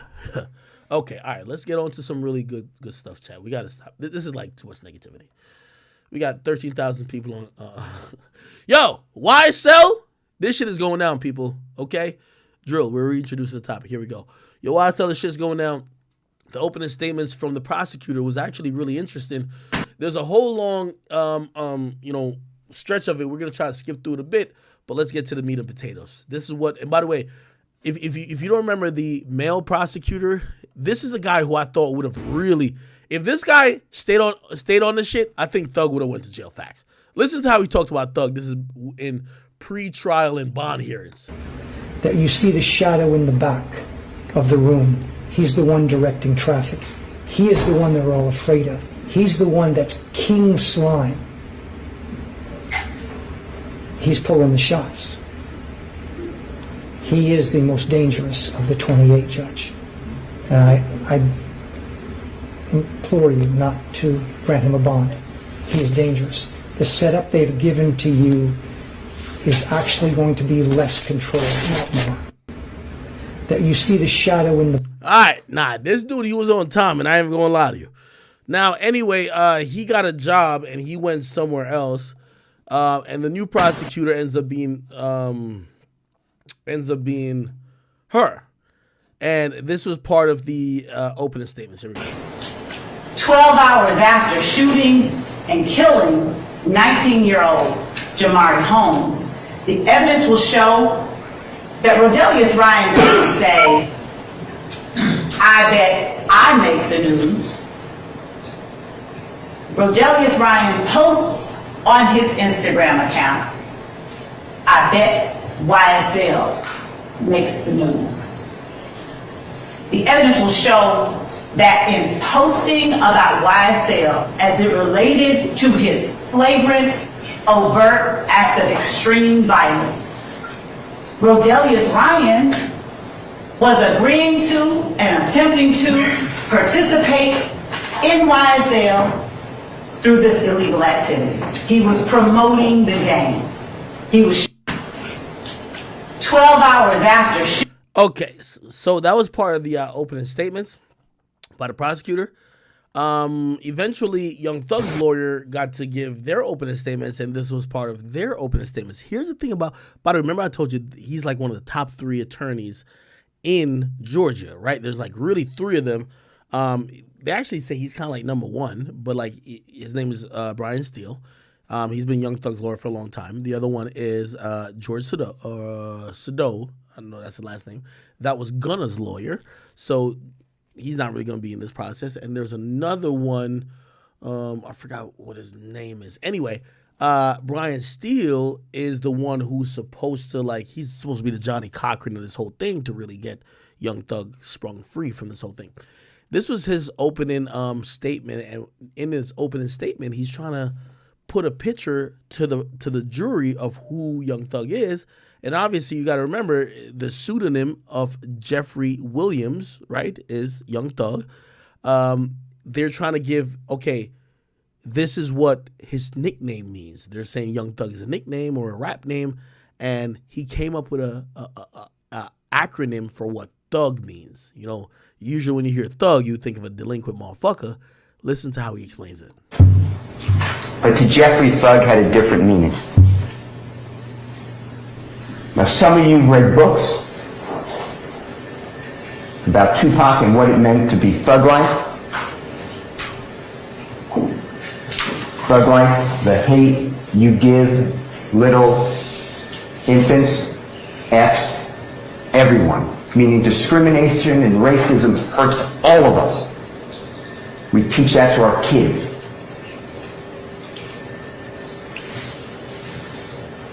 That was not what thug meant to Jeffrey. Thug meant and means to Jeffrey something very personal. It was his path. But if he could ever make it as a musical artist and help his family, himself, and his many others out of this endless cycle of hopelessness, he would be truly humble under God. That's what thug means.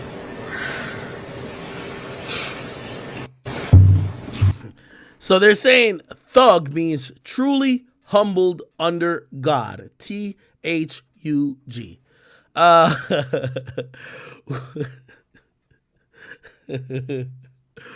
Will that play well in court? I'm going to be honest with you. I don't know how the jury looks. I don't know if some of them are familiar with certain type of, slang or colloquialism, but that's a hard sell if you ask me. By the way, the prosecutor is actively calling Young Thug King Slime. So they're already painting a picture. They're painting a picture of calling Young Thug the person that everybody needs approval from for crimes and the boss. So they're calling him King Slime. So it's kind of like trivial at this point where, you know what I mean? Well, I mean, it's still early, but Young Thug's lawyer trying to say his name, Young Thug. Thug means truly humbled under God. So Young Thug actually meant young, truly humbled under God. I don't know if he thought about that off the cuff, or he probably did thought about that like before they came to trial, but go on. I don't know if anyone will buy it. A couple other things that's kind of going on. Let's go to Law and Crimes real quick. We're going to give you the updates. And by the way, as time goes on, we're going to be covering really more intricately on what's going on. Today was just a day we got to cover a bunch of other stuff. So here we go. Okay, that's the Thug trials going on. Let's see if we could. We're going to go into a little piece of it yesterday. Because it's intentional misconduct. That's my motion. All right. And I'd like. So basically, Young Thug's team, as soon as opening statements start, they try to file a motion for mistrial. Now, motion for mistrial means this current trial should be dismissed, and it's then upon the prosecutor if they wish to start this entire process over again, which, by the way, it's been like a year and a half since, or a year and a quarter, I guess, since this whole thing started. So maybe the prosecutor will be like, nah, we're not about to take it back to trial. So trying to get a mistrial charge is very important. But let me see why. I forgot why they went for mistrial. Here we go. Here we go. So here he's trying to get the motion for mistrial. Good morning again, Your Honor. Your Honor, last week, 2 weeks, 3 weeks ago. Oh, okay. I think I remember. So in the state's opening statement, so the state is, you know, these two women, but like she's the woman who's talking right here in the state. So the prosecutor, they had some slides. And what happens is, you know, obviously when you're facing a case, you have to get discovery. So discovery means you have to have all the evidence that the prosecutor plans to use against you in court. Apparently, some of the slides that she planned to use in court, she did not turn over to the defense, and they're saying that because they weren't armed with some of those slides, this should be a mistrial. So you ordered the parties to share all of their displays in opening statement to the others so we don't have to have these interruptions. I did that. The state shared with me 4 attachments. That's all they had. That's what I got. What you just saw on your screen, if you don't remember, I'll ask the state to put it up, and I asked for it to be marked as an exhibit, is what you already excluded. It states that Mr. Ryan was convicted of murder, and I represent the co-defendant who's not on trial on the appeal. How did that not get sent to me so I could bring it to this honorable court's attention? 1. And 2, how do we just violate court orders? So, yes, I have a serious motion for a mistrial because it's intentional misconduct. That's my motion. All right. And I'd like the screenshot to be captured for Mr. Weaver to put in the record. I'll admit it is next. So it was 2 things why they're doing that, right? Basically, you know, Brian Steele is known in the Atlanta community. Also, not only is he only representing Young Thug, he's representing other people who's also on trial as well, but he's representing them on other situations. So basically, because the state is bringing up that he represented some other defendants on their appeals and stuff like that, again, this could be a conflict of interest matter, and he's saying this should have been brought up before, that he could deal with it or they could talk it out before it gets to now trial, because now the jury's now thinking, or the jury would think, well, if this one lawyer is representing all of them, maybe they are all, or because you gotta remember, everybody has supposed to have their own lawyer, or else it's pretty easy that the jury is gonna think, oh, if y'all all got the same lawyer, of course y'all are a fucking gang, y'all are a team, y'all are in cahoots, right? Court exhibit in order of the state's presentation anyway. So, all right. So that'll be court 1 for purposes of the trial. So, Ms. Love, what's your response to Mr. Steele's assertion about Mr. Ryan? As it relates to Mr. Ryan and the exhibits that the state intended to play and to display for the jury, I sent to Mr. Steele and everyone else the pictures and the photographs that I expected to use. As it relates to The slide to which Mr. Okay, so basically, obviously, mistrial wasn't granted. I have the or is still being considered. Presented by Brian Steele. So we can leave that for the time being. Leave it for the time being because it is what was it was up. I'm going to deny the motion for mistrial, Mr. Steele, but I will go ahead and give a curative instruction to our jurors at this point in time. So. Your Honor, I'm not supposed to ask for. Okay, so this is going to be a really slowed down. You know how we watched the YNW Melly trial in a little bit, and Melly's lawyers try to object to everything, and they were basically just citing a bunch of procedural errors, and they were basically trying to use that to their advantage to say, yo, we should just fucking end this shit because this is bullshit, right? Well, what's happening here is that you not only have Young Thug's lawyers trying to do that, you have like 5 other lawyers trying to do that. And they're all trying to make sure that they could fuck up all of these situations that this shit doesn't go that far. Okay? Obviously, a mistrial could mean that they could file it again, but at least, you know, perhaps they could have a better chance to get bond if there is a mistrial. There hasn't been any like egregious or violent acts on behalf of Young Thug, even though they claim he's the kingpin or whatever. And again, they almost want to exhaust the resources of the court, not only the court, but also the judicial system. Remember, there's certain type of legal defense attorneys, the ones that are assigned, that are basically saying, yo, we can't even afford to pay rent. We can't pay for food. We got to do OnlyFans and some other shit, which kind of almost hints that the state isn't paying enough or isn't doling out enough money for this trial to happen. So if they have to start it over again, not saying the state will go broke, but they might be like, yo, fuck it. We're either going to like, you know, give pleas, or we're going to do some way to settle it, not paying twice the amount of money. Yes, even the judicial system and even the DA office have to consider budgets and things like that when they're thinking about trying cases or how hard they're going to go on any particular case, right? Obviously, most cases are solved by, you know, solved by plea bargains and shit like that. But obviously, with Young Thug right now, he's not in the place to get plea bargain because they want him, right? So if they could get this to a mistrial, it would probably help his chance, right? Cool. Let me see. Now, real quick, and I know I'm jumping back and forth. We just got some breaking news via the Shade Room. They're saying that the Capital Preparatory Charter Schools have announced the end of their partnership with Diddy. They're saying, following a comprehensive evaluation, a decision has been made to end the partnership between Capital Preparatory Schools and Sean Combs. While the decision was made lightly, we firmly believe this is in the best interest of our organization's health and future. And essentially, I don't think they speak or comment on whether he's guilty or innocent, but they're saying that they will not be partnering or they will not be associated with Diddy. They said, following a comprehensive evaluation, a decision has been made to end the partnership between Capital Preparatory Schools and Sean Combs. While this decision was not made lightly, we firmly believe it's in the best interest of our organization's health and future. Now, I remember vividly, and hopefully I can find it, Capital Preparatory Schools. Diddy was involved somewhat. Look, Sean Combs visit them. Look. It was only a year ago, by the way. This was October 2022. It was a year ago. Look.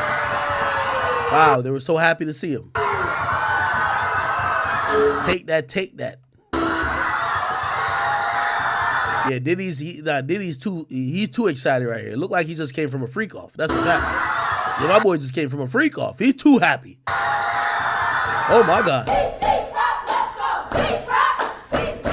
Now, by the way, I will also be very fair and in all honesty, like, this was something that I think we all looked at and we were proud about, just as, like, you know, people of color and also people who, you know, encourage schooling within, you know, communities that should be funded, even if it's, you know what I mean, whatever.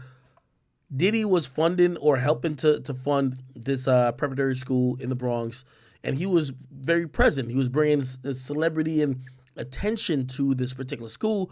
They were excited. it looks like a great group of individuals, great group of students. So people were excited about this, and I ain't gonna lie, of course, this looks good on face value.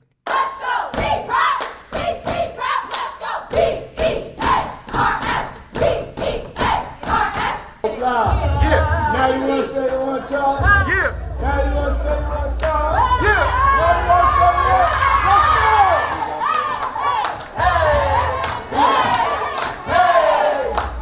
time? It was so. It was a dream of mine from Minnesink and then running the marathon to come back to my neighborhood and open up a school in Harlem. And then once that was successful, we were like, we can't stop there. We got to take it to the boogie down Bronx. Yeah, so that's what's up. It was just always a dream of mine to come and be able to touch my community in a way of education and building leaders. Okay. Dream for me and a passion. Okay, so that was Diddy there. More news outlets covered him there. There he is. It was something that was back on. Yeah, unfortunately, they're now pretty much stepping away from him. And they're saying that they're not partnering with him anymore. A little bit more on that, it says it looks like Diddy's partnership with them has come to an end. The founder and the head of the school has made the official announcement. It says, following a comprehensive evaluation, a decision is made to end the partnership between them and Sean Combs. While it wasn't made lightly, we firmly believe it's the best interest of organization, health, and future. This is really important and big, if you ask me, because I believe that every organization and every place that's associated with it, keep in mind, as we talk about academia and we talk about, but we talk about schooling, what also happened in the last year, Diddy, Howard University, he gave them $1 million. He gave them $1 million in terms of a grant.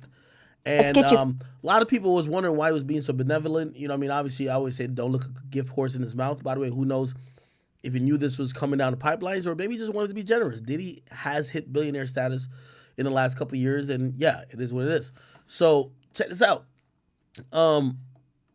Eventually people are going to start looking at Howard to say, what happens with these universities when you donate $1 million, they'll build a statue and put your name on it or put your face on it, or they'll name a couple buildings on campus for you, right? Be like, hey, this is the Diddy Student Hall.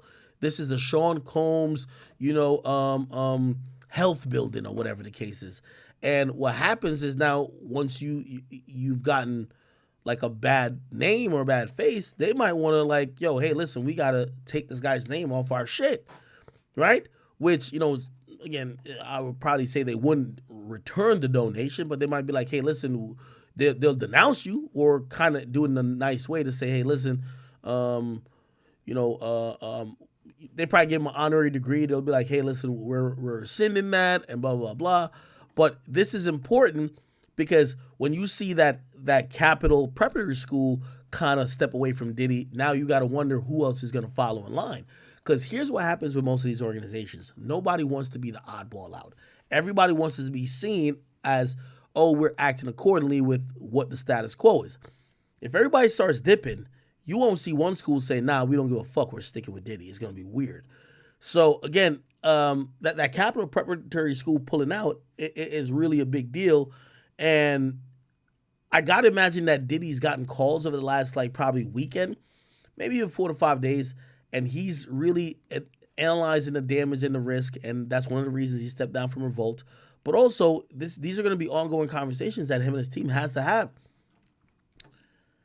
Is it going to be, does he have to really just duck out and chill out for a bit or figure out a way how he could come back and kind of explain this all, or should he explain it?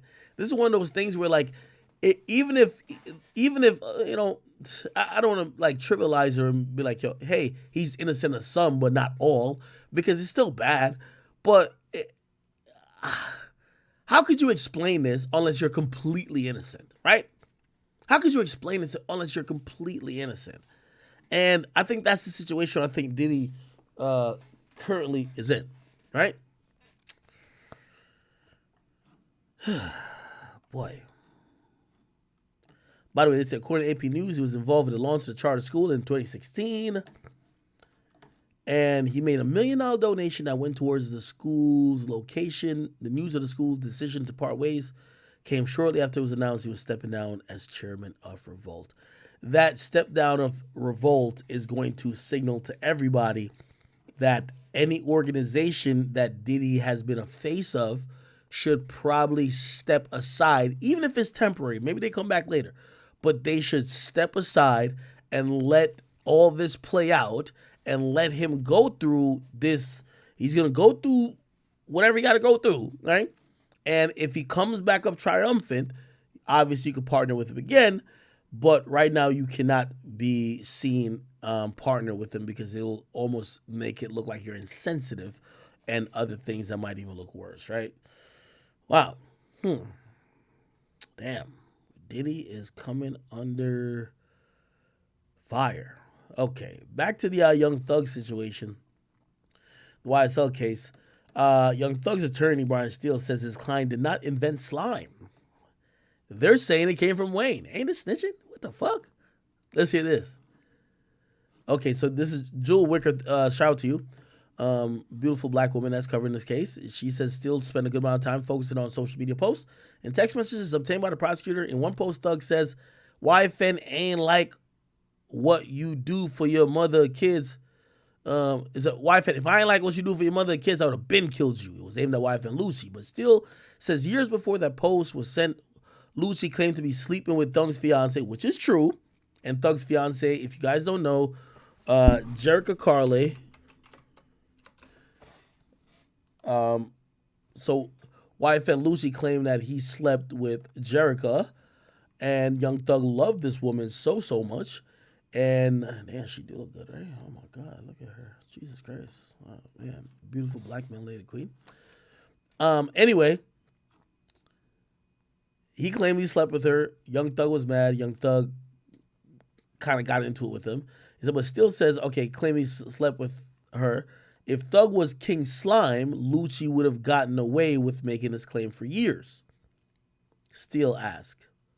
Oh, he says, if Young Thug was King Slime, would have he... Oh, that's a dumb argument. Wow. Yo, hey, chat. I'm going to, obviously after today's stream, it's my job to make sure I don't want to bore you with 10 hours of testimony and shit like that. I'm here to give y'all entertainment, right? And the right info. So I'm going to watch all this shit. But on face value, that sounds stupid. If Young Thug's lawyer is saying... It's like saying, yo, if he was really El Chapo, wouldn't he just kill the people? Like, I mean, I guess, but that doesn't mean he's not, right? He said if Young Thug was King Slime, would Lucci have gotten away with making this claim for years? Well, if Lucci's also rich, has security, stays out the way, doesn't go around, where Young Thug could kind of get him easily like some other street thugs, yeah, he could get away with making that claim for years, even if Young Thug is King Slime. In another text, it says, Young Thug says, YSL rule the world, kid. 24M on a nigga head. Y'all just start bringing me the money. And Steele says these are spliced together from several days and convos. He alluded the 24M reference wasn't a hit on someone, but a nod to Lil Uzi's face diamond. Okay. By the way, I do think the prosecutors are going to come into a little bit of problem with some of the things that they're alluding and trying to accuse Thug of. If those things could be attributed to just, random rap postings, right? Like, yo, I was talking about this nigga's diamond that was in his forehead. I wasn't threatening a nigga, right?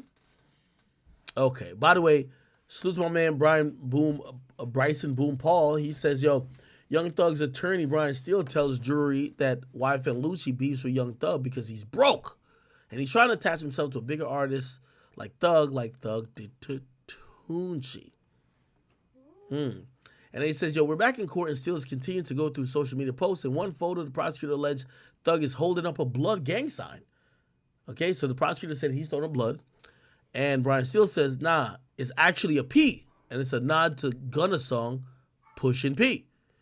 It says, in reference to the word slime in another post, Steele says Jeffrey did not invent slime. Slime comes from Jeffrey's idol, Lil Wayne. By the way, that sounds good, and this is why I'm saying it's sounding weak on. By the way, this whole case, depending on how you look at it, could look weak on both sides. You could be like, oh my God, they're relying on lyrics. It's weak on the prosecutor's side. But also, what we're going to have to say is, okay, you're going to say, oh no, he's just throwing P to support his friend that has a song called Pushin' P. Well, you do know there's going to be a gang expert. Remember that police officer also that was like really breaking shit down? You know they're going to take the stand. You know they're going to be like, yo, what is the term slime associated with? And it's going to be not rap shit, right? Like, again, it sounds good to just say, oh no, it came from Wayne. There's going to be gang experts and police officers and detectives up there who are going to say slime is actually something that's associated with a gang. We'll see though. Okay. Let's see if we can find some more interesting pieces of information. Let's go back to Law and Crimes. Law and Crimes.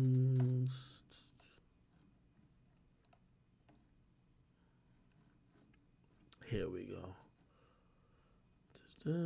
That's 3 days ago.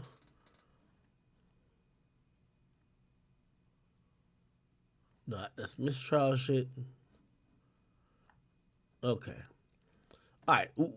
We'll kind of, let me see. We'll kind of just get into this live stream. Here we go. Ms. Love, are you prepared to, and Ms. Hilton, to make, I should say, start the presentation of evidence tomorrow morning? Okay, so they're about to recess, okay? So cool.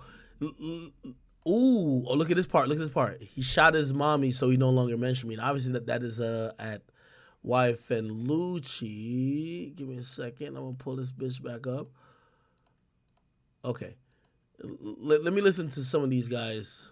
You know, as a former prosecutor, both of you, not anybody can just be a gang expert because the courts are going to qualify them. The prosecutor is going to tear them apart, or the defense is going to tear them apart. So they have to have some level of extensive knowledge about gangs, gang activity.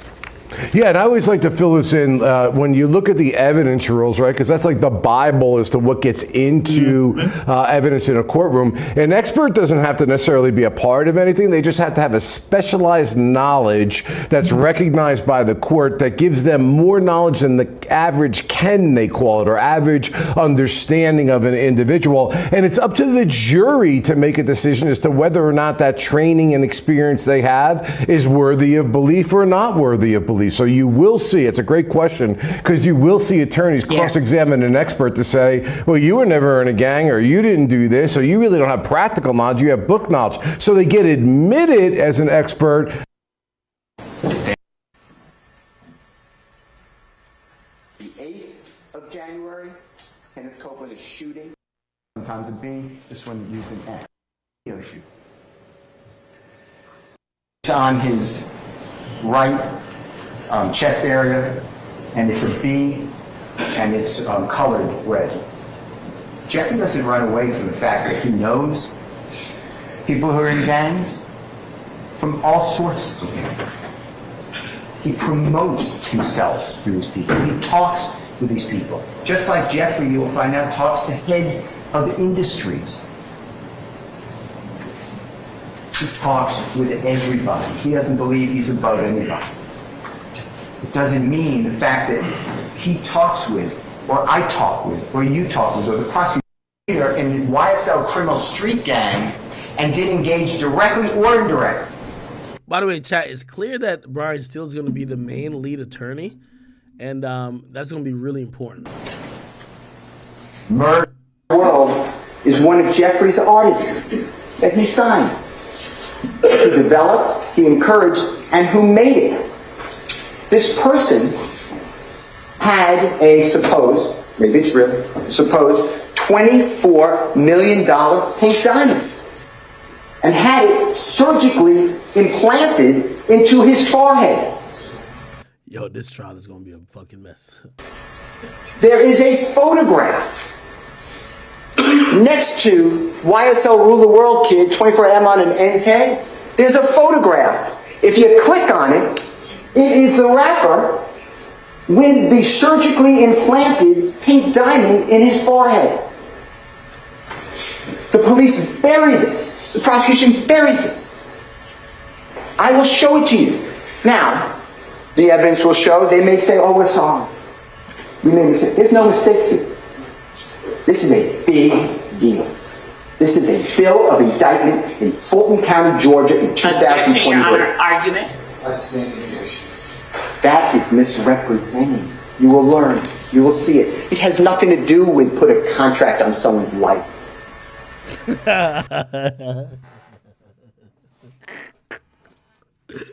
Yo, I ain't gonna lie, man. Yo, I love this nigga, man. This nigga, like he be like dedicated, like, yeah, he got nothing to do with that. That's the evidence that's coming at you. You'll start, bring me the money. Y'all, and stop playing with me. Okay, and here we go. This is first time state stopping the defense's opening statement helped or hurt them? Well, I think it. So people in the typical car and drive for lyrics. Before Jeffrey, after Jeffrey. Because you're not going to get experts from different jurisdictions, from different types of teachings, from different learnings, from different thoughts. Your 5 gang experts in this case from the District Attorney's Office of Fulton County all work together in the City of Atlanta Police Department. Those are your 5 gang experts. They teach each other. They talk to each other. They decide what the rules are. None of them gave a report. It's just they know it because they are control years, because that's something called a statute of limitations. The Honorable Court will charge you on that. But that's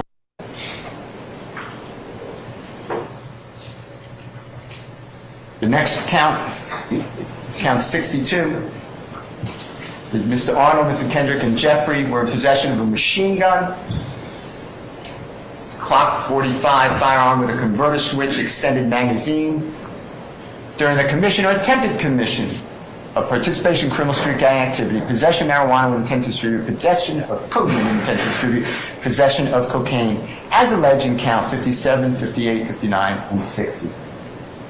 You will hear zero evidence that Jeffrey ever touched a gun with a converter.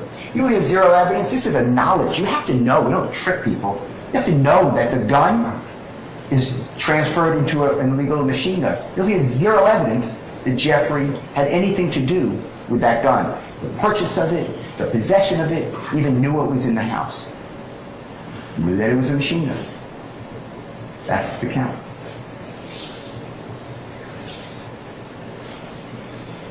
Ladies and gentlemen, that was the indictment against Jeffrey Lewin. That was everything. I saw Jeffrey Williams at the McDonald's on Cleveland Avenue. Saw him with this is about to murder a nut. All these other people. And then I followed him to his home at 8 o'clock at night. There are videos at the McDonald's. They don't have any video. They never bother to get any video. We even try. But we have phone records. And phone records can show that they're not GPS. This is not like you're within 5 feet of zero. All right. There Forehead. There is a photograph next to YSL Rule the World Kid, 24M on an N's head. There's a photograph. If you click this is them talking about Uzi. It is the rapper with the surgically implanted pink diamond in his forehead. The police bury this. The prosecution buries this.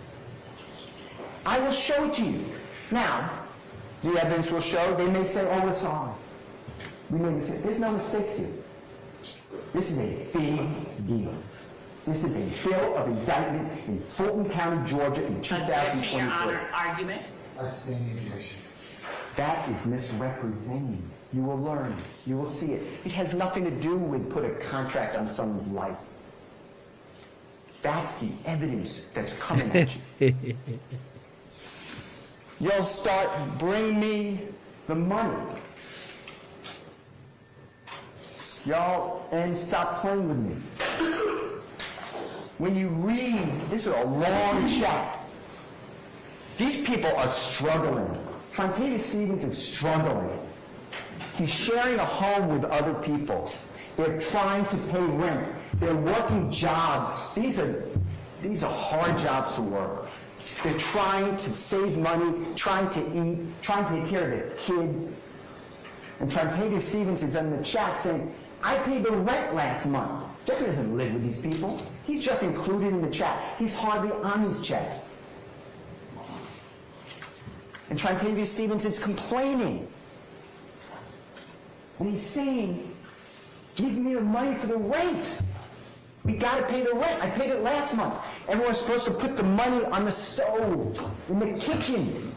No, I'm doing what you said you do. We live together. And Jeffrey said, y'all start just bringing me the money. I'll pay the rent.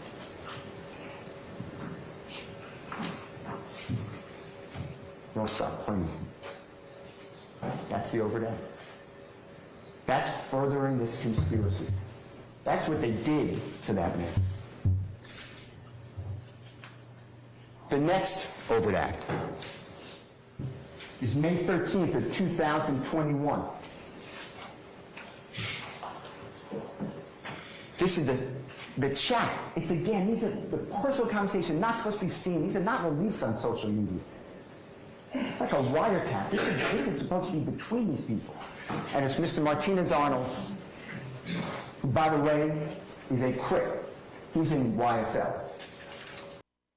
Yo, chat, this is so funny because Young Thug's lawyer is saying Young Thug is just a regular law-abiding citizen. As a matter of fact, Thug stands for truly humbled under God. He does no gang activity. He's not like Slime. He don't even know what that is. Slime was made up by Lil Wayne. But another nigga, Martinez Arnold, oh, he's a Crip. He's a Crip. He's a Crip. Crips are blue, but that's why it's a hybrid gang. Everything moves to make it fit Jeffrey. Now it's a YSL gang that's hybrid. Martinez Arnold, Miles Farley, Quantavious Greer, that's Jeffrey's brother. Wani Lee, you just learned about him, he's an up-and-coming rapper, signed to another label. Jeffrey's promoting his career. He's not even signed to Jeffrey's label. Jeffrey's promoting him. Trontavia Stevens, you learned about him, grew up with Jeffrey. Antonio Sumlin and Jeffrey. And it's May 13, 2021. And Jeffrey wrote, y'all ain't beat him up or shot him yet. Y'all ends getting soft. Well, that sounds bad. But what you will learn is the conversation was about Trontavia Stevens complaining to another person who's in that chat. That other person tried to sleep with Trontavia Stevens' girlfriend. And the other person told Trontavia Stevens' girlfriend, Trontavia Stevens is cheating on you with another girl. And Trontavia Stevens and this other man are leveling each other over this chat. And they're going back and forth, and this goes on a long time. Hey, chat, if you paying a lawyer millions of dollars, man, you want your lawyer to lie like this. This is how I want my lawyer to lie. Who, academics? Man, that nigga never ate a cheeseburger in his life. What the fuck is you talking about? Wait, academics? Bro, that nigga don't eat no oxtail, no curry goat, no jerk chicken, no, like, he don't eat none of that. Like, what you talking about right now? You feel me? That's what my lawyer got to say.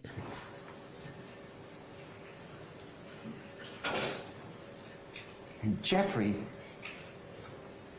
They're acting like kids. And Jeffrey wrote, you only beat him up or shot him dead. You're all getting soft. He's talking to people that he tries to help and that he's known all his life. That is the overt act. He's totally taking to mislead you. I will present the evidence. And there's no apology accepted. When they say, oh yeah, we were out of context, we made a mistake. There's no mistake here. Yo, chat, we don't even gotta listen to this whole testimony, but listen, no, we're gonna get a lot more into this. Chat, here's my thing. Something has to make sense. Because you gotta be a complete idiot for somebody to spit in the air, and for when it hits your face, you'd be like, oh my God, that's rain, it's a thunderstorm. You want shit to make sense, even if people are lying to you. And the whole, at least from what I've heard so far from Brian Steele, if Young Thug is not involved with nothing, why does he conveniently pop up when things seem to be happening? Or why is he called King Slime and a bunch of other things? And why is he important to so many other things? Something has to make sense. And I'm pretty sure they have a plan for that. Right now, we haven't seen it. But right now, they're basically trying to just put out, yo, Young Thug got nothing to do with nothing. He's just an artist. He's caring about the music business. Hey, if you heard him say something that's gang affiliated, he learned it from another rapper. Hey, you heard him throw up a blood sign. No, he's actually throwing up like something to support his guy. Like he's pushing P or whatever the case is. You know what I mean? And that's actually, bro, I don't know if anyone wants to believe that, but that's crazy if you ask me. So I don't know how he's going to win this case with that being a demeanor, knowing that the prosecutor's going to come with some real shit. Prosecutor's going to come with a cooperant, which is YSL Woody. By the way, I don't know if I have the timestamps, but he does talk about, because, did I post this? I don't know if I posted this. Essentially, the prosecutor said that a YSL member will testify. So a YSL member will be testifying, and their testimony is going to be breaking down the inner structure of how the gang is. Everybody think it's YSL Woody. Let me see if I could. Yo, this is oh yo, chat. If we talk about cap, yo, his lawyer went up in this bitch capping like hell.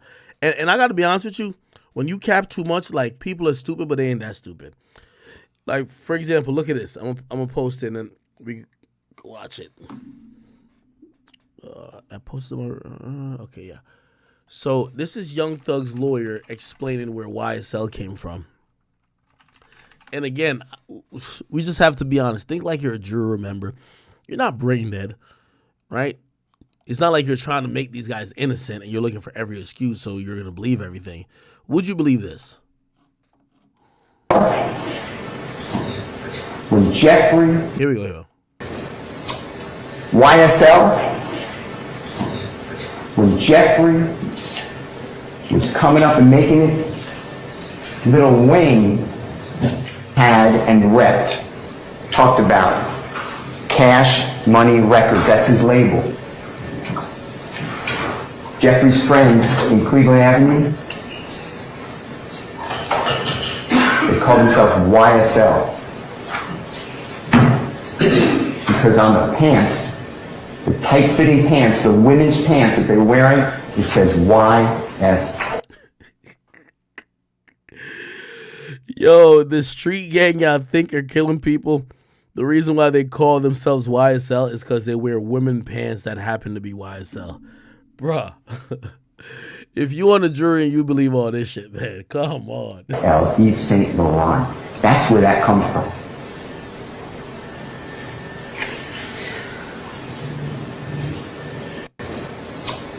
YSL,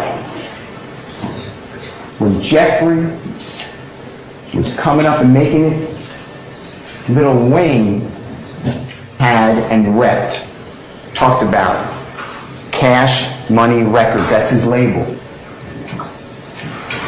Jeffrey's friend in Cleveland Avenue, they called themselves YSL. Because on the pants, the tight-fitting pants, the women's pants that they were wearing, it says YSL, Yves Saint Laurent. That's where that comes from. Yo, the cap didn't stop there. Yo, nah, if you thought that was bad, this is worse. Yo, chat. Yo, y'all hurry up and post. Chat, if you thought that was bad, this is 10 times worse. Yo, Young Thug's lawyer tried to tell the people, they say, yo, pushing P? Yo, pushing P means pushing positivity. Nah, this is crazy, chat. Nah, this is crazy. I ain't gonna lie. Nah, this is good. I ain't gonna lie. This is good. Chat, this is good. Check this out, chat. You gotta check this out. Nah, this is great. This is amazing. What's this? And Jeffrey releases this. It's on Jeffrey's Instagram account. And the prosecution is targeting, that's Jeffrey taking a selfie in the mirror, and he has his hand up, and the indictment that the prosecution had the grand jury return says he's holding up a blood sign, and that furthers this conspiracy. There's nothing wrong with holding up a blood sign, but that's not a blood sign. What is it? Blood sign's like it looks like a B. That is a P. Jeffrey's fingers are down. And what you'll learn is that Jeffrey just released with Sergio Kitchens, performed known as Gunna, a song that is wildly popular. It's around the globe. It's called Pushing P. And it's positivity. It means any circumstance you're in, if you think positively about something, you can make it through. You're pushing positivity. You're pushing P. Jeffrey is showing the P. It's not a B. But that became, from the district attorney's office in Fulton County, from the City of Atlanta Police Department, a reason that furders this supposed conspiracy. Yo, chat. I'm done. Yo, he not pushing P. Yo, pushing P means he's pushing positivity. Nah, chat, this is too good. That's the evidence that they're showing you. 2022. Chat. Hold on. Now I ain't gonna lie to you. Yo, their entire strategy is let's just cap it up. Hold on. Let me see if I can find another one. Let me see if I can find one. Nah, this is good. This is too fucking good. So, Young Thug, the thug means truly humbled under God. YSL means Yves Saint Laurent, but it's the clothing line, but for the women's brand, because the niggas that's on Believe It or Not like wearing women's clothing. And wait, pushing P? It's pushing positivity. Nah, this is good. Nah, this is too fucking good, chat. Nah, this is too good. This is too good. I'm wondering who talked about... Yo, who talked about this strategy before they went with it? Hold on. I'm about to also post the start of his statement. Here we go. Nah, this is crazy, chat. This is crazy. Holy. Chat, how's it looking so...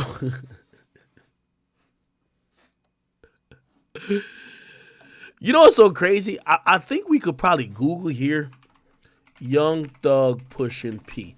We probably have an explanation from him somewhere in the interview where he explains what pushing P is, right? Don't we?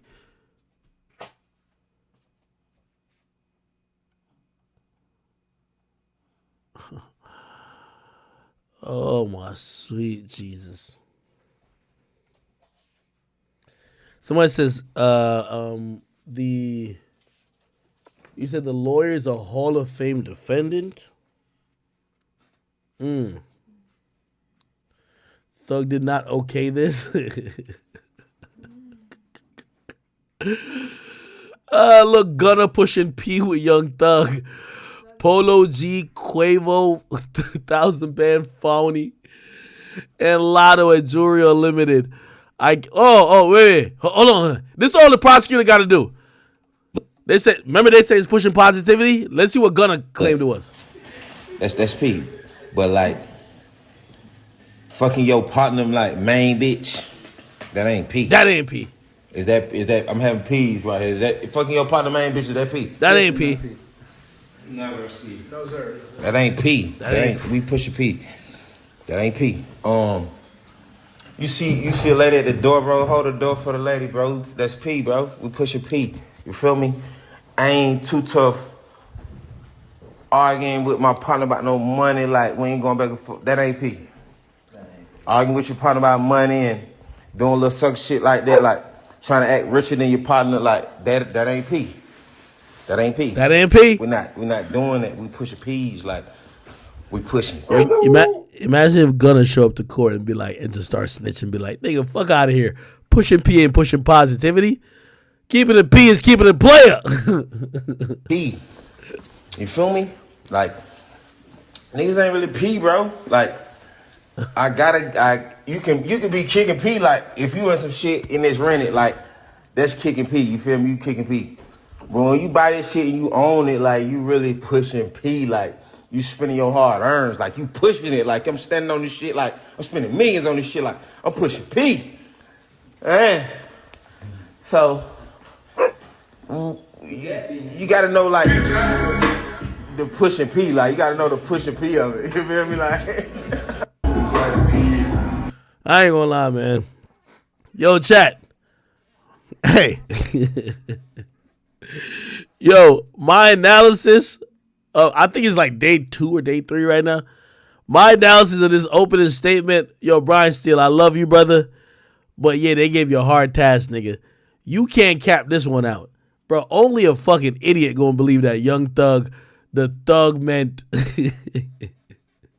Yo, you gotta realize, you have to defend not only him calling himself Young Thug, him rapping, yo, I shot at his mommy so he don't mention me. Let me see if I can find that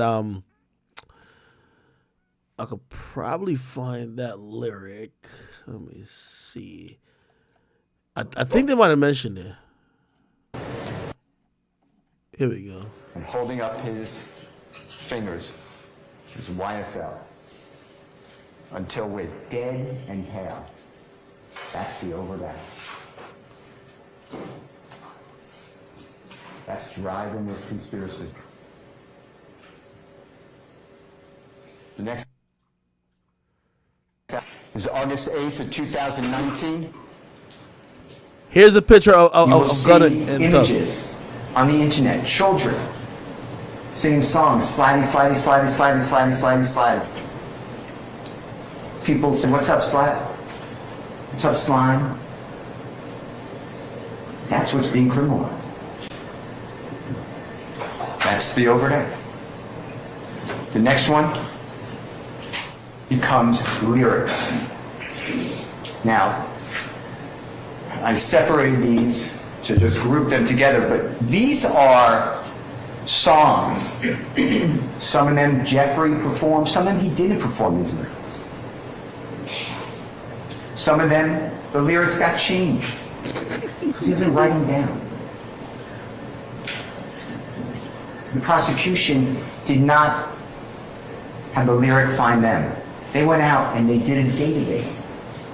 And they searched all of Jeffrey's Instagram, all of his Facebook, all of his lyrics, to try to find any mention of bloods, the color red, drive-by shooting, a Tahoe, killings, 12, drugs. They searched for it. These are not confessions. Yo, chat, this is crazy. Hey, yo, straight 8, thank you for the 5 on YouTube. You say, yo, bro, slime means my road dog, or I got over on him. That's why I wipe my nose. Yo, Israel, thank you for the 5 pounds. You say, yo, Thug sounds like trying hard to underplay guilt. That's what Thug sound like, right? It says trying hard to underplay guilt. Jimmy Robinson, thank you for the 5 and say, yo, you need to reach out to Milagro. That would be dope for y'all to collaborate. Now, of course, you know I fuck with Milagro. Milagro got into it with Joe recently, yo. She didn't like what Joe said. Yo, Joe, why you fucking with Milagro like that? He said, talk about Trenches News. We ain't even get there yet, chat. Somebody says, what the fuck is this? Someone says, "Hey guys, Saucy Santana got the hold of my back and blew it." What the fuck is you talking about, bro? A nigga named Saucy bent me sent some shit in. What the fuck? A nigga said Axe Sotomayor, and someone said talk that talk. Someone said okay, all right, people. And then some people says Adam doesn't care, he's a sociopath. Police might come for him for starting gang violence, though. Yeah, I think Adam's starting gang violence. Someone said Adam went beyond his mark in victory. Yeah, I think Adam should chill. Unless he really hate him, niggas. If he really hate him, keep it going. Okay. All right. Somebody says, yo, what we're missing with T.I. and Tiny is that basically T.I. was good for like, they're saying T.I. went 6 out of 7 with kids. They said one's a dickhead, the rest of them are good. Okay. All right. And Vitamin, thank you for letting me know that Benny was posting Freddie gets baby mama. Okay. All right, cool. Jesus Christ. This is not admissions. This is art. You will hear from the most prominent expert in hip-hop and rap. He will tell you that these words, the lyrics, they're common. My boy Slum. These are not unique and say, oh, that's a Donovan Thomas killing that Tahoe. Jeffrey sings about cars all the time. He names all different cars. They just pulled out the Tahoe. Drive-by shootings. These are common themes. This is, you will learn, studio gangsters. Oh, shit. Yo, he said you gonna know Young Thug is a studio gangster. Yo, this is too good. Nah, this is too good. He says y'all gonna know Young Thug is a studio gangster. Nah, this is too funny, chat. This is too funny. Stop, bro. Oh my God. Damn. They're in the studio. They are creating music for us to listen to. If you go to the first one, that's April 20th, 2014. It's a song released on social media, a song called Ooh. Red just like Elmo, but I never effing give go. YFL won't fold, pick his A off the balcony. There's no evidence anyone got picked off the balcony. YSL, wife at ends, nose, which I showed you. I'm an F for the cash. Then she's getting robbed by Tick. Tick is another name for Trontidius Stevens. He will tell you he had a rough life. He's been in custody. In a Bentley on Wesley, getting trailed by sniper, there's no evidence of that. All I ever wanted was the money. Put your hands in the air if you dare. Any MF to step over here, F and N, that's a type of gun. Put him in the wheelchair. These are lyrics that rhyme. Those are taken out of context in that song, but they're lyrics. If we're going to criminalize lyrics, you will learn. We all should watch what we say.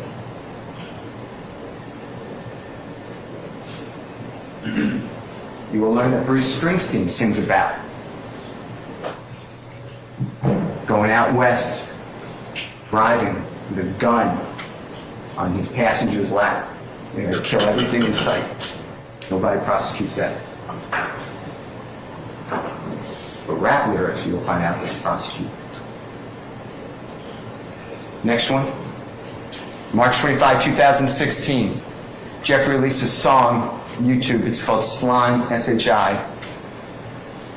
Hey, this slime, S-H-I. Hey, YSL, H-H-I. Hey, killing 12, that means police, S-H-I. Hey, flick a jail, S-H-I. Hey, cooking white brick, that would be like making crack cocaine.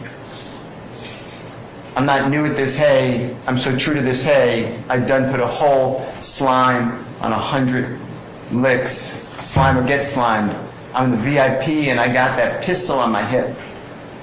You praying that you live, I'm praying that I hit. FF the police. Okay. Yo, chat. Unfortunately, I'm gonna have to cut the stream a little bit abrupt. Damn, I know I didn't even get the 5-hour mark. I ain't gonna promise, but I'm gonna come back tonight. I gotta go shoot a podcast with a new signee. This is a teaser. The new signee to the academy. So I gotta go shoot a podcast with a new signee to the academy. So I need like 2 hours to go shoot that. Then I'll be back. I still got a few topics I didn't touch on at all. The Dirk, Kanye shit, the Trenches new shit, Nardo Wick, Blueface, and King Von's sister, and the Meek and Trippy shit. So I do got a bunch of topics to come back and address, but I do have a schedule today, unfortunately, which means I got to go shoot a podcast with a new signee, and yeah, I'm so sorry. Okay, so somebody say I ain't coming back. I'm definitely coming back. That's a fact. I'm coming back even if it's late night. I'm coming back. Who y'all think I signed? Let me see if y'all got it. Spam who you think I signed. Who you think I signed to the academy? Who you think I signed to the academy?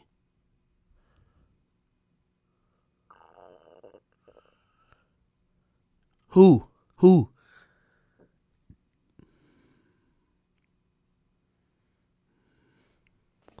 Some of y'all got it, some of y'all don't. Hey, you're going to see the episode soon. Hey, I'm going to come back. I'm going to deal with all this because I missed yesterday. I'm so upset I missed yesterday, so I got to get back on track. Only way I get back on track is if I stream tonight. So I'll get back on tonight. I don't care if it's late. If you're not on late tonight with me, you'll be able to catch the second half of the stream tomorrow. But I appreciate you guys for tuning in, at least for the first half of the stream. Did some crash out, did some good topics, but we still got about 4 or 5 topics to get to. Yo, let me go I gotta go shower and go get this podcast in. And I'm excited about this because, again, the academy, the vision is coming true. You know, obviously we got the chat nigga, podcast, which, the comment section, we got that going on. Obviously, I do what I do, but obviously we're trying to just get more and more content in the mix that you guys can enjoy. All right. Love you guys. I'm going to see you guys in a few hours. Yeah.